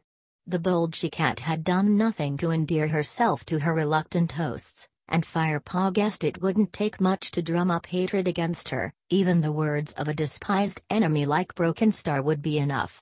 The Shadow Clan warriors began to push their way out of the throng of cats. Broken Star leaped down from the rock, and his warriors immediately surrounded him and escorted him away from Fortress, back into Shadow Clan territory. The remaining Shadow Clan cats followed quickly behind, including the undersized tabby Lionheart had questioned earlier. But among the other Shadow Clan apprentices, the tabby no longer looked unusually small. They all looked tiny and undernourished, more like kits of 3 or 4 moons than full-fledged apprentices. What do you think of all that? Greypaw mewed in a low voice. Ravenpaw bounded over before Firepaw could reply. What's going to happen now? He wailed, his fur fluffed up in alarm and his eyes wider than ever. Firepaw didn't answer. The elders of ThunderClan were gathering nearby, and he was straining to hear what they were saying. That must be Yellowfang he was talking about, growled Smaller. Well, she did snap at Goldenflower's youngest kit the other day, murmured Speckletail darkly. She was the oldest nursery queen, and fiercely protective of all the kits. And we've left her behind, with the camp virtually unguarded. Wailed One Eye, who for once seemed to be having no trouble hearing everything. I tried to tell you she was a danger to us, hissed Darkstripe. Blue Star has to listen to reason now and get rid of her before she harms any of our young. Tigerclaw strode up to the group. We must return to camp at once and deal with this rogue. He yowled. Firepaw didn't stop to hear more. His mind was spinning. Loyal as he was to his clan, he just couldn't believe that Yellowfang would be a danger to kits. Frightened for the old she-cat, burning with questions only she could answer, he raced away from Greypaw and Ravenpaw without a word. He charged up the hillside and pelted through the forest. Had he been mistaken about Yellowfang? If he warned her about the danger she was in, would he be risking his own position in ThunderClan? Whatever trouble he got himself into, he had to find out the truth from her before the other cats got back to the camp. 93 Chapter 13 Firepaw reached the edge of the ravine and looked down at the camp. He was panting and his paws were slippery with dew. He sniffed the air. He was alone. There was still time to speak to Yellowfang before the others returned from the gathering. Silently, he jumped down the rocky slope and slipped through the gorse tunnel unnoticed. The camp was still and quiet, apart from the muted snuffles of sleeping cats. Firepaw quickly crept around the edge of the clearing to Yellowfang's nest. The old medicine cat was curled on top of her mossy bedding. Yellowfang, he hissed urgently. Yellowfang. Wake up, it's important. 2 orange eyes opened and glinted in the moonlight. I wasn't sleeping, meowed Yellowfang quietly. She sounded calm and alert. You came straight from the gathering to me? That must mean you've heard. She blinked slowly and looked away. So Broken Star kept his promise. What promise? Firepaw felt very confused. Yellow Fang seemed to know more than he did about what was going on. Shadow Clan's noble leader promised to drive me from every clan territory, Yellow Fang replied dryly. What did he say about me? He warned us that our kits were in danger as long as we sheltered the Shadow Clan rogue. He didn't say your name, but Thunder Clan guessed who he was talking about. You must leave before the others get back. You are in danger. You mean they believed Broken Star? Yellow Fang flattened her ears and swished her tail angrily. Yes. Firepaw meowed urgently. Dark Stripe says you're dangerous. The other cats are scared of what you might do. Tiger Claw is planning to come back and I don't know. I think you should go before they get here. In the distance Firepaw could hear the yowls of angry cats.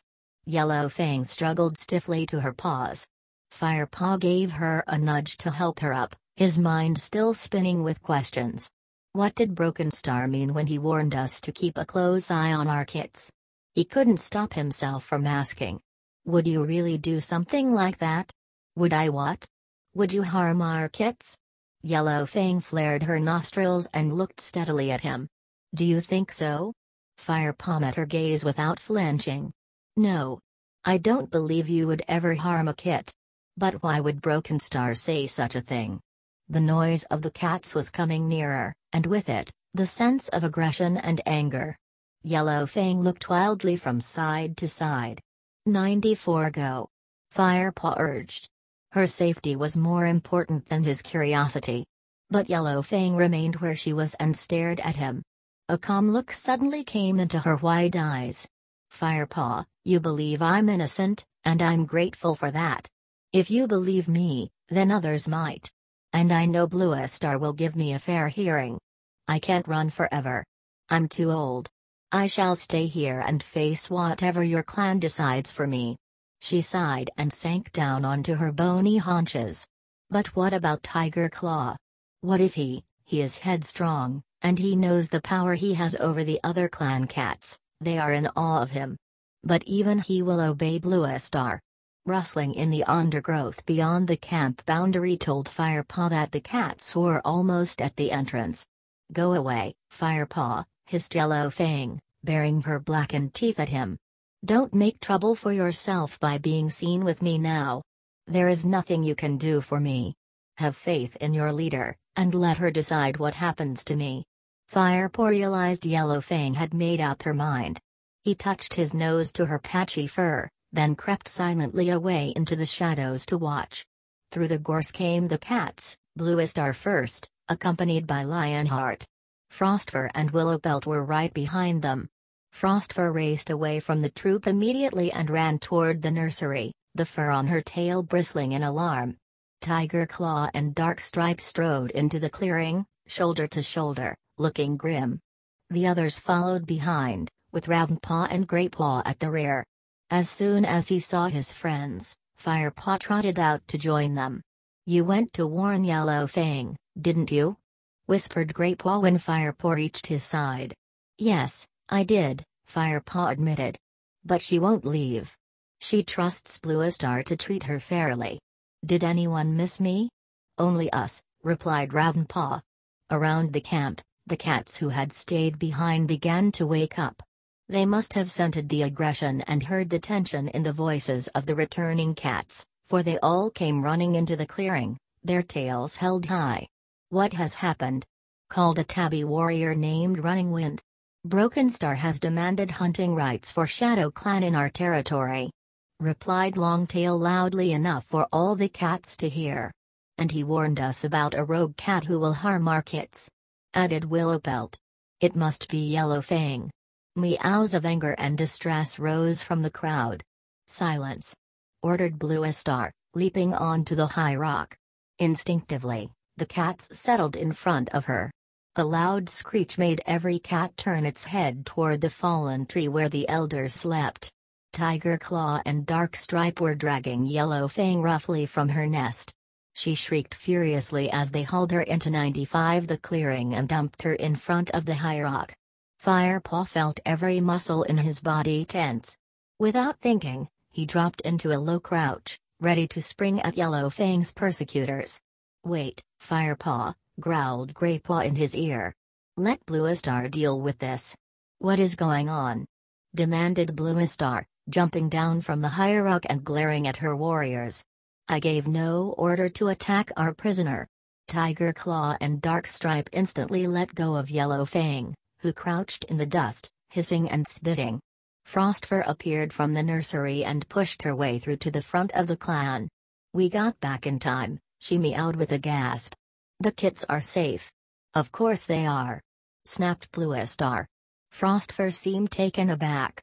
"But you are going to throw Yellow Fang out, aren't you?" she meowed, her blue eyes wide. "Throw her out?" spat Darkstripe, unleashing his claws. "We should kill her now." Bluestar fixed her piercing blue eyes on Darkstripe's angry face. "And what has she done?" she asked with icy calm. Firepaw held his breath. "You were at the gathering." "Brokenstar said she," Darkstripe began. "Brokenstar said only that there is a rogue somewhere in the woods," meowed Bluestar, her voice menacingly quiet. "He did not mention Yellow Fang by name. The kits are safe. For as long as she is in my clan, Yellow Fang will not be harmed in any way." Bluestar's words were met with silence, and Firepaw heaved a sigh of relief. Yellow Fang looked up at Bluestar and narrowed her eyes respectfully. "I will leave now, if you wish it, Bluestar." "There is no need," Bluestar replied. "You have done nothing wrong. You will be safe here." The ThunderClan leader lifted her gaze to the crowd of cats that surrounded Yellow Fang and meowed. "It is time we discussed the real threat to our clan, Brokenstar. We have already begun to prepare for an attack by Shadow Clan," Bluestar began. "We'll carry on with those preparations, and patrol our borders more frequently. Wind Clan has gone. River Clan has given hunting rights to Shadow Clan warriors. ThunderClan stands alone against Brokenstar." A murmur of defiance rippled through the cats, and Firepaw felt his fur prickle with anticipation. "Then we're not going to agree to Brokenstar's demands?" meowed Tiger Claw.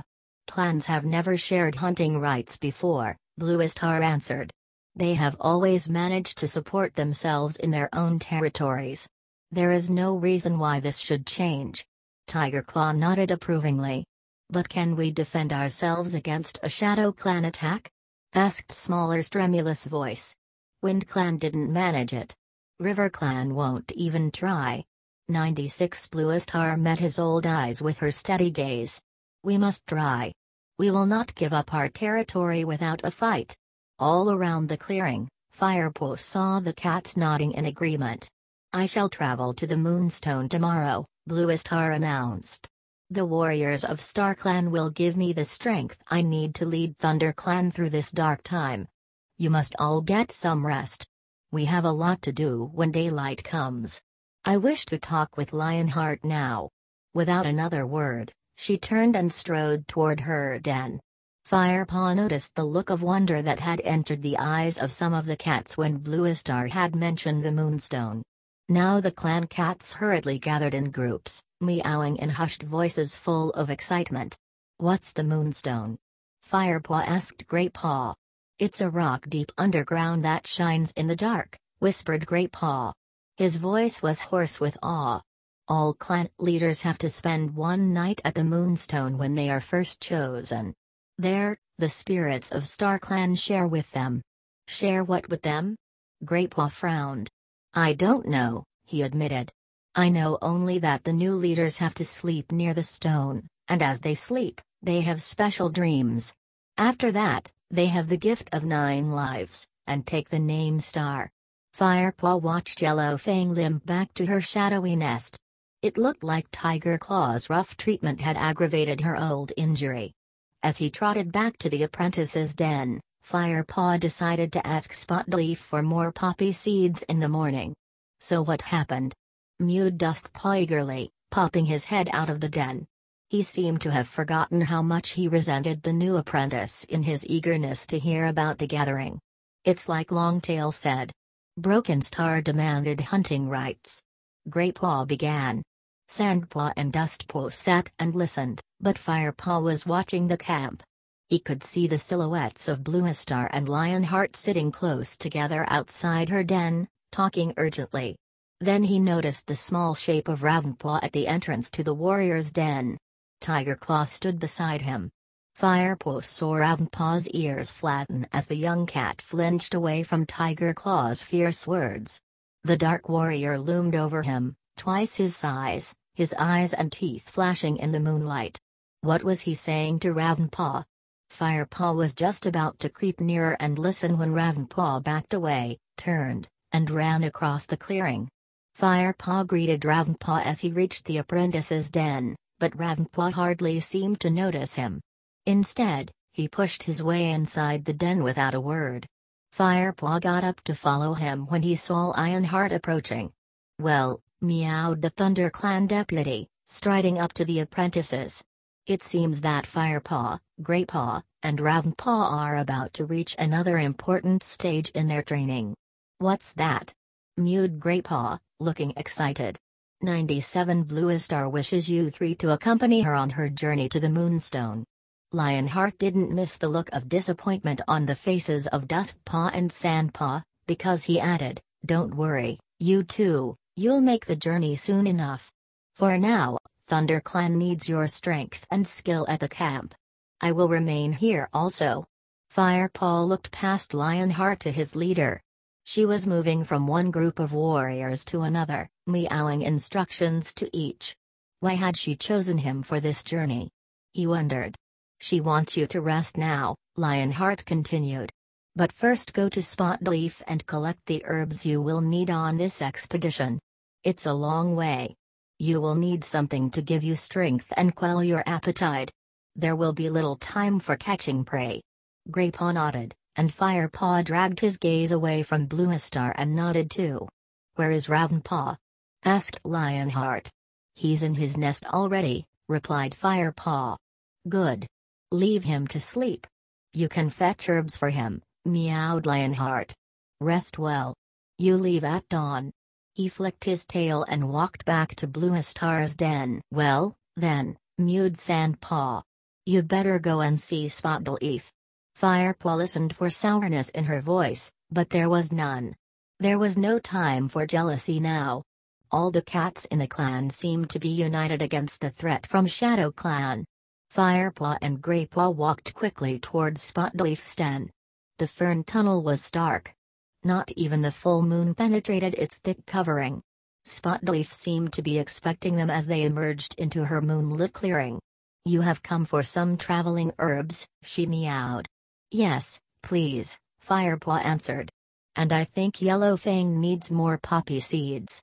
She seemed to be feeling her wounds. I will take her some after you have gone. And your traveling herbs are ready." Spotleaf indicated a pile of carefully made leaf wraps. "Enough for the three of you. The dark green herb will stop your hunger pangs during the journey. The other will give you strength. Eat them both just before you leave. They're not as good as fresh prey, but the taste won't last long." "Thanks, Spotleaf," mewed Firepaw. He leaned down and picked up one of the parcels. As he bent his head, Spotleaf stretched over and gently rubbed his cheek with her nose. Firepaw breathed in her sweet, warm scent and purred his thanks. Greypaw picked up the other two and the friends turned and headed back through the tunnel. "Good luck," Spotleaf called after them. "Travel safely." They arrived at the entrance to their den and dropped the bundles. "Well, I just hope these herbs don't taste too revolting," muttered Greypaw. 98 It must be a long way to the Moonstone. We've never been given herbs before. Do you know where it is? Firepaw asked. "Beyond clan territory, at a place called High Stones. It lies deep underground, in a cave we call Mother Mouth. Have you ever been there before?" Firepaw was impressed that Greypaw knew so much about this mysterious place. "No, but all apprentices have to make the journey there before they become warriors." The thought of becoming a warrior made Firepaw's eyes gleam with excitement, and he couldn't help standing a little taller. "Don't get your hopes up. We still have to finish our training. Greypaw warned, as if reading his thoughts. Firepaw looked up through the canopy of leaves at the stars glittering in the black sky above. Moonhigh had passed. We should get some sleep, he mewed. But he couldn't imagine being able to sleep with the thought of tomorrow's adventure spinning through his mind. Attending the gathering, a journey to the Moonstone, how far away his kit-typed life seemed now. 99 Chapter 14 The cold air chilled Firepaw's bones as blackness wrapped itself around him. He could hear nothing, and his nostrils were filled with the musty scent of damp earth. Out of nowhere, a brilliant ball of light flared in front of him. Firepaw ducked his head, screwing up his eyes against the glare. The light shone, dazzling coldly like a star, then it blinked out, disappearing as quickly as it had come. The darkness fell away, and Firepaw found himself in the forest. He felt comforted by the familiar smells of the woods. He breathed in the moist green scents, and calmness flowed through his body. Without warning, a dreadful noise burst from the trees. Firepaw's fur bristled. It was the screeching of terrified cats racing out from the bushes up ahead. Firepaw recognized their ThunderClan belts as they fled past him. He stood rooted to the spot, unable to move. Then came great cats, huge dark warriors, their eyes glittering cruelly. They thundered toward him, pounding the earth with massive paws, their claws unsheathed. And out of the shadows, Firepaw heard a high, desperate cry filled with grief and rage. Greypaw. Firepaw woke, horrified. His dream vanished, leaving his ears ringing and his fur standing on end. As he opened his eyes, he saw the face of Tiger Claw peering into the den. Firepaw leaped to his feet, instantly alert. "Something wrong, Firepaw?" asked Tiger Claw. "Just a dream," Firepaw mumbled. Tiger Claw gave him a curious look, then growled, "Wake the others. We leave shortly." Outside the den, the sky glowed with a new dawn, and dew sparkled on the ferns. It would be a warm day once the sun was up, but the early morning dampness reminded Firepaw that the time of leaf fall was not far off. Firepaw, Greypaw, and Ravenpaw quickly gulped down the herbs that Spotleaf had given them. Tiger Claw and Bluestar sat watching them, ready to leave. The rest of the camp was still asleep. "Ugh!" complained Greypaw. "I knew they'd be bitter. Why couldn't we eat a fat, juicy mouse instead?" "These herbs will keep your hunger at bay longer," answered Bluestar. "And they will make you strong. We have a long journey ahead of us." "Have you eaten yours already?" Firepaw asked. "I cannot eat if I'm going to share dreams with StarClan at the Moonstone tonight," replied Bluestar. Firepaw felt his paws tingle when he heard these words. He was itching to begin the journey. With the dawn's light and the familiar voices, the terror of his dream had left him. All that remained was the memory of the brilliant light, and Bluestar's words sent a renewed thrill of excitement through him. The 5 cats made their way through the gorse tunnel and out of the camp. Lionheart was just returning with a patrol. "Safe journey," he meowed. 100 Bluestar nodded.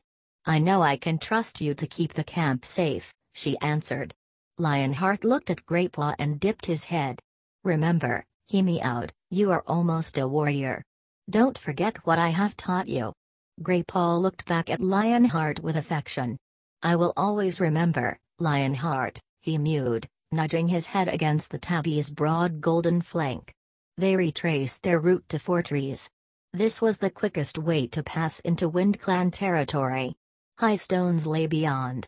As Firepaw bounded down the side of the glade toward the great rock, he could still smell the scents of last night's gathering. He followed the others through the grassy clearing and up the slope on the other side, into WindClan territory. The bushy slope became steeper as they climbed, and rockier, until the cats had to leap from boulder to boulder up the side of a craggy cliff face. Firepaw paused when they reached the top. Ahead of them, the ground flattened out into a wide plateau. The wind blew in a steady gust that rippled the grass and bent the trees. The soil was stony, and outcroppings of bare rock dotted the landscape here and there. The air still carried the scents of WindClan, but they were stale. Much fresher, and more alarming, were the pungent markings of ShadowClan warriors. All clans are entitled to safe passage to the Moonstone, but Shadow Clan seems to have no respect for the warrior code anymore, so be alert, warned Blue Star. We mustn't hunt outside our territory, though. We'll follow the warrior code, even if Shadow Clan doesn't. They set off across the plateau as the sun rose into the sky, following the tracks through the heather. Firepaw had grown used to living under a canopy of trees. Without their shade, his flame-colored belt felt heavy and hot, and his back seemed to burn. He was thankful for the steady breeze blowing from the forests behind. Suddenly Tiger Claw stopped dead. "Watch out!" he hissed. "I smell a Shadow Clan patrol." Firepaw and the others lifted their noses, and sure enough, the scent of Shadow Clan warriors traveled on the wind. "They are upwind. They won't know we are here if we keep moving," meowed Blue Star. "But we must hurry. If they move ahead they'll detect us. It's not far to the edge of Wind Clan territory now." They moved on quickly, leaping over the rocks, pushing their way through the sweet-smelling heather. Every few steps, Firepaw sniffed the air and glanced over his shoulder, on the lookout for the Shadow Clan patrol. But gradually the odor grew fainter and fainter. They must have turned back, he thought with relief. Finally they reached the edge of the uplands. The landscape changed dramatically, shaped and altered beyond recognition by Toogs. Wide earth tracks crisscrossed green and golden meadows, small woods dotted the land, and Tulag nests were scattered here and there among the fields. In the distance Firepaw saw a familiar wide, gray path, and an acid tang that stung his throat drifted on the breeze. "Is that the Thunder Path?" he asked Greypaw. 101 Yes, replied Greypaw. "It runs up from Shadow Clan territory. Can you see high stones behind it?" Firepaw looked at the distant horizon. The land rose sharply up to a point, jagged and barren. "Do we have to cross the Thunder Path then?" "Yep," mewed Greypaw. His voice was strong and confident, almost cheerful, as he faced the difficult journey. "Come on." Blue Star meowed. She bounded forward. "We can be there by moonrise as long as we keep up the pace." Firepaw followed her with the others, down the hill, away from the bleak hunting grounds of Wind Clan and into the lush Tulag territory. Keeping near the hedges, the cats walked on. Once or twice Firepaw could smell prey scent from the bushes, but Spotleaf Serbs had succeeded in taking the edge off his hunger. The sun was still hot on his back, even in the shadows of the hedgerows. They skirted a two-leg nest. It stood on a wide expanse of hard white stone, with smaller nests round the edges. Keeping low, the cats crept past the fence that surrounded the white stone. A sudden barrage of barking and snarling made them spin around. Dogs. Firepaw's heart missed a beat. He arched his back, fur bristling from nose to tail. Tiger Claw peered through the fence. "It's all right. They're tied up," he hissed. Firepaw looked at the two dogs scrabbling on the stone barely 10 tail lengths away. They were nothing like the pampered pits that lived in the gardens of the two-leg place. These creatures stared at him with wild, killing eyes. They strained at their ties and reared up on their hind legs. They growled and barked, their lips drawn back to reveal huge teeth, until the shout of an unseen two-leg silenced them. The cats moved on. The sun was beginning to sink by the time they reached the Thunder Path. Blue Star signaled to them to stop and wait beneath a hedge. His eyes and throat stinging from the fumes, Firepaw watched as the great monsters flashed to and fro in front of him. "We'll go one at a time," meowed Tiger Claw. "Ravenpaw, you first." "No, Tiger Claw," Blue Star interrupted. "I shall go first. Don't forget, this will be the first time of crossing for the apprentices. Let them see how it is done." Firepaw stared at his leader as she padded to the edge of the Thunder Path and looked up and down. She waited calmly as one monster after another flew past her, ruffling her fur. Then, when the ear-splitting roar paused for a moment, she raced across to the other side. "Off you go, Ravenpaw, now you've seen how it's done," meowed Tiger Claw. Firepaw saw Ravenpaw's eyes widen with fear. He knew just how his friend felt. He could smell his own fear scent. The small black cat crept forward to the edge of the road. It was quiet, but Ravenpaw hesitated. Go. Hissed Tiger Claw from the hedge. Firepaw saw Ravenpaw's muscles tighten as he prepared to run. Then the ground began to tremble beneath his paws. A monster sped out of the distance and hurtled past. The black cat shrank back for a moment, then belted over to join Bluestar. A monster coming in the other 102 direction threw dust up where his paws had been just a heartbeat before. Firepaw felt his fur shiver and he took a deep breath to calm himself. Greypaw was lucky. A long lull let him cross safely. Then it was Firepaw's turn. Go on, then, growled Tiger Claw. Firepaw looked from Tiger Claw to the thunder path, and then walked out from beneath the hedge. He waited at the edge, as Bluestar had done. A monster was rushing toward him. Firepaw looked at the approaching monster. After this one, he thought, and waited for it to pass. Suddenly his heart lurched as he realized the monster had veered off the thunder path and was bumping along the grass. It was heading straight for him. A two-leg was jeering from an opening in its side.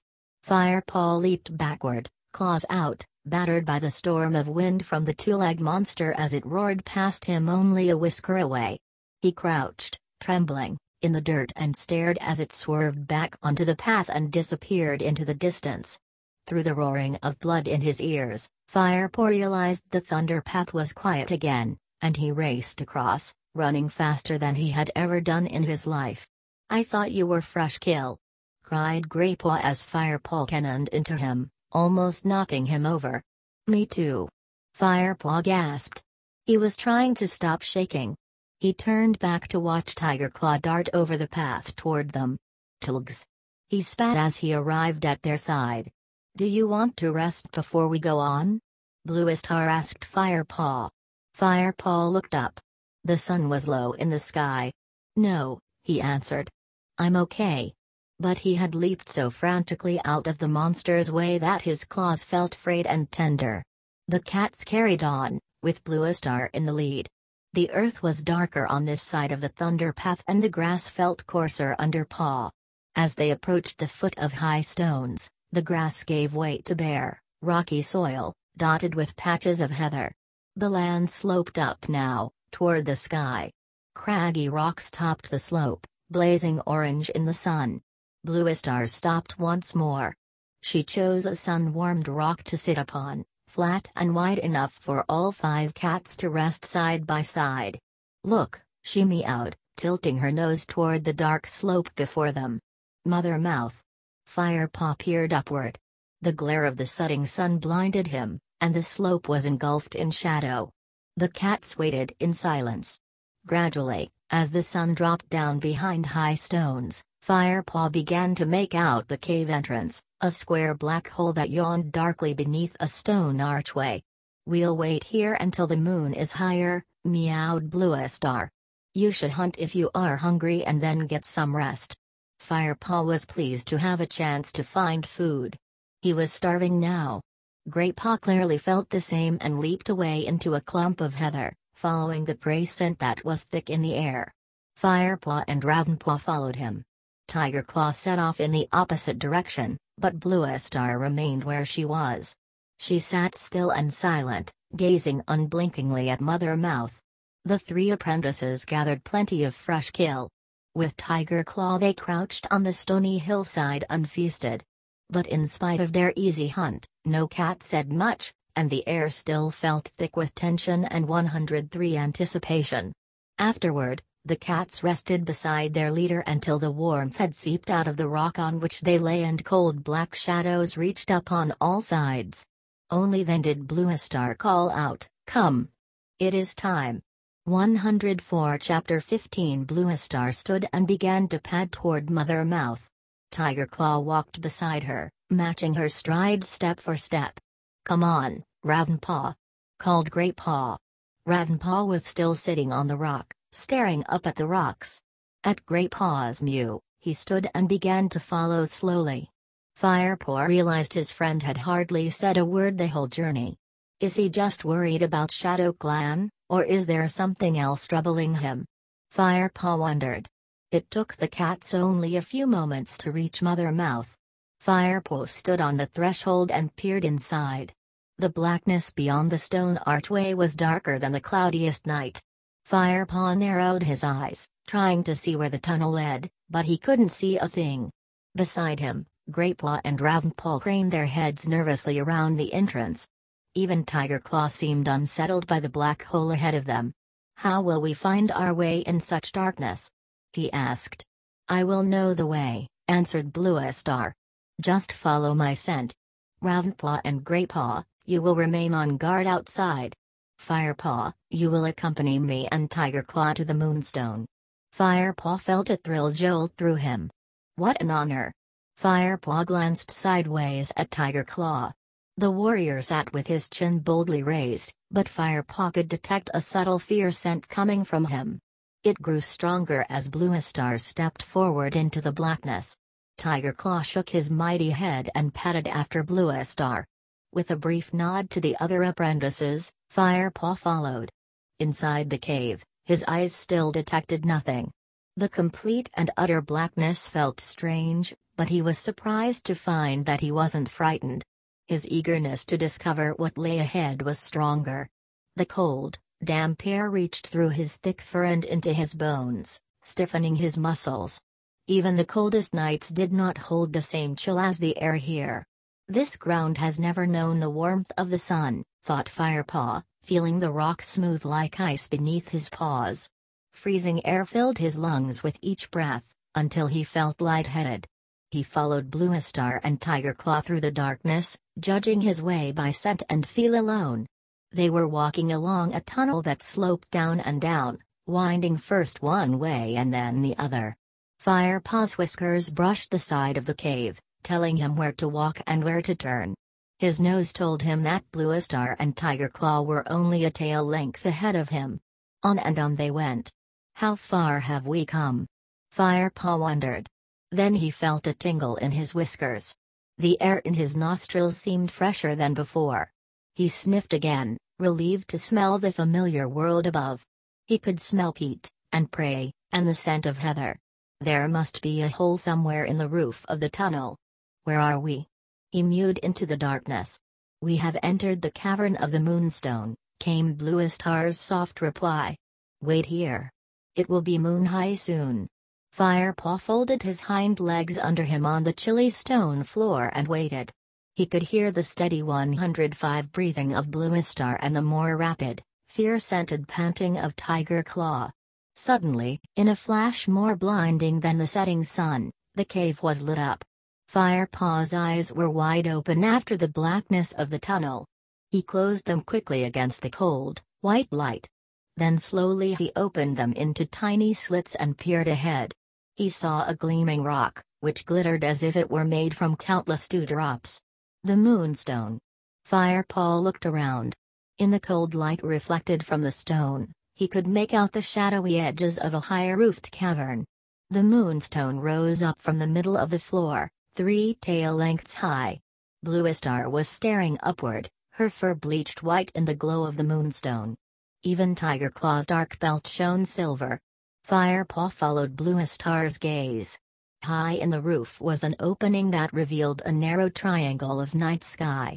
The moon was casting a beam of light through the hole, down onto the Moonstone, making it sparkle like a star. Beside him, Firepaw smelled Tigerclaw's fear scent growing, until it became overpowering. Firepaw felt startled.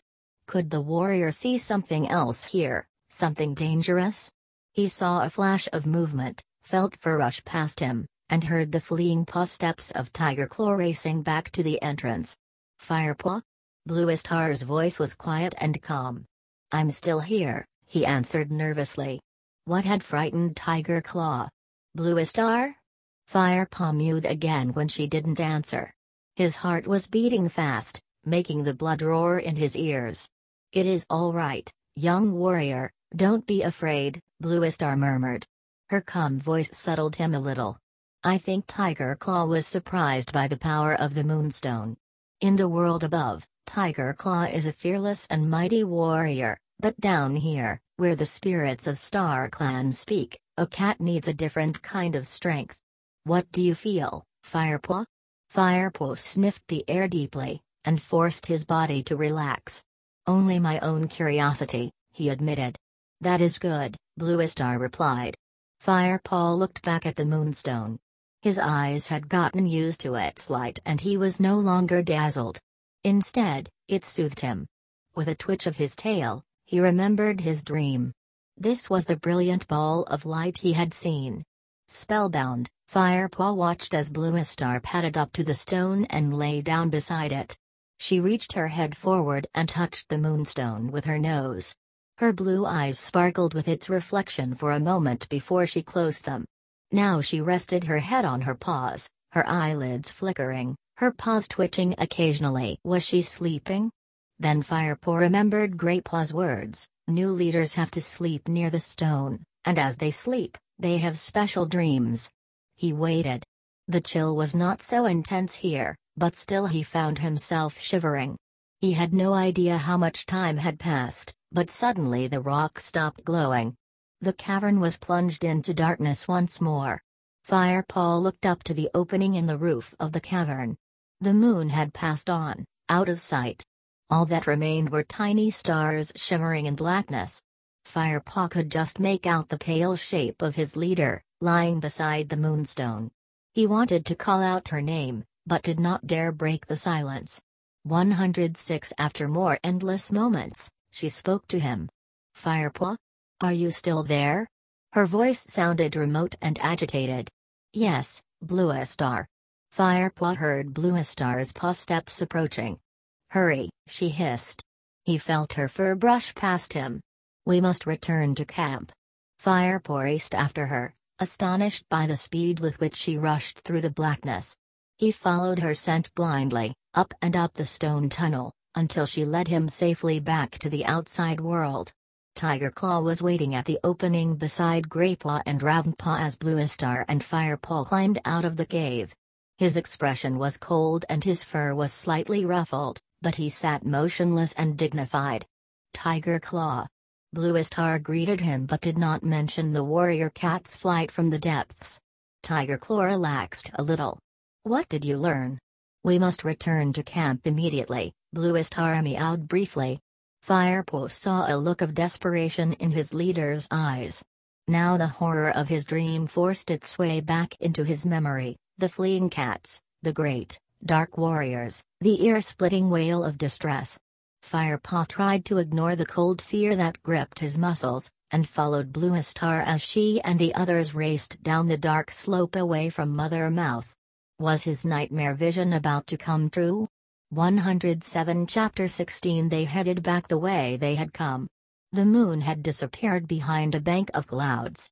It was dark, but at least the thunder path was quieter now. The only monster they heard was far off in the distance.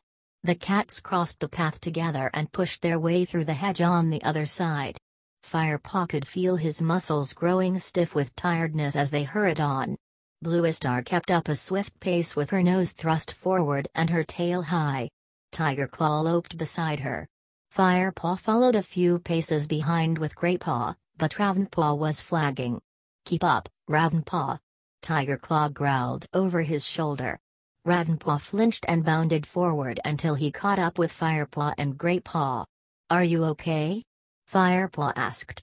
Yes, Ravenpaw panted, not meeting Firepaw's eyes. Just a bit tired.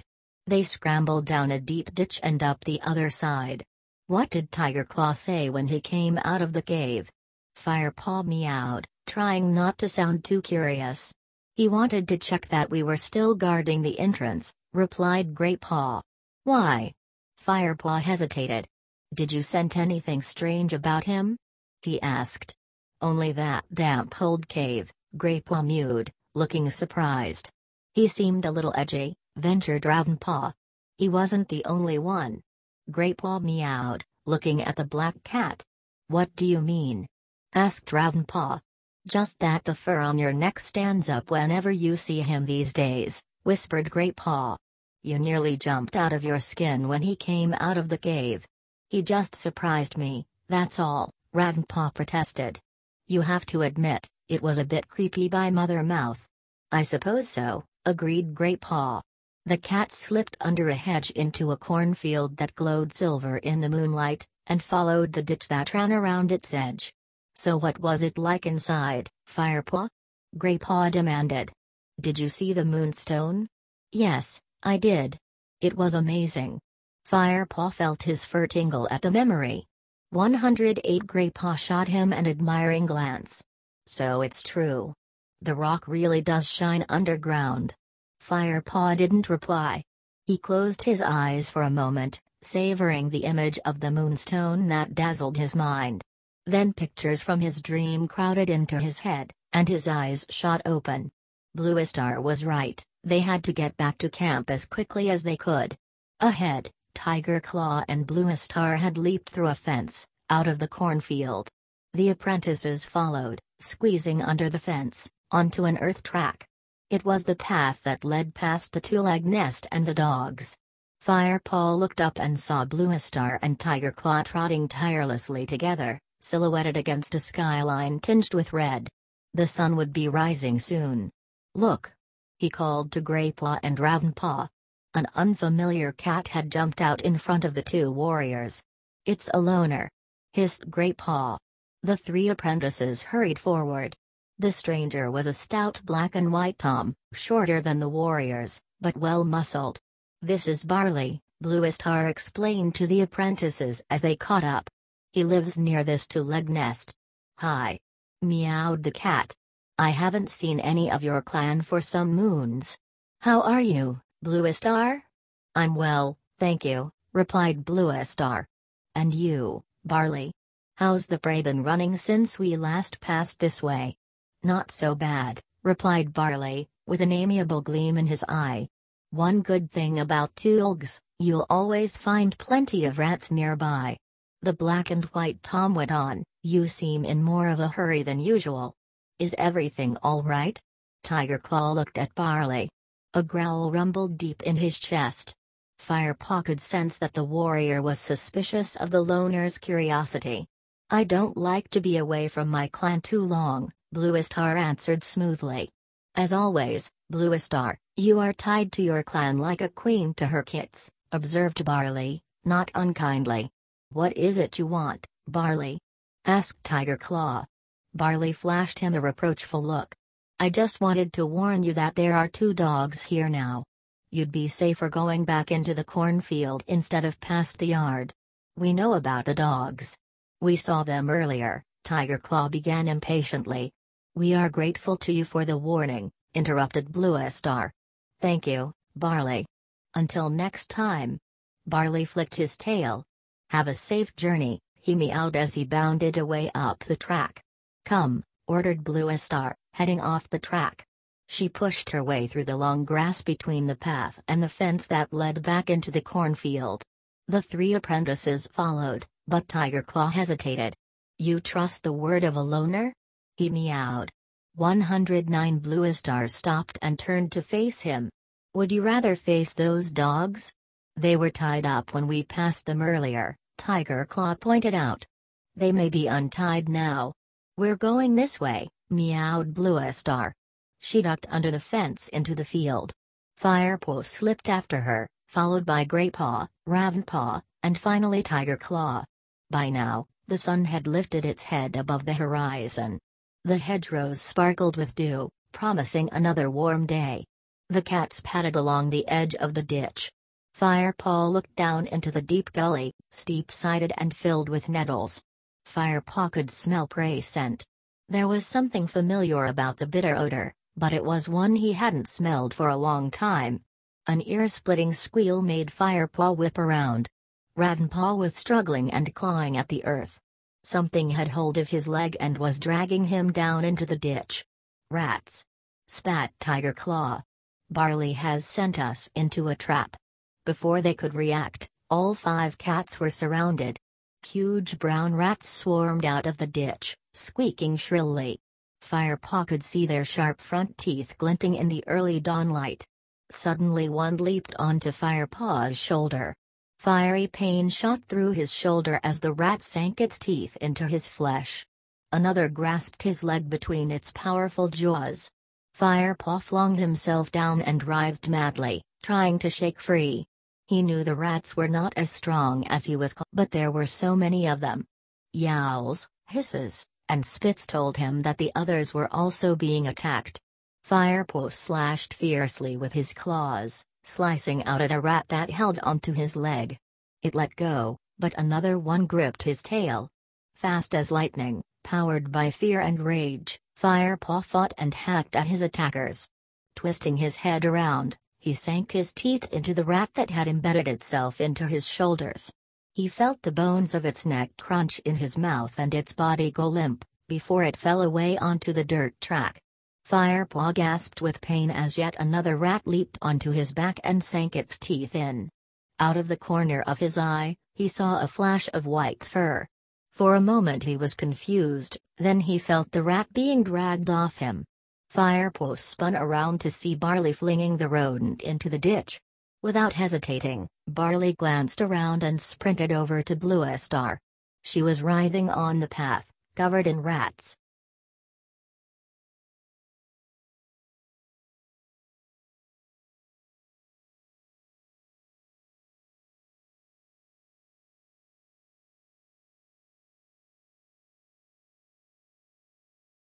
In a flash Barley had the spine of one between his teeth and was plucking it off her with practiced ease. He spat it onto the ground and grabbed another in his mouth as Bluestar thrashed beneath him. Firepaw rushed over to Greypaw, who was being attacked from both sides by two smaller rats. Firepaw lunged at the nearest one, giving it a bite that left it dead. Greypaw managed to turn and pin down the other with his claws. He grabbed it with his teeth and flung it into the ditch as hard as he could. It did not come back. "They're running away." Tiger Claw yowled. Sure enough, the remaining rats were fleeing down into the safety of the ditch. Firepaw could hear the scrabbling of small paws disappearing into the nettles. The bites in his shoulder and hind leg stung sharply. He licked carefully at his fur, wet and matted with blood, its sharp tang mingling with the stench of the rats. 110 Firepaw looked around for Ravenpaw. Greypaw was standing at the edge of the nettles, mewing encouragement as Ravenpaw pulled himself out of the ditch, muddy and stung. A young rat was still hanging on to his tail. Firepaw bounded over and finished it off quickly while Greypaw helped to pull Ravenpaw over the top of the ditch. Now Firepaw looked for Bluestar. He saw Barley first, standing at the top of the ditch, scanning the depths for more rats. Bluestar was lying on the path nearby. Alarmed, Firepaw dashed to his leader's side. The thick gray fur at the back of her neck was drenched with blood. "Bluestar?" he mewed. Bluestar did not reply. A furious yowl made Firepaw look up. Tiger Claw leaped on top of Barley and pinned him to the ground. "You sent us into a trap," he snarled. "I didn't know the rats were here," spat Barley, his paws scrabbling in the dust as he struggled to stand up. "Why did you send us this way?" hissed Tiger Claw. "The dogs. The dogs were tied when we passed them earlier. The Tuleg unties them at night. They guard his nest," Barley panted, wheezing under the weight of Tiger Claw's massive paws. "Tiger Claw. Bluestar is injured." Firepaw burst out. Tiger Claw released Barley at once. Barley got up and shook the dust from his coat. The great warrior bounded over to Bluestar's side and sniffed her wounds. "Is there anything we can do?" Firepaw asked. "She is in the hands of StarClan now," meowed Tiger Claw solemnly, stepping back. Firepaw opened his eyes wide with shock. Did Tiger Claw mean that Bluestar was dead? His fur prickled as he looked down at his leader. Is this what the spirits at the Moonstone had warned her about? Greypaw and Ravenpaw had joined them and stood beside their leader, horror-struck. Barley hung back, craning his neck to see what was happening. Bluestar's eyes were open but glazed, and her gray body lay motionless. She didn't even appear to be breathing. "Is she dead?" whispered Ravenpaw. "I don't know. We must wait and see," replied Tiger Claw. The 5 cats waited in silence as the sun began to climb into the sky. Firepaw found himself wordlessly begging Star Clan to protect his leader, to send her back to them. Then Bluestar stirred. The end of her tail twitched and she lifted her head. 111 Bluestar? Mewed Firepaw, his voice trembling. It's all right, Bluestar rasped. I am still here. I have lost a life, but it wasn't my 9th. Joy flooded Firepaw. He looked at Tiger Claw, expecting to see relief on his face, but the Dark Warrior was expressionless. Right, Tiger Claw meowed in a commanding tone. Ravenpaw, fetch cobwebs for Bluestar's wounds. Greypaw, find Marigold or Horsetail. The 2 apprentices dashed away. Barley, I think you should leave us now. Firepaw looked over to the loner who had fought so bravely to help them. He wanted to thank him, but under Tiger Claw's fierce gaze, he didn't dare. Instead of speaking, Firepaw gave Barley a tiny nod. Barley seemed to understand, for he nodded in return and left without another word. Bluestar was still lying on the dirt track. Is everyone all right? She asked hoarsely. Tiger Claw nodded. Ravenpaw came charging back, his left forepaw wrapped in a thick wad of cobwebs. Here, he mewed. Shall I put them on her wounds? Firepaw asked Tiger Claw. Yellow Fang showed me how. Very well, agreed Tiger Claw. He walked away and scanned the ditch again, his ears pricked for more rats. Firepaw peeled a clump of cobwebs from Ravenpaw's paw and began to press them firmly onto Bluestar's wounds. She winced under his touch. If it had not been for Tiger Claw, those rats would have eaten me alive, she murmured, her voice tight with pain. It wasn't Tiger Claw who saved you. It was Barley, Firepaw whispered as he took some more cobwebs from Ravenpaw. Barley? Bluestar sounded surprised. Is he here? Tiger Claw sent him away, Firepaw answered quietly. He thinks Barley sent us into a trap. And what do you think? Bluestar rasped. Firepaw didn't look up, but concentrated on pressing the last bit of cobweb into place. Barley is a loner. What would he gain by sending us into a trap only to rescue us from it? He mewed eventually. Bluestar laid down her head and closed her eyes again. Greypaw returned with some horsetail. Firepaw chewed the leaves and spat the juice onto Bluestar's wounds. He knew it would help stop infection, but he still wished Spotleaf were with him, with her knowledge of and confidence in healing. We should rest here while Bluestar recovers, announced Tiger Claw, padding up. No, Bluestar insisted. We must return to the camp. Narrowing her eyes in pain, she struggled to her 112 paws. Let's keep going. The ThunderClan leader limped along the edge of the field. Tiger Claw walked at her side, his face dark with unknowable thoughts. The apprentices exchanged anxious glances, and then followed. It is a long time since I saw you lose a life, Bluestar. Firepaw overheard Tiger Claw's whispered words. How many have you lost now? Firepaw couldn't help feeling surprised at Tiger Claw's open curiosity. That was my 5th, replied Bluestar quietly. Firepaw strained his ears, but Tiger Claw did not reply. He padded on, lost in thought.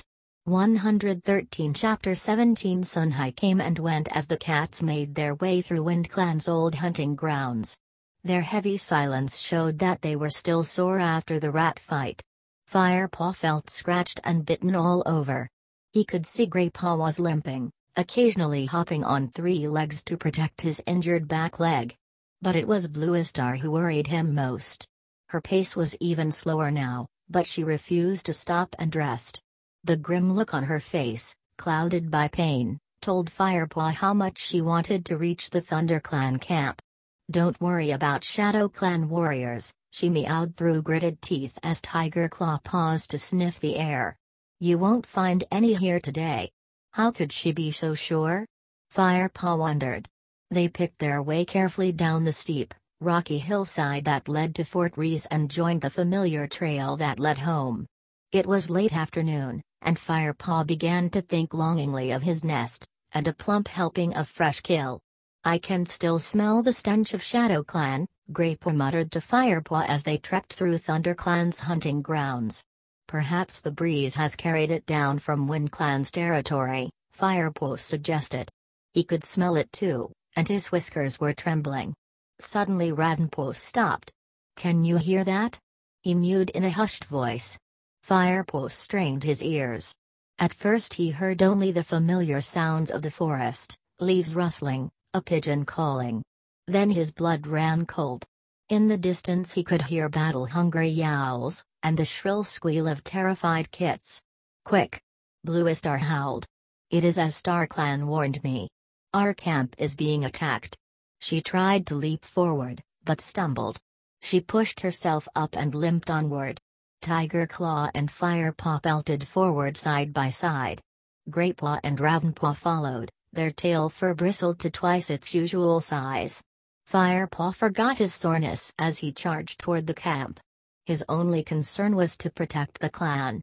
The sounds of battle grew louder and louder as he neared the camp entrance, and the stench of Shadow Clan filled his nostrils. He was right behind Tiger Claw as the cats dashed through the tunnel and into the clearing. They were met by a frenzy of fighting, ThunderClan cats battling furiously with Shadow Clan warriors. The kits were out of sight, and Firepaw hoped they were safely hidden in the nursery. He guessed the weakest elders would be sheltering inside the hollow trunk of their fallen tree. Every corner of the camp seemed alive with warriors. Firepaw could see Frostfur and Goldenflower clawing and biting at a huge great Even the young tabby queen Brindleface was fighting, though she was very close to kidding. Darkstripe was locked in a fierce tussle with a black warrior. 3 of the elders, smaller, Patchpelt, and One Eye, were nipping bravely at a tortoiseshell that fought with twice their speed and ferocity. 114 The returning cats hurled themselves into the battle. Firepaw caught hold of a tabby warrior queen, much larger than him, and sank his teeth deep into her leg. She yowled with pain and turned on him, lashing out with sharp claws and lunging at his neck with her teeth bared. He twisted and ducked to avoid her bite. She couldn't match his speed, and he managed to grasp her from behind and pull her down into the dirt. With his strong hind legs he clawed at her back till she squealed and struggled away from him, running headlong into the thick undergrowth that surrounded the camp. Firepaw glanced around to see that Bluestar had arrived. Despite her injuries, she was fighting another tabby. Firepaw had never seen her fight before, but even wounded, she was a powerful opponent. Her victim struggled to escape, but she held him tightly and clawed him so fiercely that Firepaw knew he would bear the scars of this fight for many moons. Then he saw a white Shadow Clan cat with jet black paws dragging a ThunderClan elder away from the nursery. Firepaw remembered those unusual dark paws from the gathering. Blackfoot. The Shadow Clan deputy made quick work of killing the elder, who had been guarding the kits, and began to reach into the bramble nest with one massive paw. The kits were squealing and mewling, undefended now as their mothers wrestled with other Shadow Clan warriors in the clearing. Firepaw prepared to spring toward the nursery, but a claw sliced painfully down his side and he whipped around to see a scrawny tortoiseshell leap on top of him.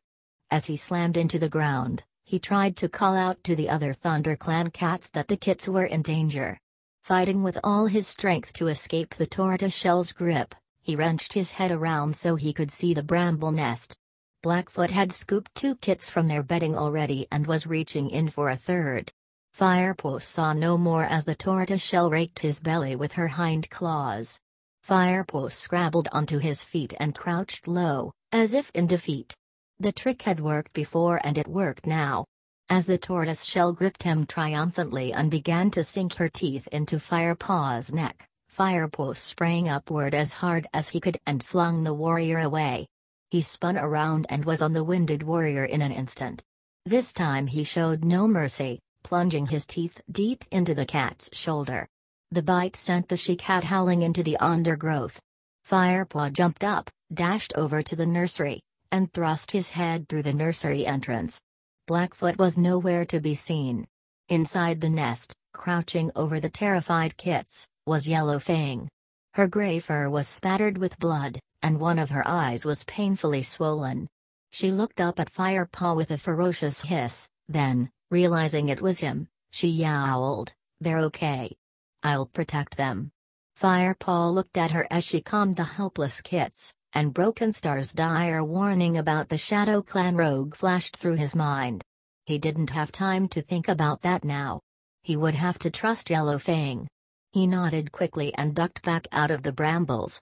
There were now only a few Shadow Clan cats left in the camp. Ravenpaw and Greypaw were fighting side by side, lashing out at a Black Tom until he fled howling into the bushes. White Storm and Dark Stripe chased the last two intruders out of the camp, sending them off with a few extra scratches and bites. Firepaw sat down, exhausted, and stared around the camp. It was devastated. Blood spattered the clearing, and tufts of fur drifted in the dust. The surrounding wall of undergrowth was ripped open where the invaders had crashed through. One by one, the ThunderClan cats gathered beneath the high rock.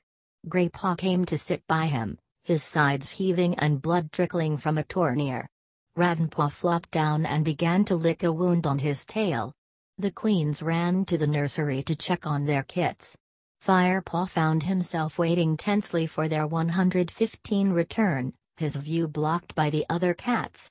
He relaxed when he heard squeals and purrs of joy coming from the bramble nest. Frostfur wove her way back through the crowd, followed by Yellow Fang. The White Queen stepped forward and addressed them.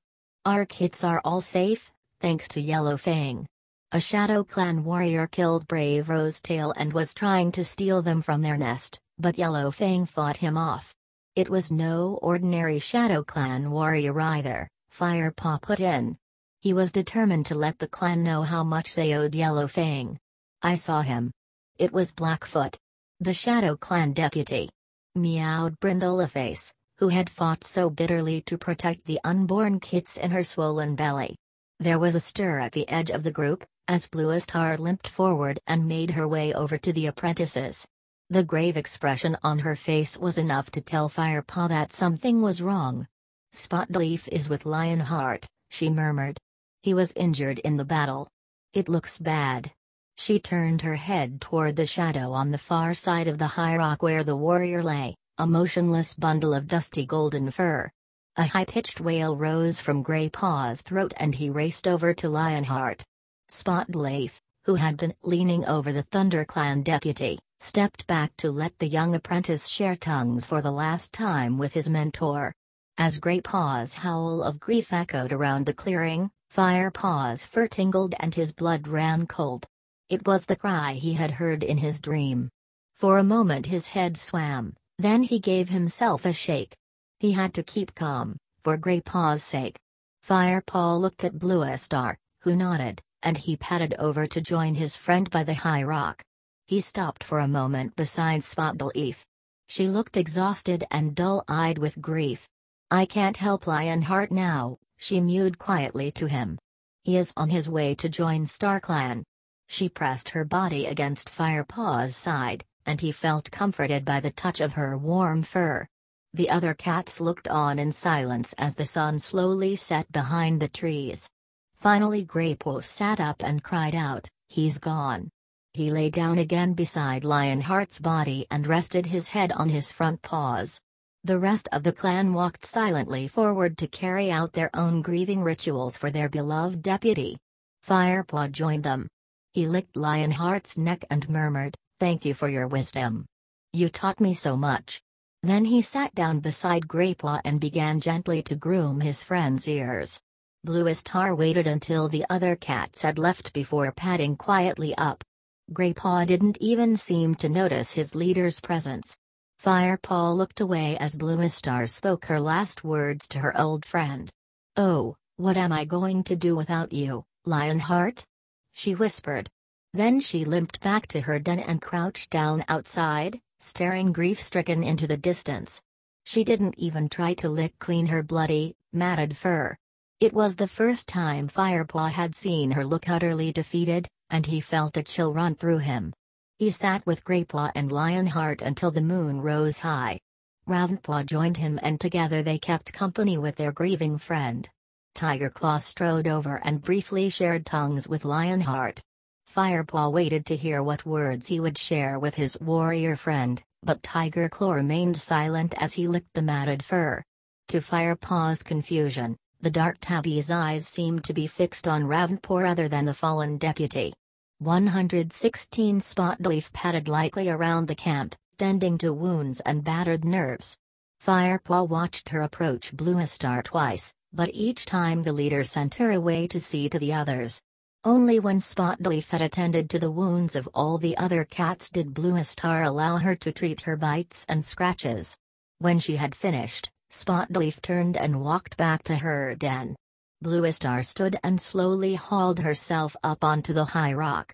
The clan cats seemed to have been waiting for her.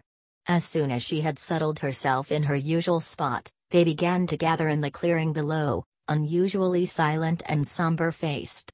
Firepaw and Ravenpaw got stiffly to their paws and joined them, leaving Greypaw behind with Lionheart's body. The Grey Apprentice was still lying with his nose resting against Lionheart's cooling golden belt. Firepaw guessed Bluestar would excuse Greypaw from the clan meeting this time. "It is nearly moon high," meowed Bluestar as Firepaw slipped into place next to Ravenpaw. "And it is once more my duty, much too soon, to name ThunderClan's new deputy." Her voice was tired and cracked with sadness. Firepaw looked from warrior to warrior. They were all looking expectantly at Tiger Claw. Even Whitestorm had turned to watch the dark tabby. From the bold expression on his face, and the way his whiskers twitched in anticipation, Tiger Claw seemed to agree with them. Bluestar took a deep breath and continued. "I say these words before the body of Lionheart, so that his spirit may hear and approve my choice." She hesitated. "I have not forgotten how one cat avenged the death of Redtail and brought his body back to us. ThunderClan needs this fearless loyalty even more now." Bluestar paused again and then meowed the name loud and clear. "Tiger Claw will be the new deputy of ThunderClan." There was a yowl of approval, with the loudest voices belonging to Darkstripe and Longtail. Whitestorm sat calmly, his eyes closed, his tail wrapped neatly around him. He was nodding slowly and approvingly. Tiger Claw lifted his chin proudly, his eyes half closed as he listened to the clan. Then he stalked through the crowd, accepting tributes with the smallest of nods, and leaped up onto the high rock beside Bluestar. "ThunderClan," he yowled, "I am honored to accept the position of clan deputy. I never expected to gain such high rank, but by the spirit of Lionheart, I vow to serve you as best I can." He gravely dipped his head, fixing the crowd with his wide yellow eyes, and jumped down from the high rock. Firepaw heard Ravenpaw murmur, "Oh, no," under his breath beside him. He turned to look curiously at his friend. Ravenpaw's head was hanging low. "She should never have chosen him," he muttered. "Are you talking about Tiger Claw?" Firepaw whispered. "He's wanted to be deputy ever since he took care of Redtail," Ravenpaw mewed. He stopped abruptly. "Took care of Redtail?" Firepaw echoed. His mind suddenly raced with questions. What did Ravenpaw know? At the gathering, had his account of the battle with River Clan been true? Was Tiger Claw responsible for Redtail's death? 117 Chapter 18 Are you telling Firepaw how I protected Redtail? Firepaw felt a cold shiver ruffle the fur on the back of his neck. Ravenpaw whipped around, eyes wide with fear. Tiger Claw loomed over them, his lips drawn back in a menacing snarl. Firepaw jumped up and faced the new deputy. "He was just saying he wished you had been here to take care of Lionheart as well, that's all," he mewed, thinking quickly. Tiger Claw looked from one to the other, then stalked away in silence. Ravenpaw's green eyes clouded with terror, and he started to tremble uncontrollably. "Ravenpaw?" Firepaw meowed in alarm. But Ravenpaw didn't even look up at him. With his head held low, he slunk back to Greypaw and crouched next to him, pressing his skinny black body next to Greypaw's thick fur as if he was suddenly cold. Firepaw looked helplessly at his two friends as they huddled beside Lionheart's body. Not knowing what else to do, he padded over and settled himself beside them, ready to sit out the night. As the moon passed overhead, other cats came to join their vigil. Bluestar arrived last, once the camp was calm and quiet. She said nothing, but sat a little way off, gazing at her dead deputy with an expression of such unbearable grief that Firepaw had to look away. At dawn, a group of elders came to take Lionheart's body away to the burial place. Greypaw followed to help dig the hole where the great warrior would rest. Firepaw yawned and stretched. He felt chilled to the bone. Leaffall was nearly here now, and the woods were clouded with mist, but above the leaves Firepaw saw a rosy morning sky. He watched Greypaw disappear into the dew-soaked undergrowth with the elders. Ravenpaw jumped to his paws and hurried back to the apprentice's den. Firepaw followed him slowly. By the time he arrived, the black cat was curled up with his nose tucked under his tail, as if asleep. Firepaw was too exhausted to speak. He circled around on his mossy bed and then settled down for a long sleep. "Wake up!" Firepaw heard Dustpaw's voice calling through the den entrance. He opened his eyes. Ravenpaw was already awake, sitting bolt upright with his ears pricked. Greypaw was stirring beside him. Firepaw was surprised to see the familiar gray shape. He hadn't heard him come back after burying Lionheart. Bluestars called another meeting. Dustpaw hissed at them, and ducked out of the ferns. 118 The three apprentices crawled out of the warm den. The sun was already past its height, and the air felt cooler than before. Firepaw shivered, and his belly growled. He couldn't remember the last time he had eaten, and he wondered briefly if he would have a chance to hunt today. Firepaw, Greypaw, and Ravenpaw hurried to join the crowd gathered below the high rock. Tigerclaw was speaking from his position beside Bluestar. "During the battle, our leader lost another life. Now that she has only 4 of her 9 lives left, I am going to appoint a bodyguard to stay at her side constantly. No cat will be allowed to approach her unless the guards are present." His amber eyes flicked to Ravenpaw and then back to the rest of the crowd. "Darkstripe and Longtail," he continued, turning his gaze on the warriors, "you will act as Bluestar's guards." Darkstripe and Longtail nodded importantly, and sat taller. Bluestar now spoke. Her voice sounded gentle and calming after her deputy's commanding yowl. "Thank you, Tigerclaw, for your loyalty. But the clan must understand that I am still here for them. No cat should hesitate to approach me, and I am happy to speak to anyone with or without my bodyguards." Her eyes darted briefly in Tigerclaw's direction. "As the warrior code says, the safety of the clan is more important than the security of any single member." She paused, and her sky-blue gaze rested briefly on Firepaw. "And now, I wish to invite Yellowfang to join ThunderClan." Meows of surprise rose from some of the warriors. Bluestar looked at Frostfur, who nodded her agreement.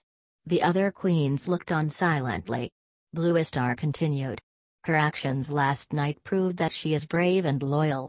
If she wishes it, we would welcome her as a full member of this clan." From her place at the edge of the crowd, Yellowfang looked up at the clan leader and murmured, "I am honored, Bluestar, and I accept your offer." "Good," meowed Bluestar, her voice firm as if the matter was now closed. Firepaw purred with delight and nudged Greypaw. He was surprised to realize just how much Bluestar's public show of trust in Yellowfang meant to him. Bluestar began to speak again. "Last night we successfully defended ourselves against ShadowClan, but they are still a great threat.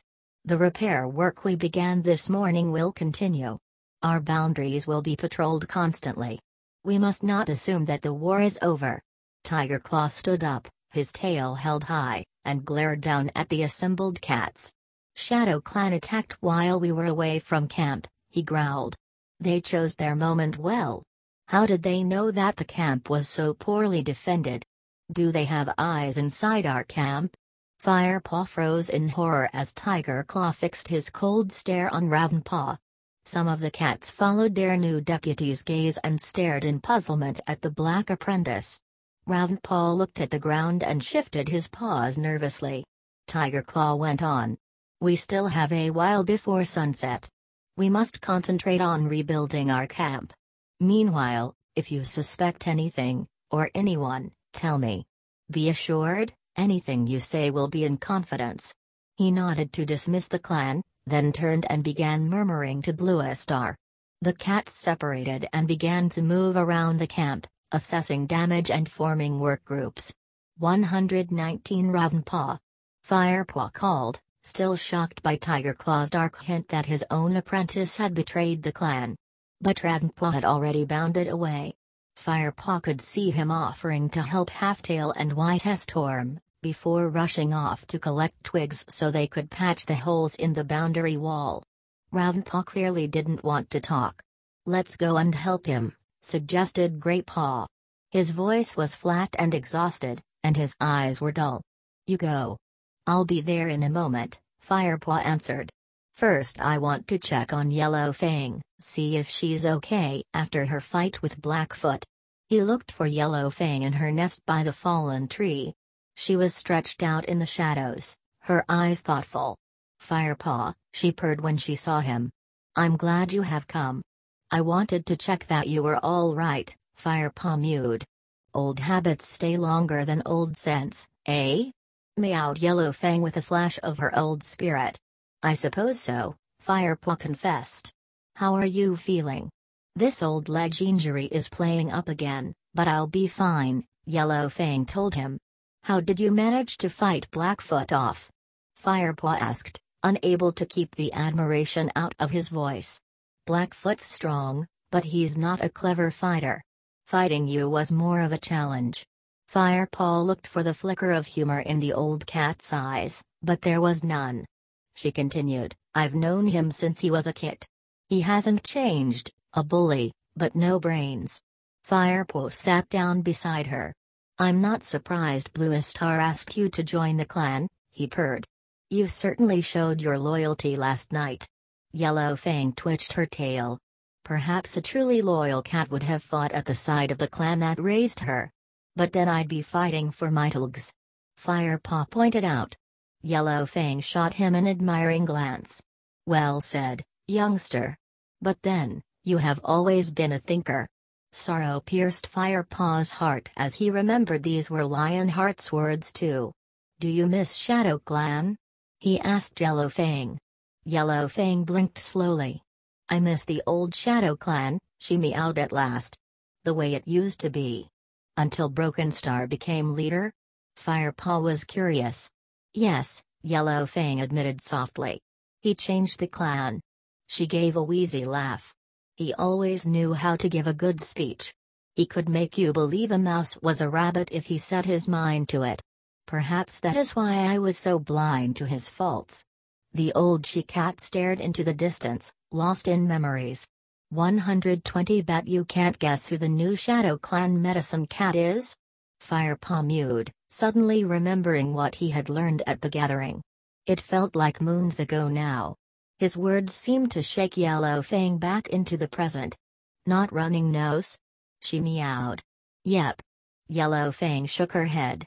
"But he can't even cure his own cold." That's what Greypaw said. They purred together for a moment, amused. Firepaw got to his paws. "I'll leave you to rest now. Call me if you need anything else today."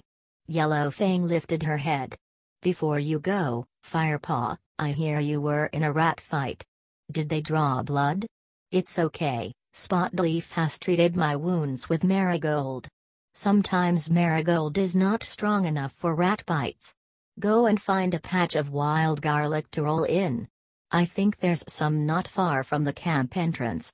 That will draw out any poisons the rats may have left. Although," she added dryly, "your den mates might not thank me for my advice." "Well, I do. Thanks, Yellowfang." Firepaw purred. "Go carefully, young one." Yellowfang held his gaze for a moment, then let her chin rest on her front paws and closed her eyes. Firepaw slipped under the branches around Yellowfang's nest and headed for the gorse tunnel, in search of the wild garlic. The sun was setting now, and he could hear the queens settling their kits for the night. "Where do you think you're going?" growled a voice from the shadows. It was Darkstripe. "Yellowfang told me to go out and, You don't take orders from that rogue," hissed the warrior. "Go and help with the repairs. No cat is to leave the camp tonight." He lashed his tail from side to side. "Yes, Darkstripe," Firepaw mewed, dipping his head submissively. He turned and muttered Dirtstripe under his breath, then headed toward the camp boundary, where he could see Greatpaw and Ravenpaw busily patching a large hole in the wall of greenery. "How's Yellow Fang?" asked Greatpaw as Firepaw trotted up. "She's fine. She said wild garlic would be good for my rat bites. I was on my way to find some, but Darkstripe ordered me to stay in camp," Firepaw told him. "Wild garlic?" mewed Greatpaw. "I wouldn't mind trying that. My leg still stings." "I could sneak out and get some," Firepaw offered. He had resented Darkstripe's offhand treatment and welcomed the chance to outwit him. "No one would notice if I slipped out of this hole here. It'd only take a couple of rabbit hops." Ravenpaw frowned, but Greatpaw nodded. "We'll cover for you," he whispered. Firepaw nuzzled him gratefully and jumped out through the tear in the boundary wall. 121 Once outside the camp, he began to make his way to the wild garlic patch, the sharp tang alerting him easily to its location. The moon was rising in the violet sky as the sun sank below the horizon. A cold breeze ruffled Firepaw's fur. Suddenly he caught a cat scent carried toward him on the wind. He sniffed cautiously. Shadow Clan? No, just Tiger Claw, and two other cats. He sniffed the air again. Darkstripe and Longtail. What were they doing here? Curious, Firepaw dropped into a stalking position. He prowled through the undergrowth paw by paw, keeping downwind so that he was not detected. The warriors were standing in the shadow of a clump of ferns, their heads very close together. Soon Firepaw was near enough to hear them speak. "StarClan knows, my apprentice has shown little promise from the start, but I never expected him to turn traitor," growled Tiger Claw. Firepaw's eyes widened and his fur prickled with shock. It sounded like Tiger Claw intended to do more than just hint that Ravenpaw had betrayed the clan. "How long did you say Ravenpaw was missing on the journey to Mother Mouth?" asked Darkstripe. "Long enough to have traveled to Shadow Clan's camp and back," came the deputy's menacing answer. The fur on Firepaw's tail bristled angrily. "That's impossible," he thought. "He was with us the whole time." Longtail's voice sounded now, high-pitched with excitement. He must have told them that ThunderClan's leader and the strongest warrior had left the camp. Why else would they attack when they did? "We are the last clan to stand against Shadow Clan. We must remain strong," purred Tiger Claw. His tone had become velvety soft now. He waited in silence for a response. It was Darkstripe who answered, eagerly, as if he were still Tiger Claw's apprentice, giving the correct answer to a question on hunting techniques. His words made Firepaw breathless with fear.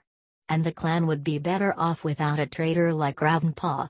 "I have to say I agree with you, Darkstripe," murmured Tiger Claw, his voice heavy with emotion. "Even though he's my own apprentice." He trailed off as if he were too upset to say any more. Firepaw had heard enough. Forgetting all about the wild garlic, he turned and crept as silently and as quickly as he could back toward the camp. He decided not to tell Ravenpaw what he had heard. He would be terrified. Firepaw's mind raced. What could he do? Tiger Claw was the clan deputy, a great warrior, and popular with all of the other cats. No one was going to listen to any accusations made by an apprentice. But Ravenpaw was in terrible danger. Firepaw shook himself, trying to clear his head. There was only one thing to do. He must tell what he had heard to Bluestar, and somehow convince her that he was telling the truth. 122 Chapter 19 Greatpaw and Ravenpaw were still patching the hole when Firepaw reached them. They had left a gap just wide enough for him to squeeze back through. "No luck with the garlic," Firepaw panted as he slipped in. "Darkstripe's prowling around out there." "Never mind," mewed Greatpaw. "We can get some tomorrow. I'll go and get you some poppy from Spotleaf," Firepaw offered. He was worried by the dull look in his friend's eyes, and the way his muscles seemed stiff with pain. "No, don't worry," mewed Great Paw. "I'll be fine." "It's no trouble," Firepaw insisted, and before Great Paw could argue, he bounded off toward Spotleaf's den. She was pacing her small clearing, her eyes clouded with unhappiness. "Are you okay?" Firepaw asked. "The spirits of StarClan are restless. I think they are trying to tell me something," she replied, flicking her tail uneasily. "What can I do for you?" "I think Great Paw could do with some poppy seeds for his leg," Firepaw explained. "His rat bites are still hurting him. The pain of losing Lionheart will make his injuries feel worse. But he'll mend in time, don't worry. In the meantime, you're right, poppy seeds will help." Spotleaf went into her den and brought out a dried poppy head. She placed it carefully on the ground. "Just shake out one or two and give them to him," she meowed. "Thanks," Firepaw mewed. "Are you sure you're okay?"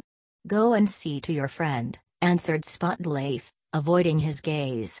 Firepaw picked up the poppy head between his teeth and began to walk away. "Wait," Spotleaf hissed suddenly. Firepaw spun around expectantly and met her tawny gaze. Her eyes burned back at him. "Firepaw," she hissed. "StarClan spoke to me moons ago, before you joined the clan. I sense they want me to tell you this now. They said only fire can save our clan." Firepaw stared at Spotleaf, mystified. The strange passion faded from her eyes. "Take care, Firepaw," she meowed in her normal voice, and turned away. 123 "See you," Firepaw replied uncertainly. He padded back through the fern tunnel. Her strange words were echoing in his mind, but he could not make sense of them. Why had she shared them with him? Surely fire was an enemy to all who lived in the forest. He shook his head in frustration, and bounded over to the apprentice's den. "Great Paw!" Firepaw hissed into the ear of his sleeping friend. They'd been allowed to rest all morning, after working on repairs for most of the night. Tiger Claw had ordered them to be ready to begin training at sun high. The strong yellow light filtering through to the den told Firepaw it was already near that now. He'd had a restless night. Dreams swirled through his mind each time he fell asleep, confusing and indistinct, but full of darkness and menace. "Great Paw!" Firepaw hissed again. But his friend did not stir. He'd eaten 2 of the poppy seeds before he'd slept, and now he was in a deep slumber. "Are you awake, Firepaw?" Ravenpaw mewed from his nest. Firepaw spat silently under his breath. He had wanted to talk to Greypaw before Ravenpaw woke. "Yes," he replied. Ravenpaw sat up in his bed of moss and heather and began to wash with quick flicks of his tongue. "Are you going to wake him?" he asked, nodding toward Greypaw. A deep voice growled outside their den. "I hope so. Training is about to start." Firepaw and Ravenpaw jumped. "Greypaw, wake up!" Firepaw poked his friend with one paw. "Tiger Claw is waiting." Greypaw lifted his head. His eyes were still heavy with sleep. "Are you ready yet?" called Tiger Claw. Firepaw and Ravenpaw crept out of the den, blinking as they emerged into the sunlight. The deputy was sitting beside the tree stump. "Is the other one coming?" he asked. "Yes," Firepaw replied, feeling defensive on behalf of his friend. "He's only just woken up." "Training will do him good," growled Tiger Claw. "He's grieved for long enough." Firepaw held the menacing amber gaze for a few moments. Warrior and apprentice, for a heartbeat their eyes were locked as enemies. Greypaw scrambled sleepily out of the den. "Bluestar will be ready for you in a moment, Firepaw," announced Tiger Claw. The words distracted Firepaw from his anger. His first training session with Bluestar. Excitement surged through him. He had expected his wounded mentor to be resting still. "Greypaw," continued Tiger Claw, "you can join my training session. Do you think you're up to it, 124 Ravenpaw?" He glowered at his apprentice. "After all, you got some pretty nasty nettle stings while the rest of us were fighting those rats." Ravenpaw looked at the ground. "I'm fine," he mewed. Greypaw and Ravenpaw followed the deputy out of the camp entrance. Ravenpaw's head hung low as he disappeared through the gorse tunnel. Firepaw sat and waited for Bluestar. She did not keep him long. The Grey Queen emerged from her den and padded across the clearing. Her fur was still matted in places where her wounds were fresh, but she betrayed no pain in her confident stride. "Come," she called to him. Firepaw noticed with surprise that she was alone. Darkstripe and Longtail were nowhere to be seen. A thought occurred to him and suddenly his excitement was tinged with anxiety. Here was an opportunity to tell Bluestar what he had overheard last night. He caught up with her as she headed for the gorse tunnel and fell in step behind her. "Will your guards be joining us?" he asked hesitantly. Bluestar replied without looking back, "I've ordered Darkstripe and Longtail to help with the camp repairs. Securing ThunderClan's base is our first priority." Firepaw's heartbeat quickened. He would tell her about Ravenpaw as soon as they left camp. The two cats followed the trail to the training hollow. The path was strewn with freshly fallen golden leaves that rustled beneath their paws. Firepaw's mind raced as he searched for suitable words. What should he tell his leader? That Tiger Claw was plotting to get rid of his apprentice? And what would he say when Bluestar asked him why? Could he bring himself to say out loud that he suspected Tiger Claw had killed Redtail? Even though he had no evidence beyond Ravenpaw's excited storytelling at the gathering? By the time they reached the sandy hollow, Firepaw had still not spoken. The hollow was empty. "I asked Tiger Claw to hold his training session in another part of the forest today," Bluestar explained as she padded into the center of the hollow. "I want to concentrate on your fighting skills, and I want you to concentrate on them too, which means no distractions." I must tell her now, thought Firepaw. She needs to know about the danger Ravenpaw is in. His paws prickled with anxiety. "I won't have another chance like this." Sudden movement flashed in the corner of his eye. A swish of gray whirled past his nose, and Firepaw fell forward as his forepaws were knocked lightly from underneath him. He staggered, regained his balance, and spun around to see Bluestar sitting calmly beside him. "Do I have your attention now?" she growled. "Yes, Bluestar. Sorry," he replied hastily, looking into her blue eyes. "That's better. Firepaw, you have been with us for many moons now. I have watched you fight. With the rats you were quick, with the Shadow Clan warriors you were fierce. You outwitted Greypaw on that very first day we met, and you defeated Yellow Fang with your cleverness too." She paused, then lowered her voice to an intense hiss. "But one day you will meet an opponent who is all of these things as well, quick and fierce and clever. It's my duty to prepare you for that day." Firepaw nodded, completely caught up in her words. His senses were fully alert. All thoughts of Ravenpaw and Tiger Claw had disappeared, and the musty odors and tiny noises of the forest rushed in upon 125 him. "Let's see how you fight," Bluestar ordered. "Attack me." Firepaw looked at her, sizing her up and wondering the best way to begin. Bluestar was standing less than 3 rabbit lengths away. She was twice his size, so it would be a waste of effort to begin with the usual paw swipes and wrestling. But if he could leap straight onto her back with a powerful enough jump, he might be able to unbalance her. She hadn't taken her piercing blue eyes off him for an instant. Firepaw stared back and leaped. He had aimed to land squarely on her shoulders, but Bluestar was ready for him. She dropped swiftly into a crouch. As Firepaw hit her, she rolled onto her back. Instead of landing on her shoulders, he found himself crashing down toward her upturned belly. She caught him with all 4 paws and flung him easily away from her. Firepaw felt he had been bundled away like a bothersome kit. He hit the dusty ground hard and lay winded for a moment before he scrambled to his feet. "Interesting strategy, but your eyes betrayed where you were aiming," growled Bluestar as she stood up and shook off the dust from her thick coat. "Now, try again." This time Firepaw looked at her shoulders but aimed for her paws. When Bluestar dropped to the ground he would hit her as she crouched. Firepaw felt a rush of satisfaction as he leaped, But it turned to confusion as Bluestar unexpectedly sprang into the air and let him crash into the ground where she had stood just a heartbeat before. She timed it perfectly. As he landed, she thundered down on top of him, squashing the breath out of him. "Now try something I don't expect," she hissed into his ear, climbing off him and backing away with a challenging gleam in her eyes. Firepaw scrambled up, panting, and shook himself crossly.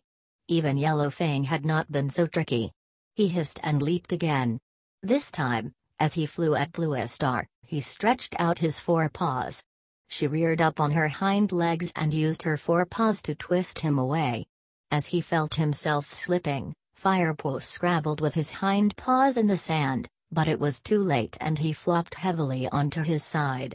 "Firepaw," Bluestar meowed calmly, as once more he struggled to his paws, "you're strong and quick, but you must learn to keep control of your speed and body weight so that it's not so easy for me to unbalance you.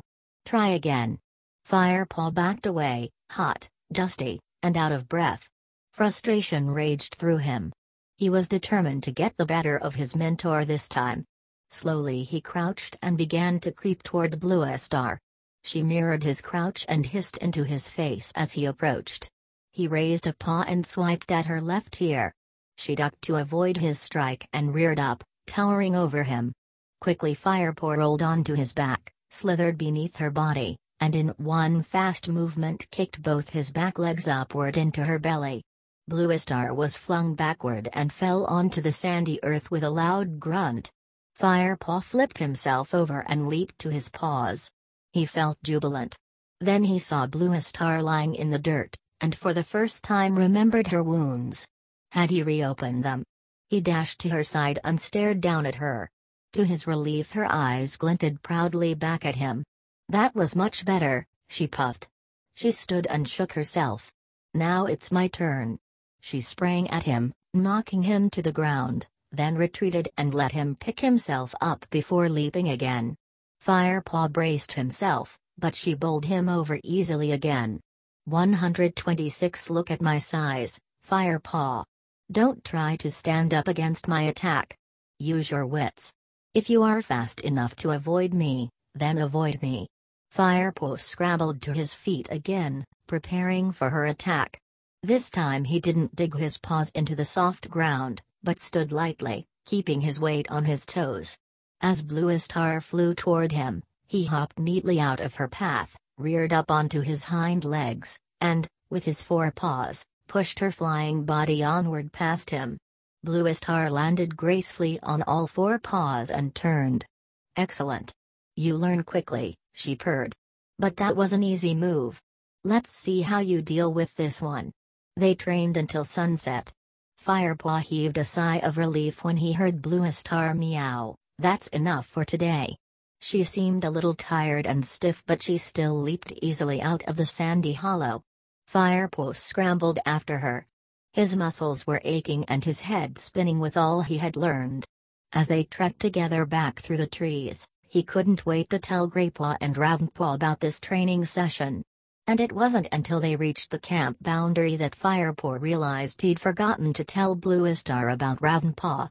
127 Chapter 20 By the time Firepaw returned, the camp was starting to look a little better. Parties of cats had clearly been patching and repairing continuously throughout the day. Frostfur and Goldenflower were still busy fortifying the nursery walls, but the outer wall looked solid and secure once more. Firepaw trotted across the clearing to see if there was any fresh kill around. He passed Sandpaw and Dustpaw, who were preparing to leave in the next patrol. "Sorry," mewed Sandpaw, as Firepaw sniffed hopefully around the eating area. "We ate the last 2 mice." Firepaw shrugged. He would catch something for himself later. He headed back to the apprentice's den, where Greypaw was sitting with his back resting against the tree stump, licking a forepaw. "Where's Ravenpaw?" Firepaw asked as he sat down. "Not back from his task yet," replied Greypaw. "Look at that." He held out his paw for Firepaw to inspect. The pad was torn and bleeding. "Tigerclaw sent me fishing and I stepped on a sharp stone in the stream. That looks pretty deep." You should get Spotleaf to take a look at it, Firepaw advised. Where did Tiger Claw send Ravenpaw, by the way? Dunno, I was up to my belly in cold water, muttered Greypaw. He stood up and limped away towards Spotleaf's den. Firepaw settled down, his eyes fixed on the entrance to the camp, and waited for Ravenpaw. After overhearing the warriors' conversation last night, he couldn't shake the feeling that something dreadful was going to happen to his friend. His heart lurched as he saw Tiger Claw enter the camp alone. He waited longer. The moon was high in the sky. Surely Ravenpaw should be back by now. Firepaw found himself wishing he'd spoken to Bluestar when he'd had the chance. He could see Darkstripe and Longtail guarding her den now, and he certainly didn't want them to overhear his concerns. Tiger Claw had brought back Freshkill, which he was sharing with Whitestorm outside the warrior's den. Firepaw realized he was very hungry. Perhaps he should go and hunt. He might come across Ravenpaw outside the camp. As he wondered what to do, Firepaw saw Ravenpaw trotting through the entrance of the camp. A thrill of relief raced through him, and not just because Ravenpaw was holding Freshkill between his teeth. The apprentice came straight over to Firepaw and dropped the mouthful of food on the ground. Enough for all three of us. He mewed proudly. And it should taste extra good, it's from Shadow Clan territory. Firepaw gasped. You hunted in Shadow Clan territory? That was my task, Ravenpaw explained. 128 Tiger Claw sent you into enemy territory to hunt. Firepaw could hardly believe it. We must tell Bluestar. That was too dangerous. At the mention of Bluestar's name, Ravenpaw shook his head. His eyes looked hunted and shadowed with fear. Look, just keep quiet, okay? He hissed. I survived. I even caught some prey. That's all there is to it. You survived this time. Firepaw spat. SHHH. Tiger Claw's looking. Just eat your share and keep quiet. Snapped Ravenpaw. Firepaw shrugged and took a piece of the fresh kill. Ravenpaw ate quickly, avoiding Firepaw's eye. Shall we save some for Greypaw? He asked after a while. He went to see Spotleaf, Firepaw mumbled through a mouthful. He cut his paw. I don't know when he'll be back. Well, save him whatever you want, replied Ravenpaw, suddenly sounding worn out. I'm tired, I need to sleep. He stood up and pushed his way into the den. Firepaw stayed outside, watching the rest of the camp prepare for the night. He was going to have to tell Ravenpaw what he'd overheard in the forest last night. He needed to know just how much danger he was in. Tiger Claw was lying beside Whitestorm, sharing tongues, but with one eye fixed on the apprentice's den. Firepaw yawned to show Tiger Claw how exhausted he was. Then he got to his paws and followed Ravenpaw inside. Ravenpaw was asleep, but Firepaw could tell from his twitching paws and whiskers that he was dreaming. He knew it wasn't a good dream by the tiny mewls and squeaks that Ravenpaw was making. Suddenly the black cat leaped to his paws, his eyes stretched wide in terror. His fur was standing on end, and his back was arched. Ravenpaw. Firepaw meowed in alarm. Calm down. You're in our den. There's only me here. Ravenpaw looked around wildly.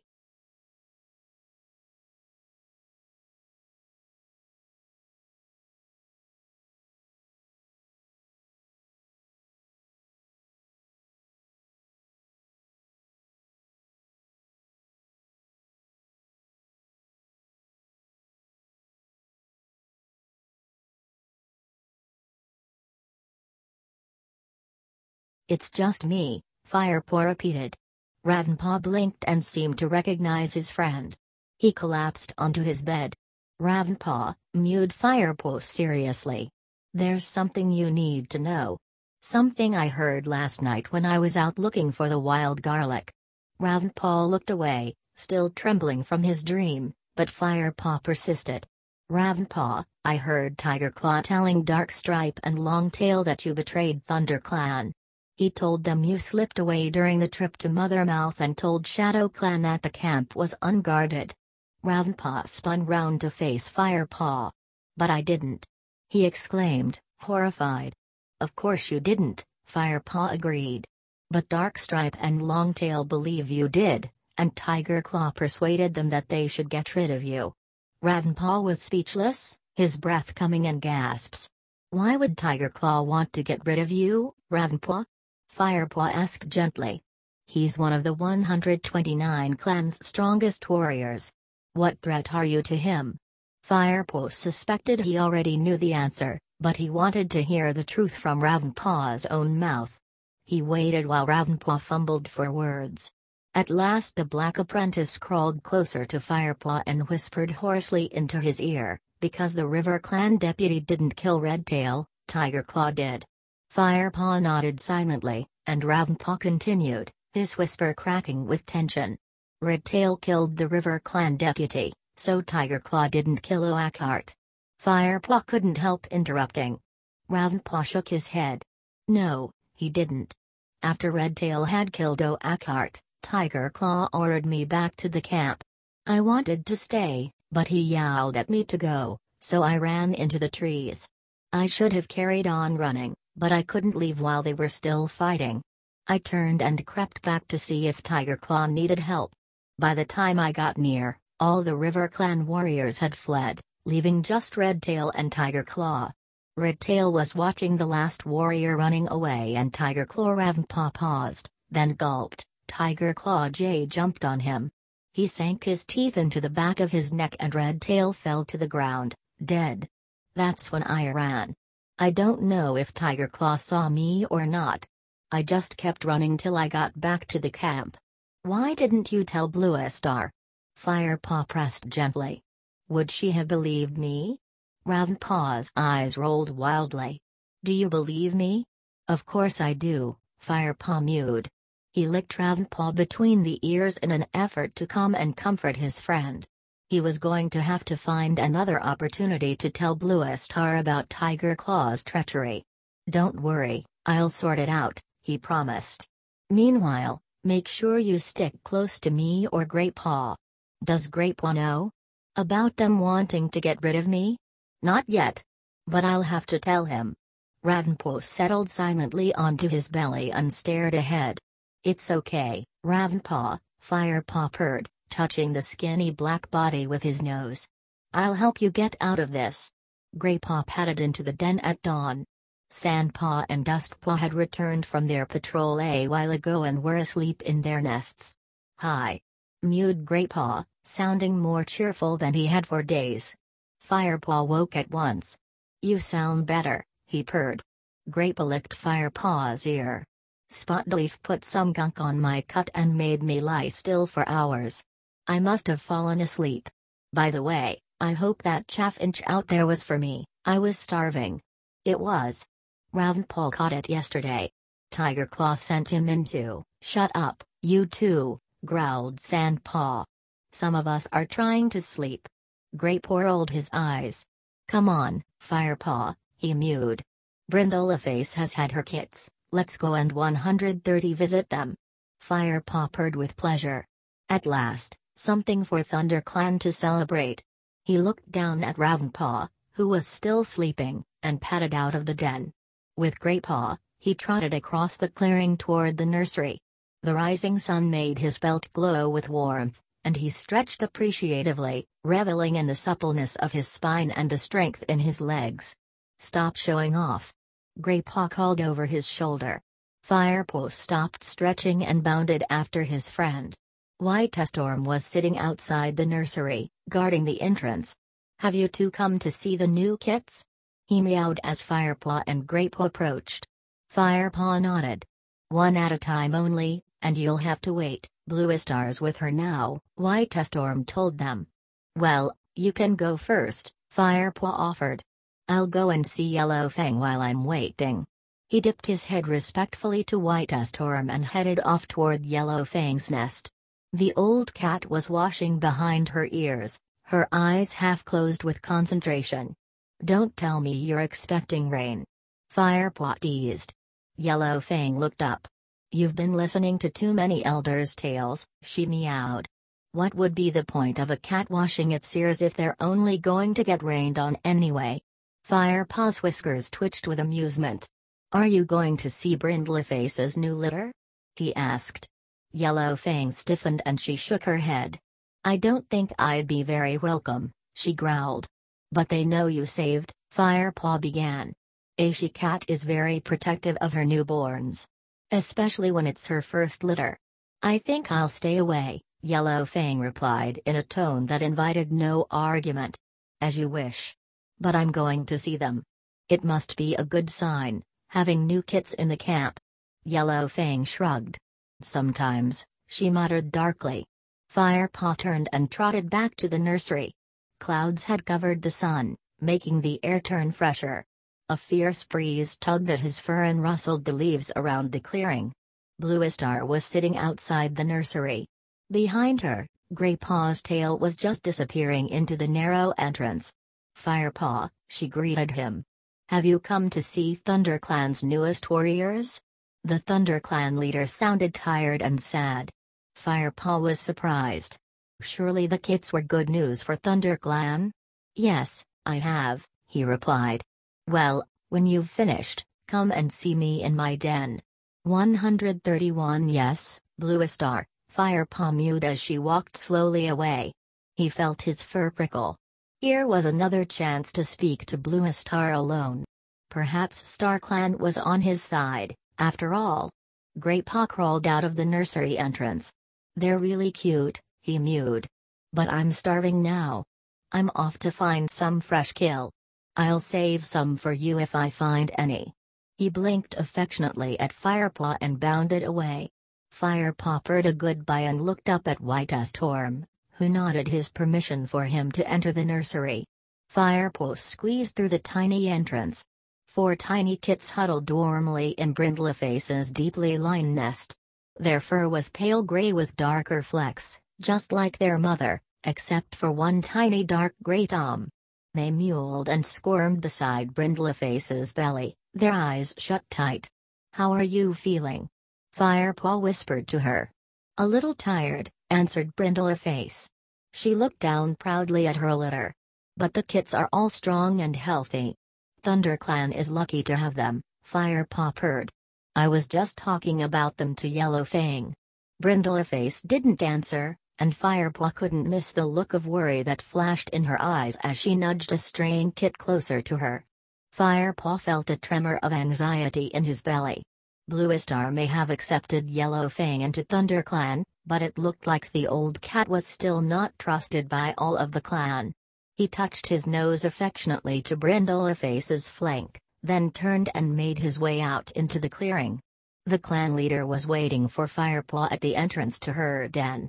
Longtail sat at her side. The pale tabby warrior stared hard at Firepaw as he approached. Firepaw ignored his gaze and looked expectantly at Bluestar. "Come inside," she meowed, turning to lead the way. Firepaw trotted after her. Longtail immediately stood up as if to follow them. Bluestar looked back at him over her shoulder. "I think I'll be safe enough with young Firepaw," she meowed. Longtail looked uncertain for a moment, then sat down again outside the entrance. Firepaw had never been inside Bluestar's den. He padded after her through the lichen that draped its entrance. "Brindleface's kits are lovely," he purred. Bluestar looked serious. "Lovely they may be, but they mean more mouths to feed, and the season of leaf bare will soon be here." Then she glanced at Firepaw, who was unable to hide his surprise at her melancholy tone. "Oh, don't listen to me," meowed Bluestar, shaking her head impatiently. "The first cold wind always worries me. Come, make yourself comfortable." She tipped her head toward the dry, sandy floor. Firepaw dropped onto his belly and stretched his paws out in front of him. Bluestar circled slowly on her mossy nest. "I'm still aching from our training session yesterday," she admitted when she had finally settled herself and curled her tail around her paws. "You fought well, young one." 132 For once, Firepaw didn't stop to bask in her praise. His heart was thumping. This was the perfect moment to tell his leader his fears about Tiger Claw. He lifted his chin, ready to speak. But it was Bluestar who spoke first, staring past him at the far wall of her den. I can still smell the stale stench of Shadow Clan in the camp, she murmured. I hoped never to see the day when our enemy broke into the heart of Thunder Clan. Firepaw nodded in silent agreement, sensing Bluestar was going to say more. And so many deaths. She sighed. First Redtail, then Lionheart. I think StarClan, at least the warriors we have left are strong and loyal like them. At least with Tigerclaw as deputy, ThunderClan may still be able to defend itself. Firepaw's heart plummeted and an icy chill cut deep into him as Bluestar went on. There was a time, when Tigerclaw was a young warrior, that I feared for the strength of his passion. Such energy can need careful channeling. But now I am proud to see how much respect the clan has for him. I know he is ambitious, but his ambition makes him one of the bravest cats I have ever had the honor to fight alongside. Firepaw knew at once that he could not tell Bluestar his suspicions about Tigerclaw. Not when Bluestar looked to her deputy to protect the whole clan. He would have to save Ravenpaw himself. He took a deep breath and blinked slowly, so that when Bluestar turned and looked directly into his eyes, no trace of his shock and disappointment remained. Her next words were quiet and full of concern. You know Broken Star will return. He made it clear at the gathering that he wants hunting rights in all the territories. We fought him off once. We can do it again, Firepaw insisted. That's true, Bluestar acknowledged with a wry nod. StarClan will honor your courage, young Firepaw. She paused and licked a healing wound on her side. I think you ought to know that, in the battle with the rats, it was not my 5th life that I lost, but my 7th. Firepaw sat bolt upright, shocked. Bluestar went on. I have let the clan believe it was my 5th because I don't want them to fear for my safety. But 2 more lives, and I will have to leave you to join StarClan. Firepaw's mind was racing. Why was she telling him this? Thank you for sharing this with me, Bluestar, he purred respectfully. Bluestar nodded. I am tired now, she rasped. Off you go. And Firepaw, I don't expect you to repeat this conversation to anyone. Of course, Bluestar, Firepaw replied as he nosed his way out through the curtain of lichen. Longtail was still sitting by the entrance. Firepaw stepped past him and made his way toward his den. He didn't know which part of his conversation with Bluestar had been more bewildering. He was stopped in his tracks by a yowl of horror coming from the nursery. Frostfur came sprinting into the clearing, her tail bristling and her eyes wide with alarm. My kits. Someone has taken my kits. Tigerclaw bounded over to her. He called to the clan, quick, search the camp. White as Torm, stay where you are. Warriors, patrol the camp boundary. Apprentices, search every den. Firepaw rushed to the nearest den, the warriors, and pushed his way inside. It was empty. He scrabbled through the bedding with his paws, but there was neither sight nor scent of Frostfur's kits. 133. He charged outside and headed for his own den. Ravenpaw and Greypaw were already inside, pushing aside their nests, sniffing every corner. Dustpaw and Sandpaw were searching the Elder's den. Firepaw left them to it and charged from one clump of grass to another, pushing his muzzle into them, ignoring the nettles that stung his nose. There was no sign of the kits anywhere. He looked around the camp boundary. Warriors paced backward and forward, urgently sniffing the air. Suddenly Firepaw spotted Yellowfang in the distance. She was pushing her way through an unguarded part of fern wall. She must have found a scent, he thought, and raced toward her as her tail disappeared into the greenery. By the time he arrived at the fern wall, she had gone. He sniffed the air. No kit scent, just the bitter smell of Yellowfang's fear. What was she afraid of? Firepaw wondered. Tigerclaw's yowl sounded from the bushes behind the nursery. All the cats raced over to him, headed by Frostfur. They crowded as closely as they could, jostling to see through the dense undergrowth. Firepaw nosed his way forward and saw Tigerclaw standing over a motionless bundle of dappled fur. Spotleaf. Firepaw stared in disbelief at her lifeless body.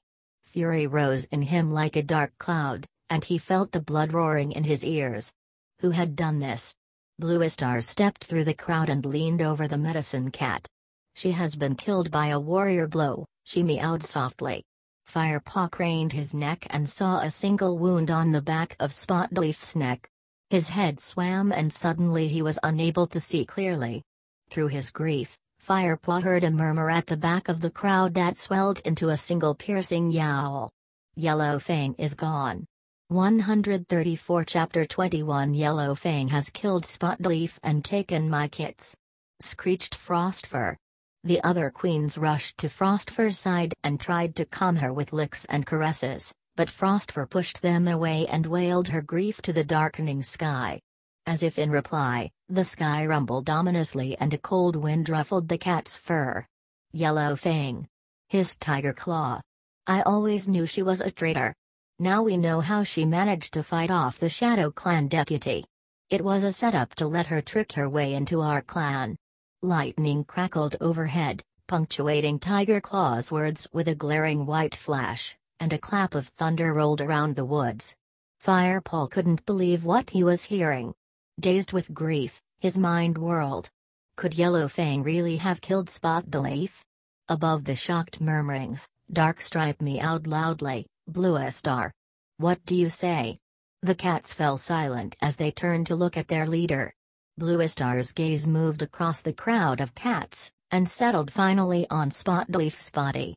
The first drops of rain began to fall, sparkling like dewdrops on the medicine cat's still glossy fur. Bluestar blinked slowly.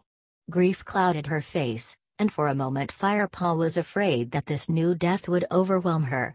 But when her eyes opened they glittered with a fierceness that showed her determination to seek revenge for this cruel attack. She lifted her head. If Yellow Fang has killed Spotleaf and stolen Frostfur's kits, she will be hunted down without mercy. The crowd meowed approvingly. But we must wait, Bluestar went on. There is a storm coming, and I am not prepared to risk more lives. If Shadow Clan has our kits, they will come to no immediate harm. I suspect Broken Star wants them as recruits for his own clan, or as hostages, to force us to let him hunt in our territory. As soon as the storm has passed, a patrol will follow Yellow Fang and bring back our kits. We cannot waste time, or the scent will be lost in the rain. Tiger Claw protested. Bluestar flicked her tail impatiently. If we send out a hunting party now, our efforts will be wasted anyway. In this weather the scent will already be lost by the time we are ready. If we wait until after the storm, we stand a better chance of success. There were murmurs of agreement among the clan. Even though it was barely sun-high, the sky was growing much darker. The cats were unsettled by the lightning and thunder, and seemed willing to listen to their leader's advice. Bluestar looked at her deputy. I'd like to discuss our plans with you, please, Tiger Claw.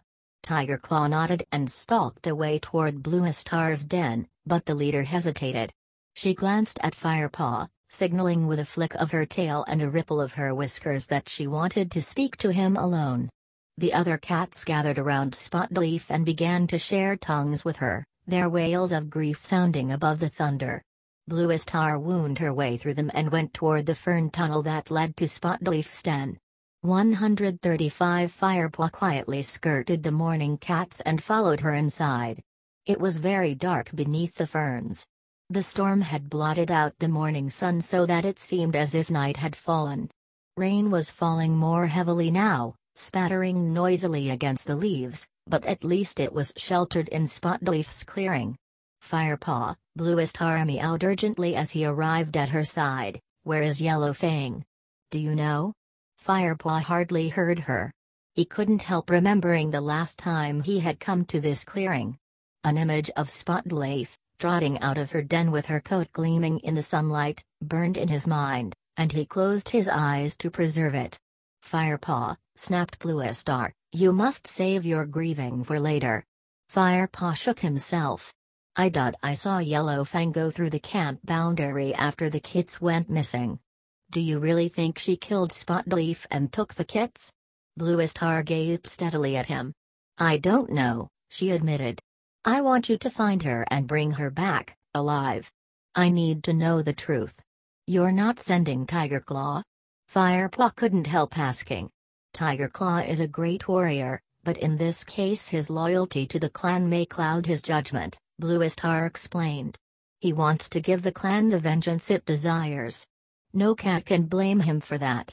The clan believes Yellow Fang has betrayed us, and if Tiger Claw thinks he can reassure the clan by handing them the dead body of Yellow Fang, that's what he will do. Firepaw nodded. She was right, Tiger Claw would kill Yellow Fang without question. Blue Star looked stern for a moment. If I find that Yellow Fang is a traitor, then I will kill her myself. But if she is not? Her blue eyes burned into Firepaw's. I will not let an innocent cat die. But what if Yellow Fang won't come back? Firepaw meowed. She will, if you ask her. Firepaw felt stunned by Blue Star's faith in him.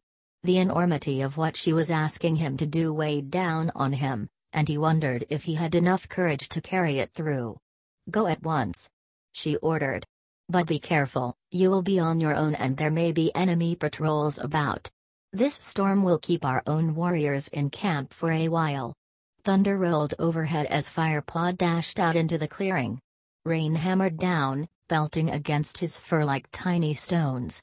A bolt of lightning lit up the faces of Darkstripe and Longtail as they watched him cross the clearing. Firepaw bounded past the nursery. He couldn't leave without sharing tongues with Spotleaf. The other cats had run for shelter, abandoning the medicine cat's body to the downpour while they huddled beneath the dripping ferns, meowing their fear and loss. Firepaw buried his nose in Spotleaf's wet fur and breathed in her scent one last time. "Goodbye, my sweet Spotleaf," he murmured. His ears pricked as he overheard the voices of Frostfur and Speckletail talking nearby. He froze, straining to listen. 136 Yellow Fang must have had help, Speckletail growled. "Someone from Thunder Clan?" came the anxious voice of Frostfur. "You've heard what Tiger Claw's been saying about Ravenpaw. Perhaps he had something to do with it. I've never felt comfortable with him, myself." The fur on Firepaw's spine prickled. If Tiger Claw had been spreading his malicious rumors as far as the nursery, Ravenpaw wouldn't be safe anywhere in the camp. Firepaw realized he had to act quickly. He would find Yellow Fang first, then deal with Ravenpaw. He raced to the spot where he had last seen Yellow Fang. He knew her scent so well that he could even smell it through the rain-soaked leaves. He began to push through the bushes, mouth open, to detect where her trail led. Firepaw. Firepaw jumped and then relaxed as he realized it was Greypaw's voice. "I've been looking for you," mewed his friend as he rushed toward him. Firepaw gingerly stepped back out of the ferns. Greypaw squinted as rain dripped down his long fur and into his eyes. "Where are you going?" he mewed. "To look for Yellow Fang," Firepaw replied. "On your own?" Greypaw's broad gray face showed concern. Firepaw thought for a moment and decided to tell Greypaw the truth. "Blue Star asked me to bring Yellow Fang back," he mewed. "What?" Greypaw looked shocked. "Why you? Maybe she thinks I know Yellow Fang best, and that I'd find her more easily. Wouldn't a party of warriors stand more of a chance?" Greypaw pointed out. "Tiger Claw's the best tracker in the clan, and if anyone could bring her back, he could." "Maybe Tiger Claw wouldn't bring her back," Firepaw murmured. "What do you mean?" "Tiger Claw's out for revenge. He would just kill her." "But if she killed Spotleaf and took the kits? Do you really believe that?" Firepaw asked. Greypaw looked at his friend, shaking his head in confusion. "Do you think she's innocent?" he mewed. "I don't know," Firepaw admitted. "And neither does Blue Star. She wants to find out the truth. That's why she's sending me instead of Tiger Claw. 137 But if she ordered Tiger Claw to bring her back alive?" Greypaw's words were drowned by a deafening crack of thunder, and a flash of lightning lit up the trees around them. In the dazzling light, Firepaw glimpsed Frostfur chasing Ravenpaw away from the nursery. The White Queen's face was twisted with fury as she hissed at the young black cat and lunged forward to give him a warning nip on the hind leg. Greypaw turned to Firepaw. What's that all about? He mewed. Firepaw stared back at his friend, his mind leaping ahead to a new idea. It looked like Ravenpaw's time had run out, and Firepaw needed Greypaw's help. But would his friend believe him? The wind was beginning to roar through the trees above them, and Firepaw had to raise his voice. Ravenpaw's in great danger, he meowed. What? I have to get him away from ThunderClan. Right now, before anything happens to him. Greypaw looked puzzled. Why? What about Yellowfang? There's no time to explain, Firepaw mewed urgently. You'll just have to trust me. There must be a way we can get Ravenpaw away. Bluestar's going to keep the warriors in camp till the storm is over, but that doesn't leave us much time. He tried to picture the hidden corners of the woods, beyond ThunderClan territory. We'll have to take him somewhere Tigerclaw won't find him, somewhere he can survive without the clan. Greypaw stared at him for a moment. What about Barley? Barley? Firepaw echoed. You mean, take Ravenpaw to the two-leg place? His ears twitched with excitement. Yes, that might be the best idea. Come on, then. Meowed Greypaw. What are we waiting for? Relief washed over Firepaw. He should have known his old friend would help. He shook the rain from his head, then touched Greypaw's fur with his nose. Thank you, he purred. Now, let's get Ravenpaw. They found their friend huddled miserably inside their den. Sandpaw and Dustpaw were in their nests, too, looking tense and scared as the storm crashed overhead. Ravenpaw, Firepaw hissed through the entrance. Ravenpaw looked up. Firepaw flicked his ears and the black cat followed him out into the storm. Come on, Firepaw whispered. We're taking you to Barley. Barley? Ravenpaw mewed in bewilderment, narrowing his eyes against the driving rain. Why? Because you'll be safe there, Firepaw answered, looking the black cat straight in the eye. Did you see what Frostfur did? Mewed Ravenpaw, his voice quavering. I was only going to check on the kits. Come on, Firepaw interrupted him. We must hurry. 138 Ravenpaw met his friend's gaze. Thanks, Firepaw, he murmured. Then he turned into the wind and bounded across the clearing. The three apprentices rushed toward the camp entrance, their fur flattened by the howling wind. As they entered the gorse tunnel, a voice called them back. You three. Where are you going? It was Tigerclaw. Firepaw whirled around, feeling his heart sink. He wondered desperately what he could say, when he spotted Bluestar striding toward them. She frowned for a moment, then her face cleared. Well done, Firepaw, she meowed. I see you've persuaded your two friends to go with you. ThunderClan has brave apprentices, Tigerclaw, if they are willing to run an errand in weather like this. Surely this is not a time for errands? Objected Tigerclaw. One of Brindleface's kits has a cough. Bluestar's voice was icily calm. Firepaw has offered to fetch some colt's foot for her. Does he really need his friends to go too? Asked Tigerclaw. In this storm, I think he's lucky to have the company. Answered Bluestar. She looked deep into Firepaw's eyes, and he was suddenly aware of the trust she was placing in him. Off you go, you three, she meowed. Firepaw returned her gaze gratefully. Thank you, he purred, dipping his head. With a swift glance at his companions, he led the way along the familiar paths toward Fortress. The wind roared through the branches above them and the trees swayed, their trunks creaking and cracking as though they might fall at any moment. The rain poured down through the leaves, soaking the cats to their hides. They reached the stream, but the stepping stones they usually leaped across had completely disappeared. The cats stopped on the bank and looked down in dismay at the wide, brown, swirling river. This way, Firepaw meowed. There's a fallen tree up here. We can use it to cross. He led Greypaw and Ravenpaw upstream to a log that rested only a kitten step above the rushing water. Be careful, it'll be slippery. Firepaw warned, leaping carefully up onto it. The log's bark had been stripped away, leaving only smooth, wet wood to balance on. Carefully the three cats walked along the trunk.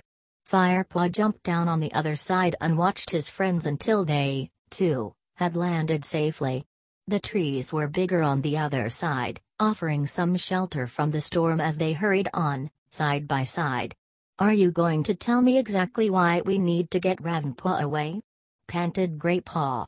"Because he knows that Tigerclaw killed Redtail," Firepaw answered. "Tigerclaw killed Redtail?" Greypaw echoed in disbelief, stopping dead and staring first at Firepaw and then at Ravenpaw. "At the battle with River Clan," puffed Ravenpaw. "I saw him." "But why would he do that?" Greypaw protested, setting off again. They started down the slope that led 139 into the clearing at Fortress. "I don't know. Maybe he thought Bluestar would make him deputy," Firepaw suggested, raising his voice against the wind. Greypaw didn't reply, but his face darkened. The cats began to climb the steep slope that led up to Wind Clan territory. As Firepaw leaped upward from rock to rock, he called down to Greypaw behind him. He wanted his friend to understand just how dangerous it was for Ravenpaw in the ThunderClan camp. "I overheard Tigerclaw talking to Darkstripe and Longtail on the night Lionheart was killed," he yowled. "He wants to get rid of Ravenpaw." "Get rid of him? You mean kill him?" Greypaw sat heavily on a rock. Firepaw stopped too. He looked down at his friends. Ravenpaw had halted farther down the slope, his sides heaving as he caught his breath. He looked smaller than ever with his sodden fur clinging to his scrawny body. "You saw the way Frostfur went for Ravenpaw today?" Firepaw meowed to Greypaw. "Tigerclaw's been hinting to everyone that Ravenpaw is a traitor. But he'll be safe with Barley. Now come on, we must hurry."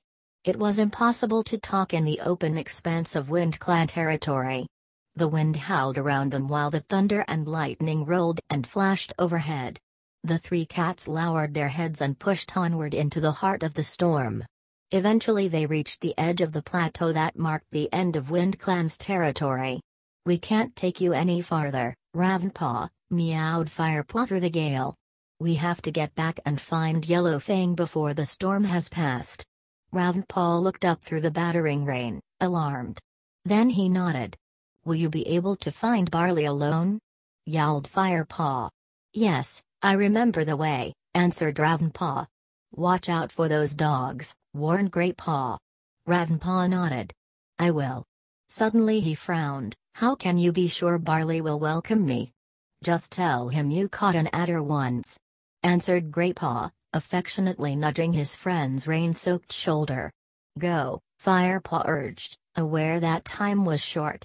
He licked Ravenpaw's skinny chest. "And don't worry, I'll make sure everyone knows you didn't betray ThunderClan. What if Tigerclaw comes looking for me?" Ravenpaw's voice was small against the rumbling storm.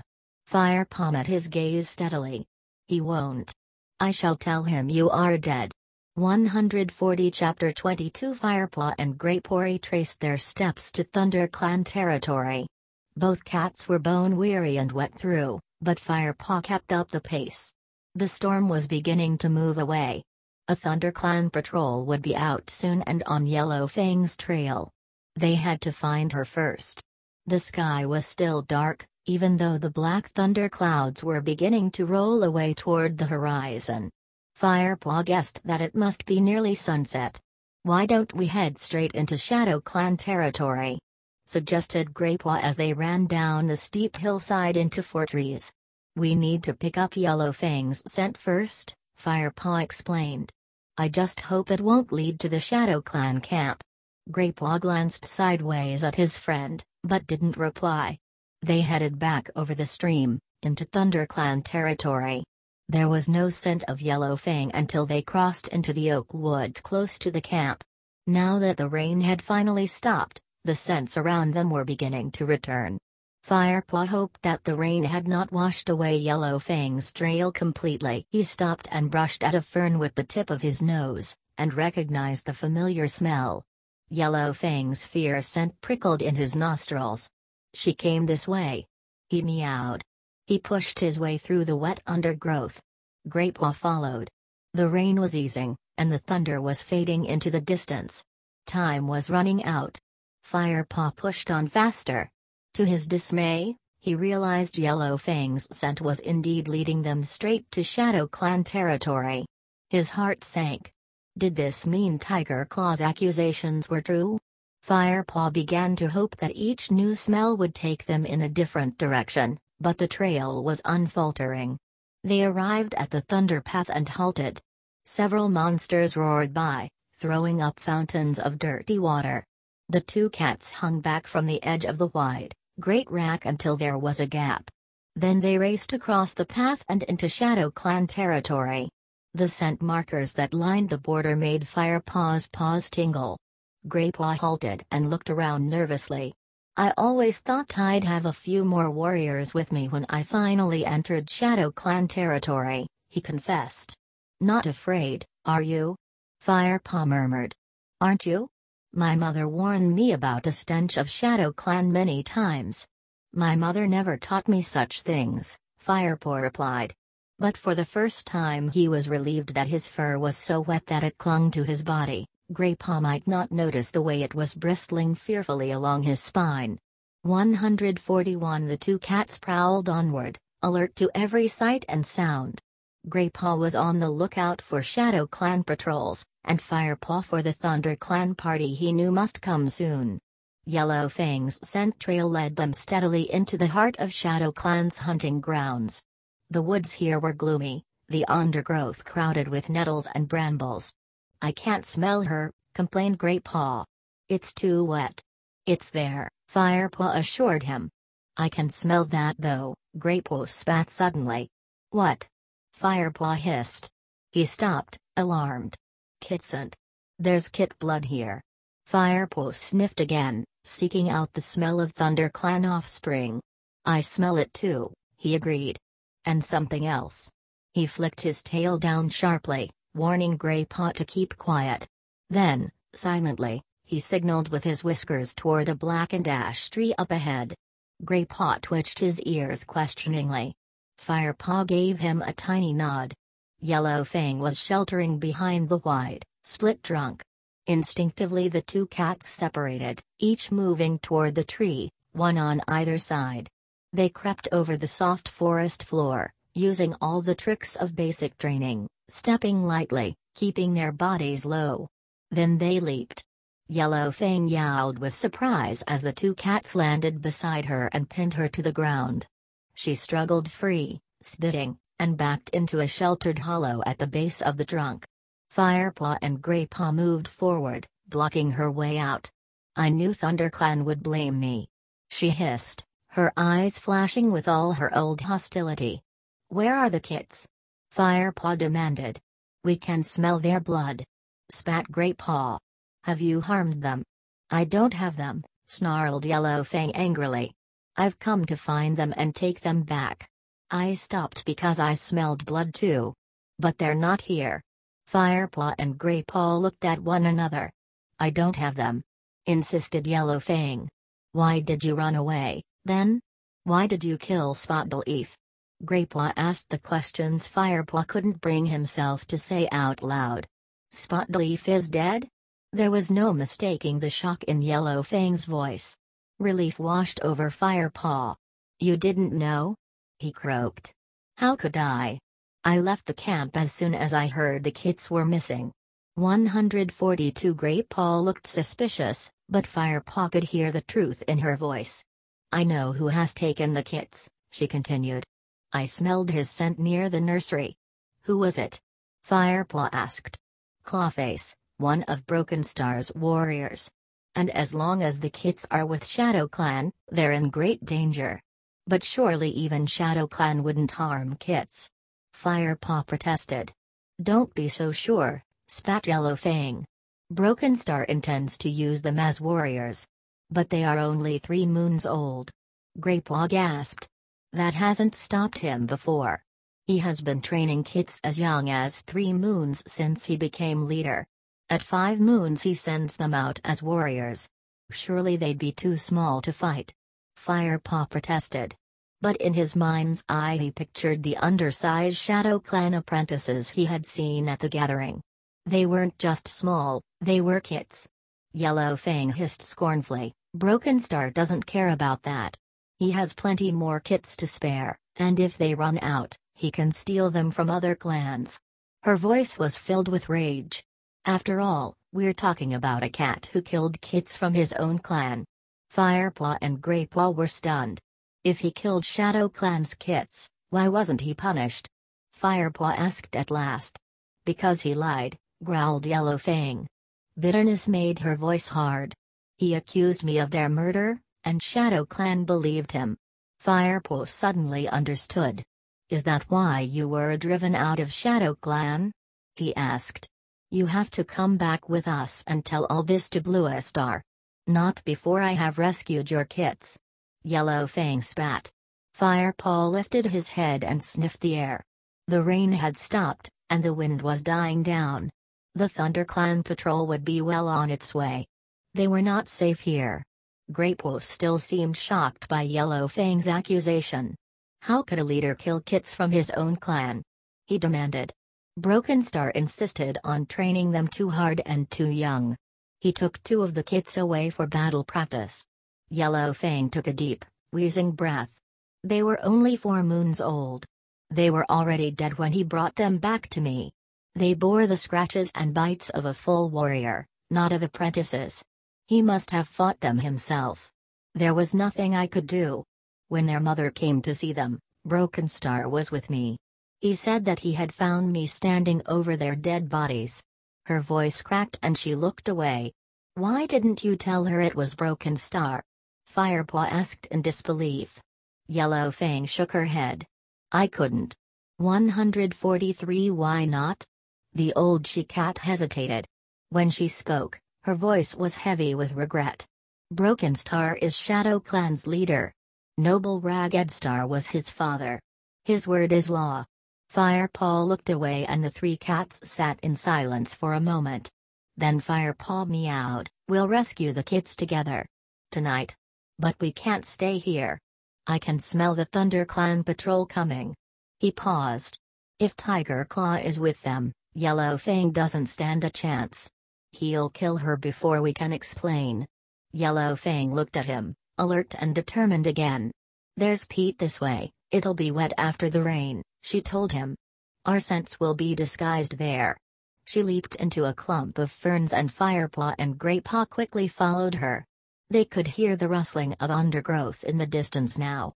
It was no longer the wind that disturbed the bushes, but an approaching patrol, no doubt hungry for revenge and fired up by Tiger Claw's lies.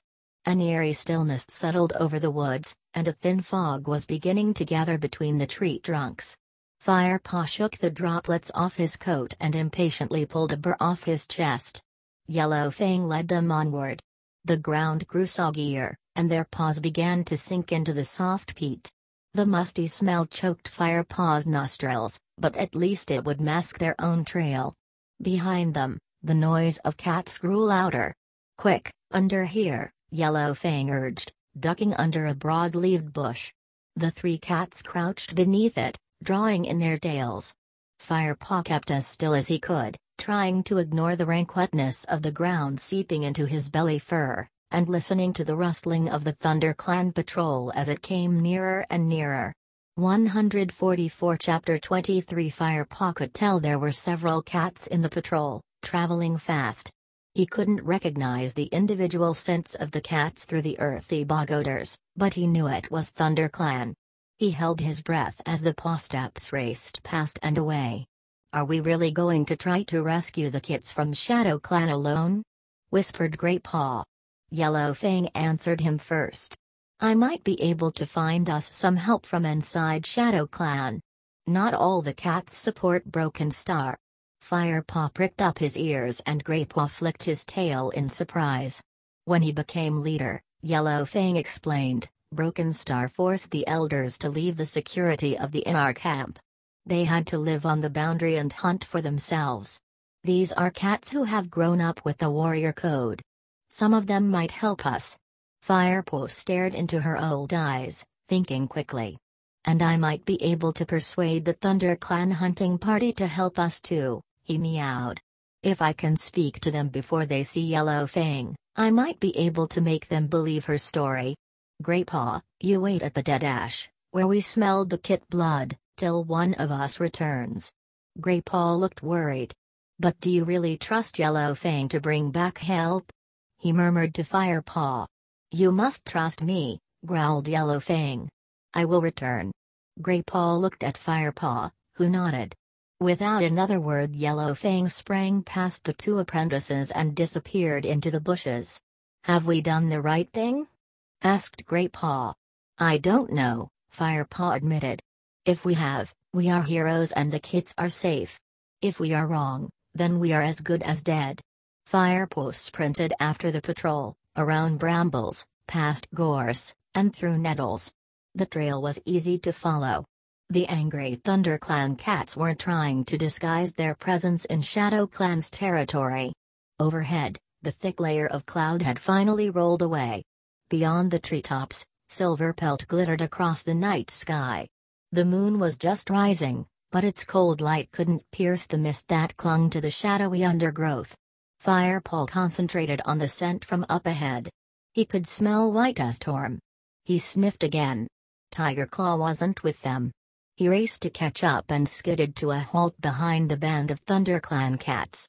The warriors turned and glared at him, fur bristling, ears flattened aggressively. Darkstripe was with them and the young she-cat Mousefur, as well as the tabby warrior Running Wind. Mousefur wasn't the only 145 she-cat in the patrol, Willowbelt was there too. Firepaw, growled Whitestorm. What are you doing here? Firepaw gasped for breath. Bluestar sent me. He panted. She wanted me to find Yellowfang before, Whitestorm interrupted him. Ah. He meowed. Bluestar told me I might find a friend out here. Now I understand what she meant.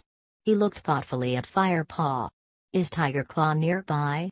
Firepaw asked, feeling a tingle of pride at their shared gaze. Whitestorm looked at him curiously. Bluestar insisted she needed him to remain at camp, to protect the remaining kits. Firepaw nodded quickly, relieved. He meowed urgently, Whitestorm, I need your help. I can't lead you to the kits. Greypaw is waiting for me. We plan to rescue them tonight. Will you come? Of course we'll come. The warriors flicked their tails with excitement. It will mean raiding the ShadowClan camp, Firepaw warned. Can you lead us there? Asked Running Wind eagerly. No, but Yellowfang can. And she has promised to bring help from her old allies in the camp. Mousefur glared at him and thrashed her tail angrily. You have found Yellowfang? She hissed. I don't understand, meowed Whitestorm, puzzled. The traitor is going to help rescue the kits she stole? Firepaw took a deep breath to calm himself, then looked steadily into Whitestorm's eyes. Yellowfang didn't take them, he meowed. Nor did she murder Spotleaf. She wants to help us rescue our kits. Whitestorm stared back at him, then blinked slowly. Lead the way, Firepaw, he ordered. Greypaw was waiting by the ash tree, pacing restlessly around its rotten trunk. He stopped as soon as he saw the patrol emerge from the mist and twitched his whiskers in greeting. Any sign of Yellowfang? Firepaw asked. Not yet, answered Greypaw. We don't know how far it is to the ShadowClan camp, Firepaw pointed out quickly, feeling Whitestorm stiffen beside him. She may be on her way back right now. Or she might be happily sharing tongues with her ShadowClan comrades while we sit here like fools waiting to be ambushed. Meowed Greypaw. Whitestorm watched the two apprentices. His ears flicked uneasily. Firepaw? He prompted. She will come back, Firepaw promised. 146 Well said, young Firepaw. Yellowfang stalked out from behind the ash tree and sat down. You're not the only one who can sneak up on someone, she meowed at Firepaw. Remember the day we met? You were looking in the wrong direction that time too. 3 other ShadowClan cats appeared from behind the tree and settled themselves calmly on either side of Yellowfang. The ThunderClan cats bristled, alert and suspicious. Both clans stared silently at each other. Firepaw fidgeted uncomfortably, unsure what to do now. Eventually one of the ShadowClan cats, a Grey Tom, spoke. His long body was skinny, and his fur looked dull. "We have come to help you, not to harm you. You have come for your kits, we will help you rescue them." "What's in it for you?" asked White Storm warily. "We want your help to get rid of Broken Star. He has broken the warrior code, and Shadow Clan is suffering." "So it's that simple, is it?" growled Running Wind. "We just drop into your camp, snatch the kits, kill your leader, and go home. You will not meet as much resistance as you think," murmured the Great Om. Yellow Fang stood up. "Let me introduce my old friends," she meowed, weaving her way around the Shadow Clan cats. She brushed past the Great Om. "This is Ashfur, he is one of the clan elders. And this is Nightbelt, a senior warrior before Ragged Star was killed." She circled a battered Black Tom, who nodded at them. "And this is one of our elder queens, Dawn Cloud. 2 of her kits died driving out Wind Clan." Dawn Cloud, a small tabby, meowed in greeting. "I do not wish to lose any more of my kits," she told them. White Storm gave his chest a quick lick to smooth down his fur. "You are clearly skilled warriors if you managed to creep up on us like that. But are there enough of you? We need to know what we'll face when we raid the Shadow Clan camp. The old and sick of Shadow Clan are slowly starving," meowed Ashfur. "The casualties among our kits are more than we can cope with." "But if Shadow Clan is a mess," burst out Darkstripe, "how come you have shown so much strength lately? And why is Broken Star still your leader?" "Broken Star is surrounded by a small group of elite warriors," answered Ashfur. "They are the ones to fear, because they would die for him without question. The other warriors obey his orders only because they are frightened. They will fight by his side as long as they think Broken Star is going to win. If they thought he would lose, they would fight against him, not for him."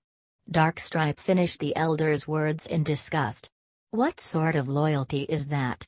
The hackles of the Shadow Clan cats began to rise.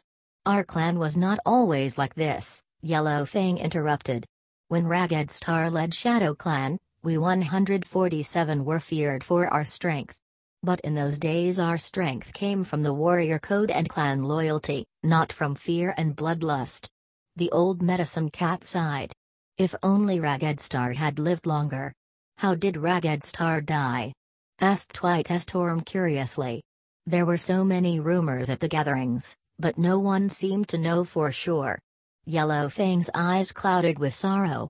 "He was ambushed by a warrior patrol from another clan." White Storm nodded thoughtfully. "Yes, that is what most cats seem to think. These are bad times indeed, when leaders are picked off in the dark, instead of open and honorable battle." Firepaw frowned, his mind racing over different battle plans. "Is there any way of taking the kits without alerting the whole clan?" he asked. Dawn Cloud answered him. "They are very closely guarded. Broken Star will be expecting Thunder Clan to try to take them. You won't be able to steal them in secret. Open attack is your only hope. Then we must concentrate our attack on Broken Star and his inner guard," meowed White Storm. Yellow Fang had a suggestion. "The Shadow Clan warriors should lead me into the Shadow Clan camp. They could say they had captured me. We have to make sure Broken Star and his warriors are out of their dens. News of my capture will bring them into the clearing. Once they're all out in the open, I'll give the signal for you to attack." White Storm was silent for a moment. Then he nodded, his face grave as he committed his warriors to the attack. "Very well, Yellow Fang," he meowed. "Please lead the way to the Shadow Clan camp." 148 Chapter 24 Yellow Fang turned and pushed her way into the bracken. White Storm and the others followed her. Firepaw was tingling with excitement. He didn't feel the damp chill in the air, and his weariness was long forgotten. Yellow Fang guided them to a small hollow surrounded by thick undergrowth and pointed out the entrance to the Shadow Clan camp. The tangled mass of brambles looked very different from the neat gorse tunnel that led into the Thunder Clan camp. The camp boundary was full of holes and gaps, and the stench of rotting meat wafted toward them. "You eat crow food?" whispered Greypaw, curling his lip. "Our warriors are used for attacking, not hunting," replied Ashfur. We eat whatever we can find. ThunderClan, hide in that clump of bracken over there, hissed Yellow Fang. It's full of toadstools that will disguise your scent. Wait here till you hear me call. She stepped back to let the other Shadow Clan cats lead the way, tucking herself into the center of their group as though she were their prisoner. They headed silently into the camp. The ThunderClan cats settled themselves among the toadstools, tense and alert. Firepaw could feel his coat prickling. He looked at Greypaw beside him. The thick fur on the back of his friend's neck was standing on end, and Firepaw could hear him panting with suppressed excitement. Suddenly yowling erupted from the Shadow Clan camp. Without hesitating, the ThunderClan cats sprang from their hiding places and raced through the entrance. Yellow Fang, Ashfur, Dawncloud, and Nightpelt were in a well-trodden, muddy clearing, wrestling with 6 vicious-looking warriors. Firepaw recognized Brokenstar and his deputy, Blackfoot, among them. The warriors looked hungry and battle-scarred, but Firepaw could see the hard muscles pounding beneath their patchy fur. Around the edge of the clearing, groups of scrawny cats stared uncertainly at the mayhem. Their skinny bodies seemed to recoil at the violence, while their dull eyes looked on, shocked and confused. Out of the corner of his eye, Firepaw saw Running Nose back away and hide beneath a bush. At Whitestorm's nodded signal, the ThunderClan cats leaped into the battle. Firepaw grasped a silver tabby with his claws, but was shaken loose. He tumbled over and the Shadow Clan warrior turned on him and gripped him with claws as sharp as blackthorns. Firepaw managed to twist and sink his teeth deep into the cat's flesh. The warrior's yowl told him he had found a tender spot, and he bit harder. The warrior screeched again, ripping himself free, and ran off into the bushes. Firepaw stood up. A young Shadow Clan apprentice leaped at him from the edge of the camp, its soft kitten fur fluffed up with fear. Firepaw sheathed his claws and batted him away easily. "This is not your battle," he hissed. 149 Whitestorm already had Blackfoot pinned to the ground. He gave him a vicious bite and the injured deputy raced away toward the camp entrance and out into the safety of the forest. Firepaw. Firepaw heard Dawncloud screech his name. "Watch out. Clawface is," he didn't hear the rest. A heavily built brown cat crashed into him. Clawface. Firepaw dug his claws into the ground and whirled around to fight. The warrior that killed Spotleaf. Rage surged through him and he flung himself onto the brown tom. Firepaw pushed the warrior to the ground and pressed his head into the dirt. Blinded by fury, he prepared to sink his teeth into Clawface's neck. But before he could deal his death blow, Whitestorm knocked him aside and grasped the Shadow Clan warrior. "ThunderClan warriors do not kill unless they have to," he growled in Firepaw's ear. "We just need to let them know not to show their faces here again." He gave Clawface a fierce bite that sent him screaming out of the camp. Still raging, Firepaw looked around wildly. Brokenstar's warriors had gone. An angry screech sounded from behind Greypaw. Greypaw leaped out of the way and Firepaw saw Yellow Fang gripping Brokenstar with muddy, blood-stained paws. His body bled from several wounds. His ears were flattened against his head, and his whiskers were drawn back as he crouched, flattened beneath Yellow Fang's powerful grasp. "I never thought you would be harder to kill than my father." He snarled up at her. Yellow Fang recoiled as if she had been stung by a bee, her face twisted suddenly by shock and grief. She loosened her grip on Brokenstar, and instantly he threw her aside with a twist of his powerful body. "You killed Ragged Star?" Yellow Fang wailed, her eyes wide with disbelief. Brokenstar eyed her coldly. "You found his body. Didn't you recognize my fur between his claws?" Yellow Fang stared in horror as he continued. "He was a soft and foolish leader. He deserved to die." "No," hissed Yellow Fang, her head dropping. Then she gave herself a shake. She looked up at Brokenstar, arching her back. "And Bright Flower's kits? Did they deserve to die too?" she rasped. Brokenstar growled and hurled himself at Yellow Fang, forcing her onto her belly. Yellow Fang didn't even attempt to struggle against his thorn-sharp claws. Firepaw saw with alarm that her eyes were glazed with sadness. Those kits were weak, Broken Star hissed, bending his face toward Yellow Fang's ear. They would have been no use to Shadow Clan. If I hadn't killed them, some other warrior would have. A wail of grief went up from a black and white Shadow Clan queen. Broken Star ignored her. I should have killed you when I had the chance, he spat at Yellow Fang. It seems I must have some of my father's softness. I was a fool to let you leave Shadow Clan alive. He lunged, teeth bared, ready to sink them into her neck. Firepaw was quicker. He jumped onto Broken Star's back before he could clamp his jaws shut. Firepaw dug his claws into the matted tabby fur and pulled him off the exhausted queen, flinging him to the edge of the clearing. Broken Star twisted around in midair to land on his feet and looked into Firepaw's eyes, spitting 150 viciously. Don't waste your time, apprentice. I've shared dreams with StarClan. You will have to kill me 9 times over before I join them. Do you really think you're strong enough for that? His eyes glowed with confidence and defiance. Firepaw stared back at him. His belly tightened. Broken Star was a clan leader. How on earth could he expect to defeat him? But the watching Shadow Clan cats had begun to pad slowly toward their defeated leader, snarling and hissing with hatred.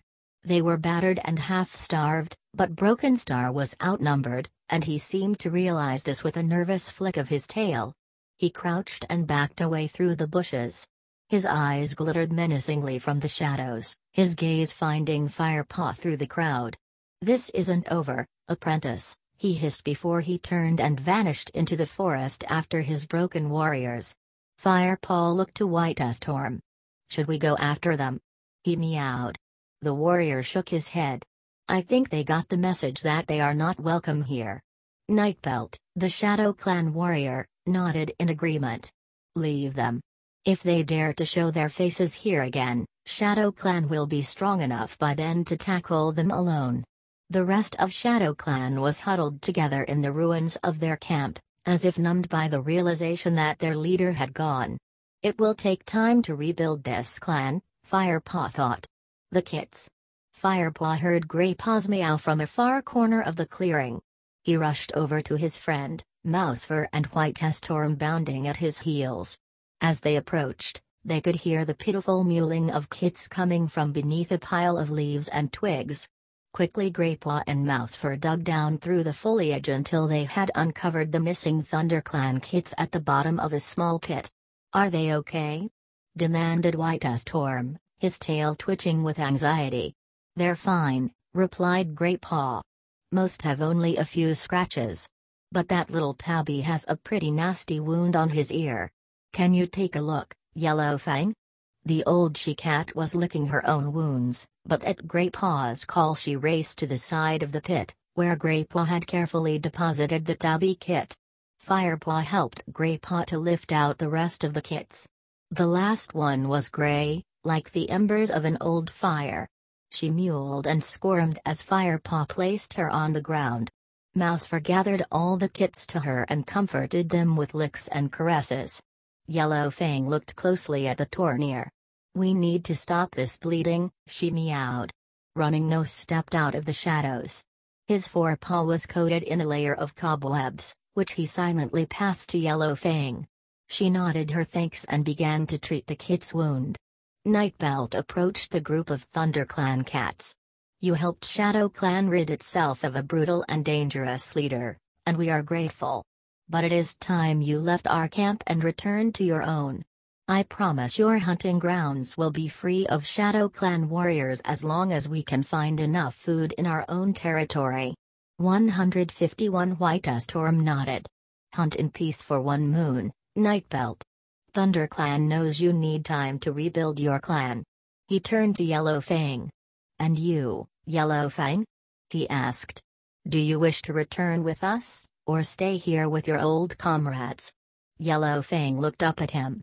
I will make the journey back with you. She glanced at a deep gash on White Storm's hind leg. You will need a medicine cat, for yourself as well as your kits. Thank you, purred White Storm. He signaled to the ThunderClan cats with a sweep of his tail and led them out of the clearing. Mousefur and Willowpelt helped the kits, who stumbled along, exhausted and bewildered.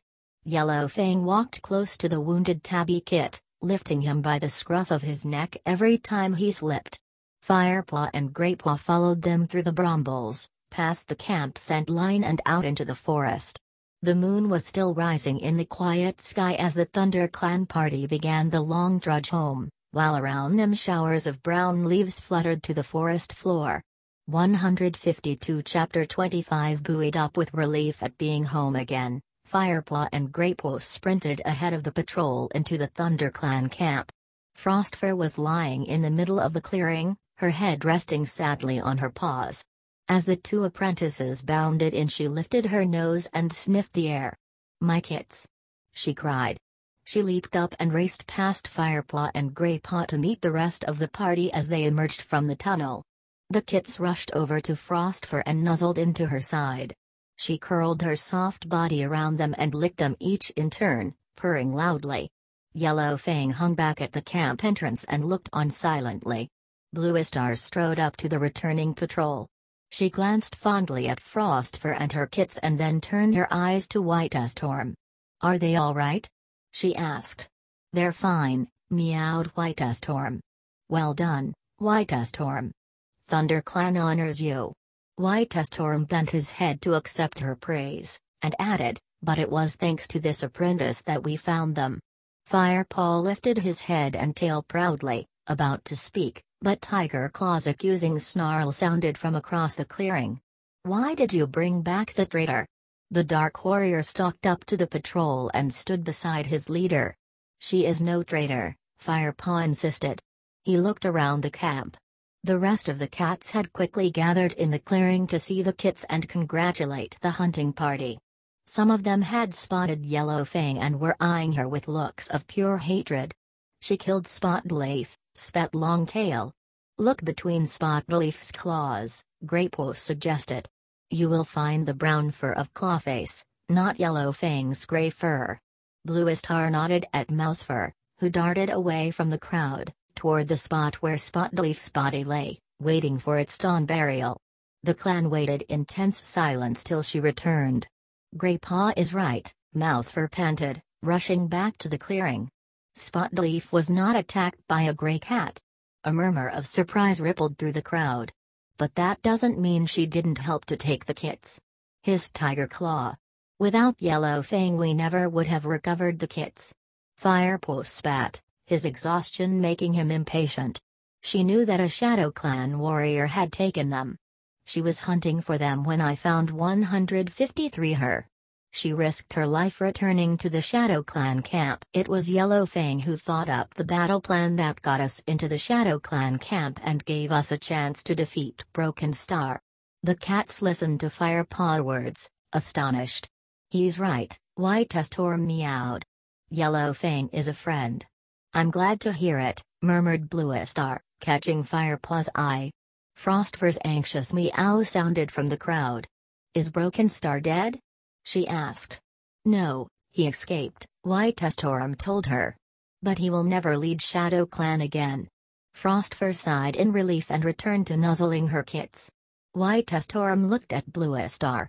"I promised Shadow Clan we would leave them in peace until next full moon," he explained. "Broken Star's leadership has left their clan in chaos." Bluestar nodded. "That was a wise and generous offer," she meowed approvingly. The ThunderClan leader walked past White Storm and the rest of the patrol and approached Yellowfang. Yellowfang lowered her eyes as Bluestar touched the gray cat's rough coat with her nose. "Yellowfang, I wish you to replace Spotleaf as medicine cat to ThunderClan," Bluestar meowed. "I'm sure you'll find all her supplies as she left them." The other cats began to murmur to each other, tails flicking with excitement. Yellowfang looked around at them anxiously and said nothing. Frostfur glanced at the other queens before she met Yellowfang's gaze and slowly nodded her approval. Yellowfang bent her head respectfully to the white cat before addressing her new leader. "Thank you, Bluestar. Shadow Clan is not the clan I once knew." ThunderClan is my clan now. Firepaw felt a surge of satisfaction that the old she-cat he had come to love would be his clan's medicine cat from now on. Then his tail dropped as he realized that he would never again find Spotleaf in her clearing, the sunlight gleaming on her soft fur, her amber eyes shining in welcome. "Where's Ravenpaw?" meowed Bluestar suddenly, jolting Firepaw out of his bittersweet remembrances. "Yes," Tigerclaw chimed in, "where is my apprentice?" Strange that he should disappear along with Broken Star. He looked meaningfully around the clan. "If you think he might have been helping Broken Star," Firepaw meowed boldly, "then you are wrong." Tigerclaw stiffened, a menacing gleam in his yellow eyes. "Ravenpaw is dead," Firepaw went on, dropping his head as if weighed down with grief. "We found his body in Shadow Clan territory. From the scents around him, he must have been slain by a Shadow Clan patrol." He looked at Bluestar. "I will tell you everything later," he promised. Yellow Fang shot Firepaw a questioning look. Firepaw returned her gaze with a silent plea for her to hold her tongue. She twitched her ears briefly in understanding and looked away. 154 I never said that Ravenpaw was a traitor, hissed Tigerclaw. He paused and allowed an expression of sorrow to cloud his eyes before he turned to address the rest of the clan. "Ravenpaw might have made a fine warrior.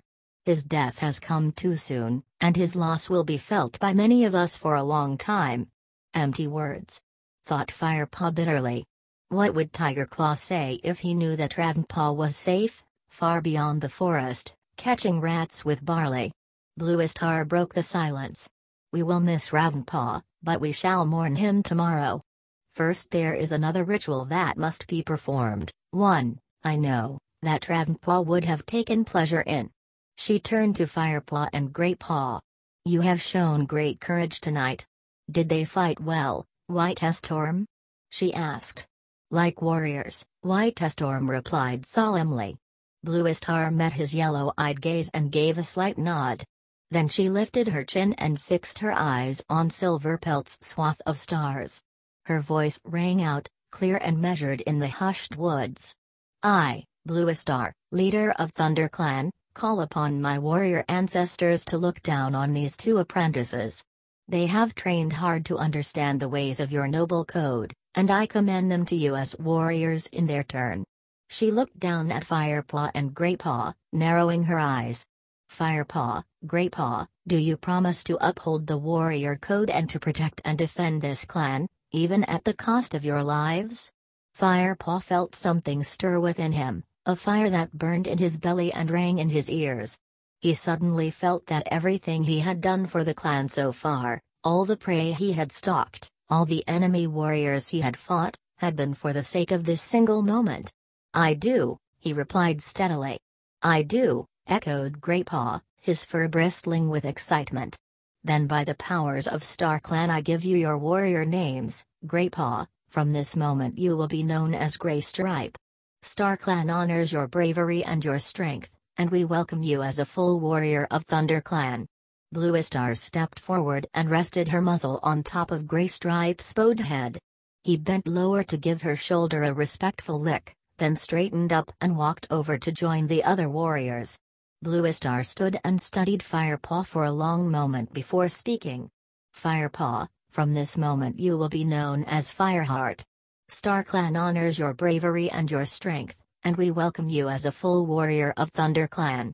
She touched her muzzle to his head and murmured, "Fireheart, I am proud to have you as my warrior. Serve your clan well, young one." Fireheart's muscles were trembling so much that he could hardly stoop to lick Bluestar's shoulder. He purred hoarsely to show his thanks, then slipped away to stand beside Greystripe. Meows of tribute sounded from the crowd, and the voices of the clan rose in the still night air to chant the new warrior names. Fireheart. Greystripe. Fireheart. Greystripe. Fireheart looked around the clan, seeing faces that had grown so familiar over the last few moons. He listened to them as they called his new name and felt overwhelmed by the kindness and respect he saw shining in their eyes. "It is almost moon high," meowed Bluestar. "In the tradition of our ancestors, Fireheart and Graystripe must sit in silent vigil until dawn, and guard the camp alone while we sleep." Fireheart and Graystripe nodded solemnly. 155 As the rest of the clan began to melt away back to their dens, Tigerclaw pushed past Fireheart. The Thunder Clan deputy slowed as he passed and hissed quietly into his ear, "Don't think you can outwit me, Kitipet. Be careful what you tell Bluestar." A cold shiver ran down Fireheart's spine. Bluestar had to know about Tigerclaw's treachery. As Tigerclaw headed back to the warrior's den, Fireheart left Graystripe sitting alone in the clearing and bounded after Bluestar. He caught up with her outside her den. "Bluestar, I know I'm breaking the vow of silence, but I must speak with you before I begin my vigil." Bluestar looked at Fireheart and shook her head. "This is an important ritual, Fireheart. You can speak to me in the morning." Fireheart dipped his head in acceptance. Tigerclaw was not a problem that could be solved overnight anyway. He returned to Graystripe's side in the middle of the clearing. The two friends exchanged glances, but said nothing. Fireheart looked at the moon above his head. His orange coat glowed silver in the cold light. Around him, the bushes and trees were draped in mist that brushed damply against his fur. Fireheart closed his eyes and recalled the dreams of his kittenhood. The cool forest scents in his nostrils were real now, and the life of a warrior stretched ahead of him. He felt unrestrained joy flood up from his paws and surge through his body. Then he opened his eyes with a jolt. Another pair of eyes was shining back at him from the warrior's den. Tigerclaw. Fireheart stared back without blinking. He was a warrior now. He had made an enemy of the clan's deputy, but Tigerclaw had made an enemy of him. Fireheart was not the same naive young cat who had joined the clan all those moons ago. He was bigger, stronger, faster, and wiser. If he was destined to oppose Tigerclaw, then so be it. Fireheart was ready for the challenge.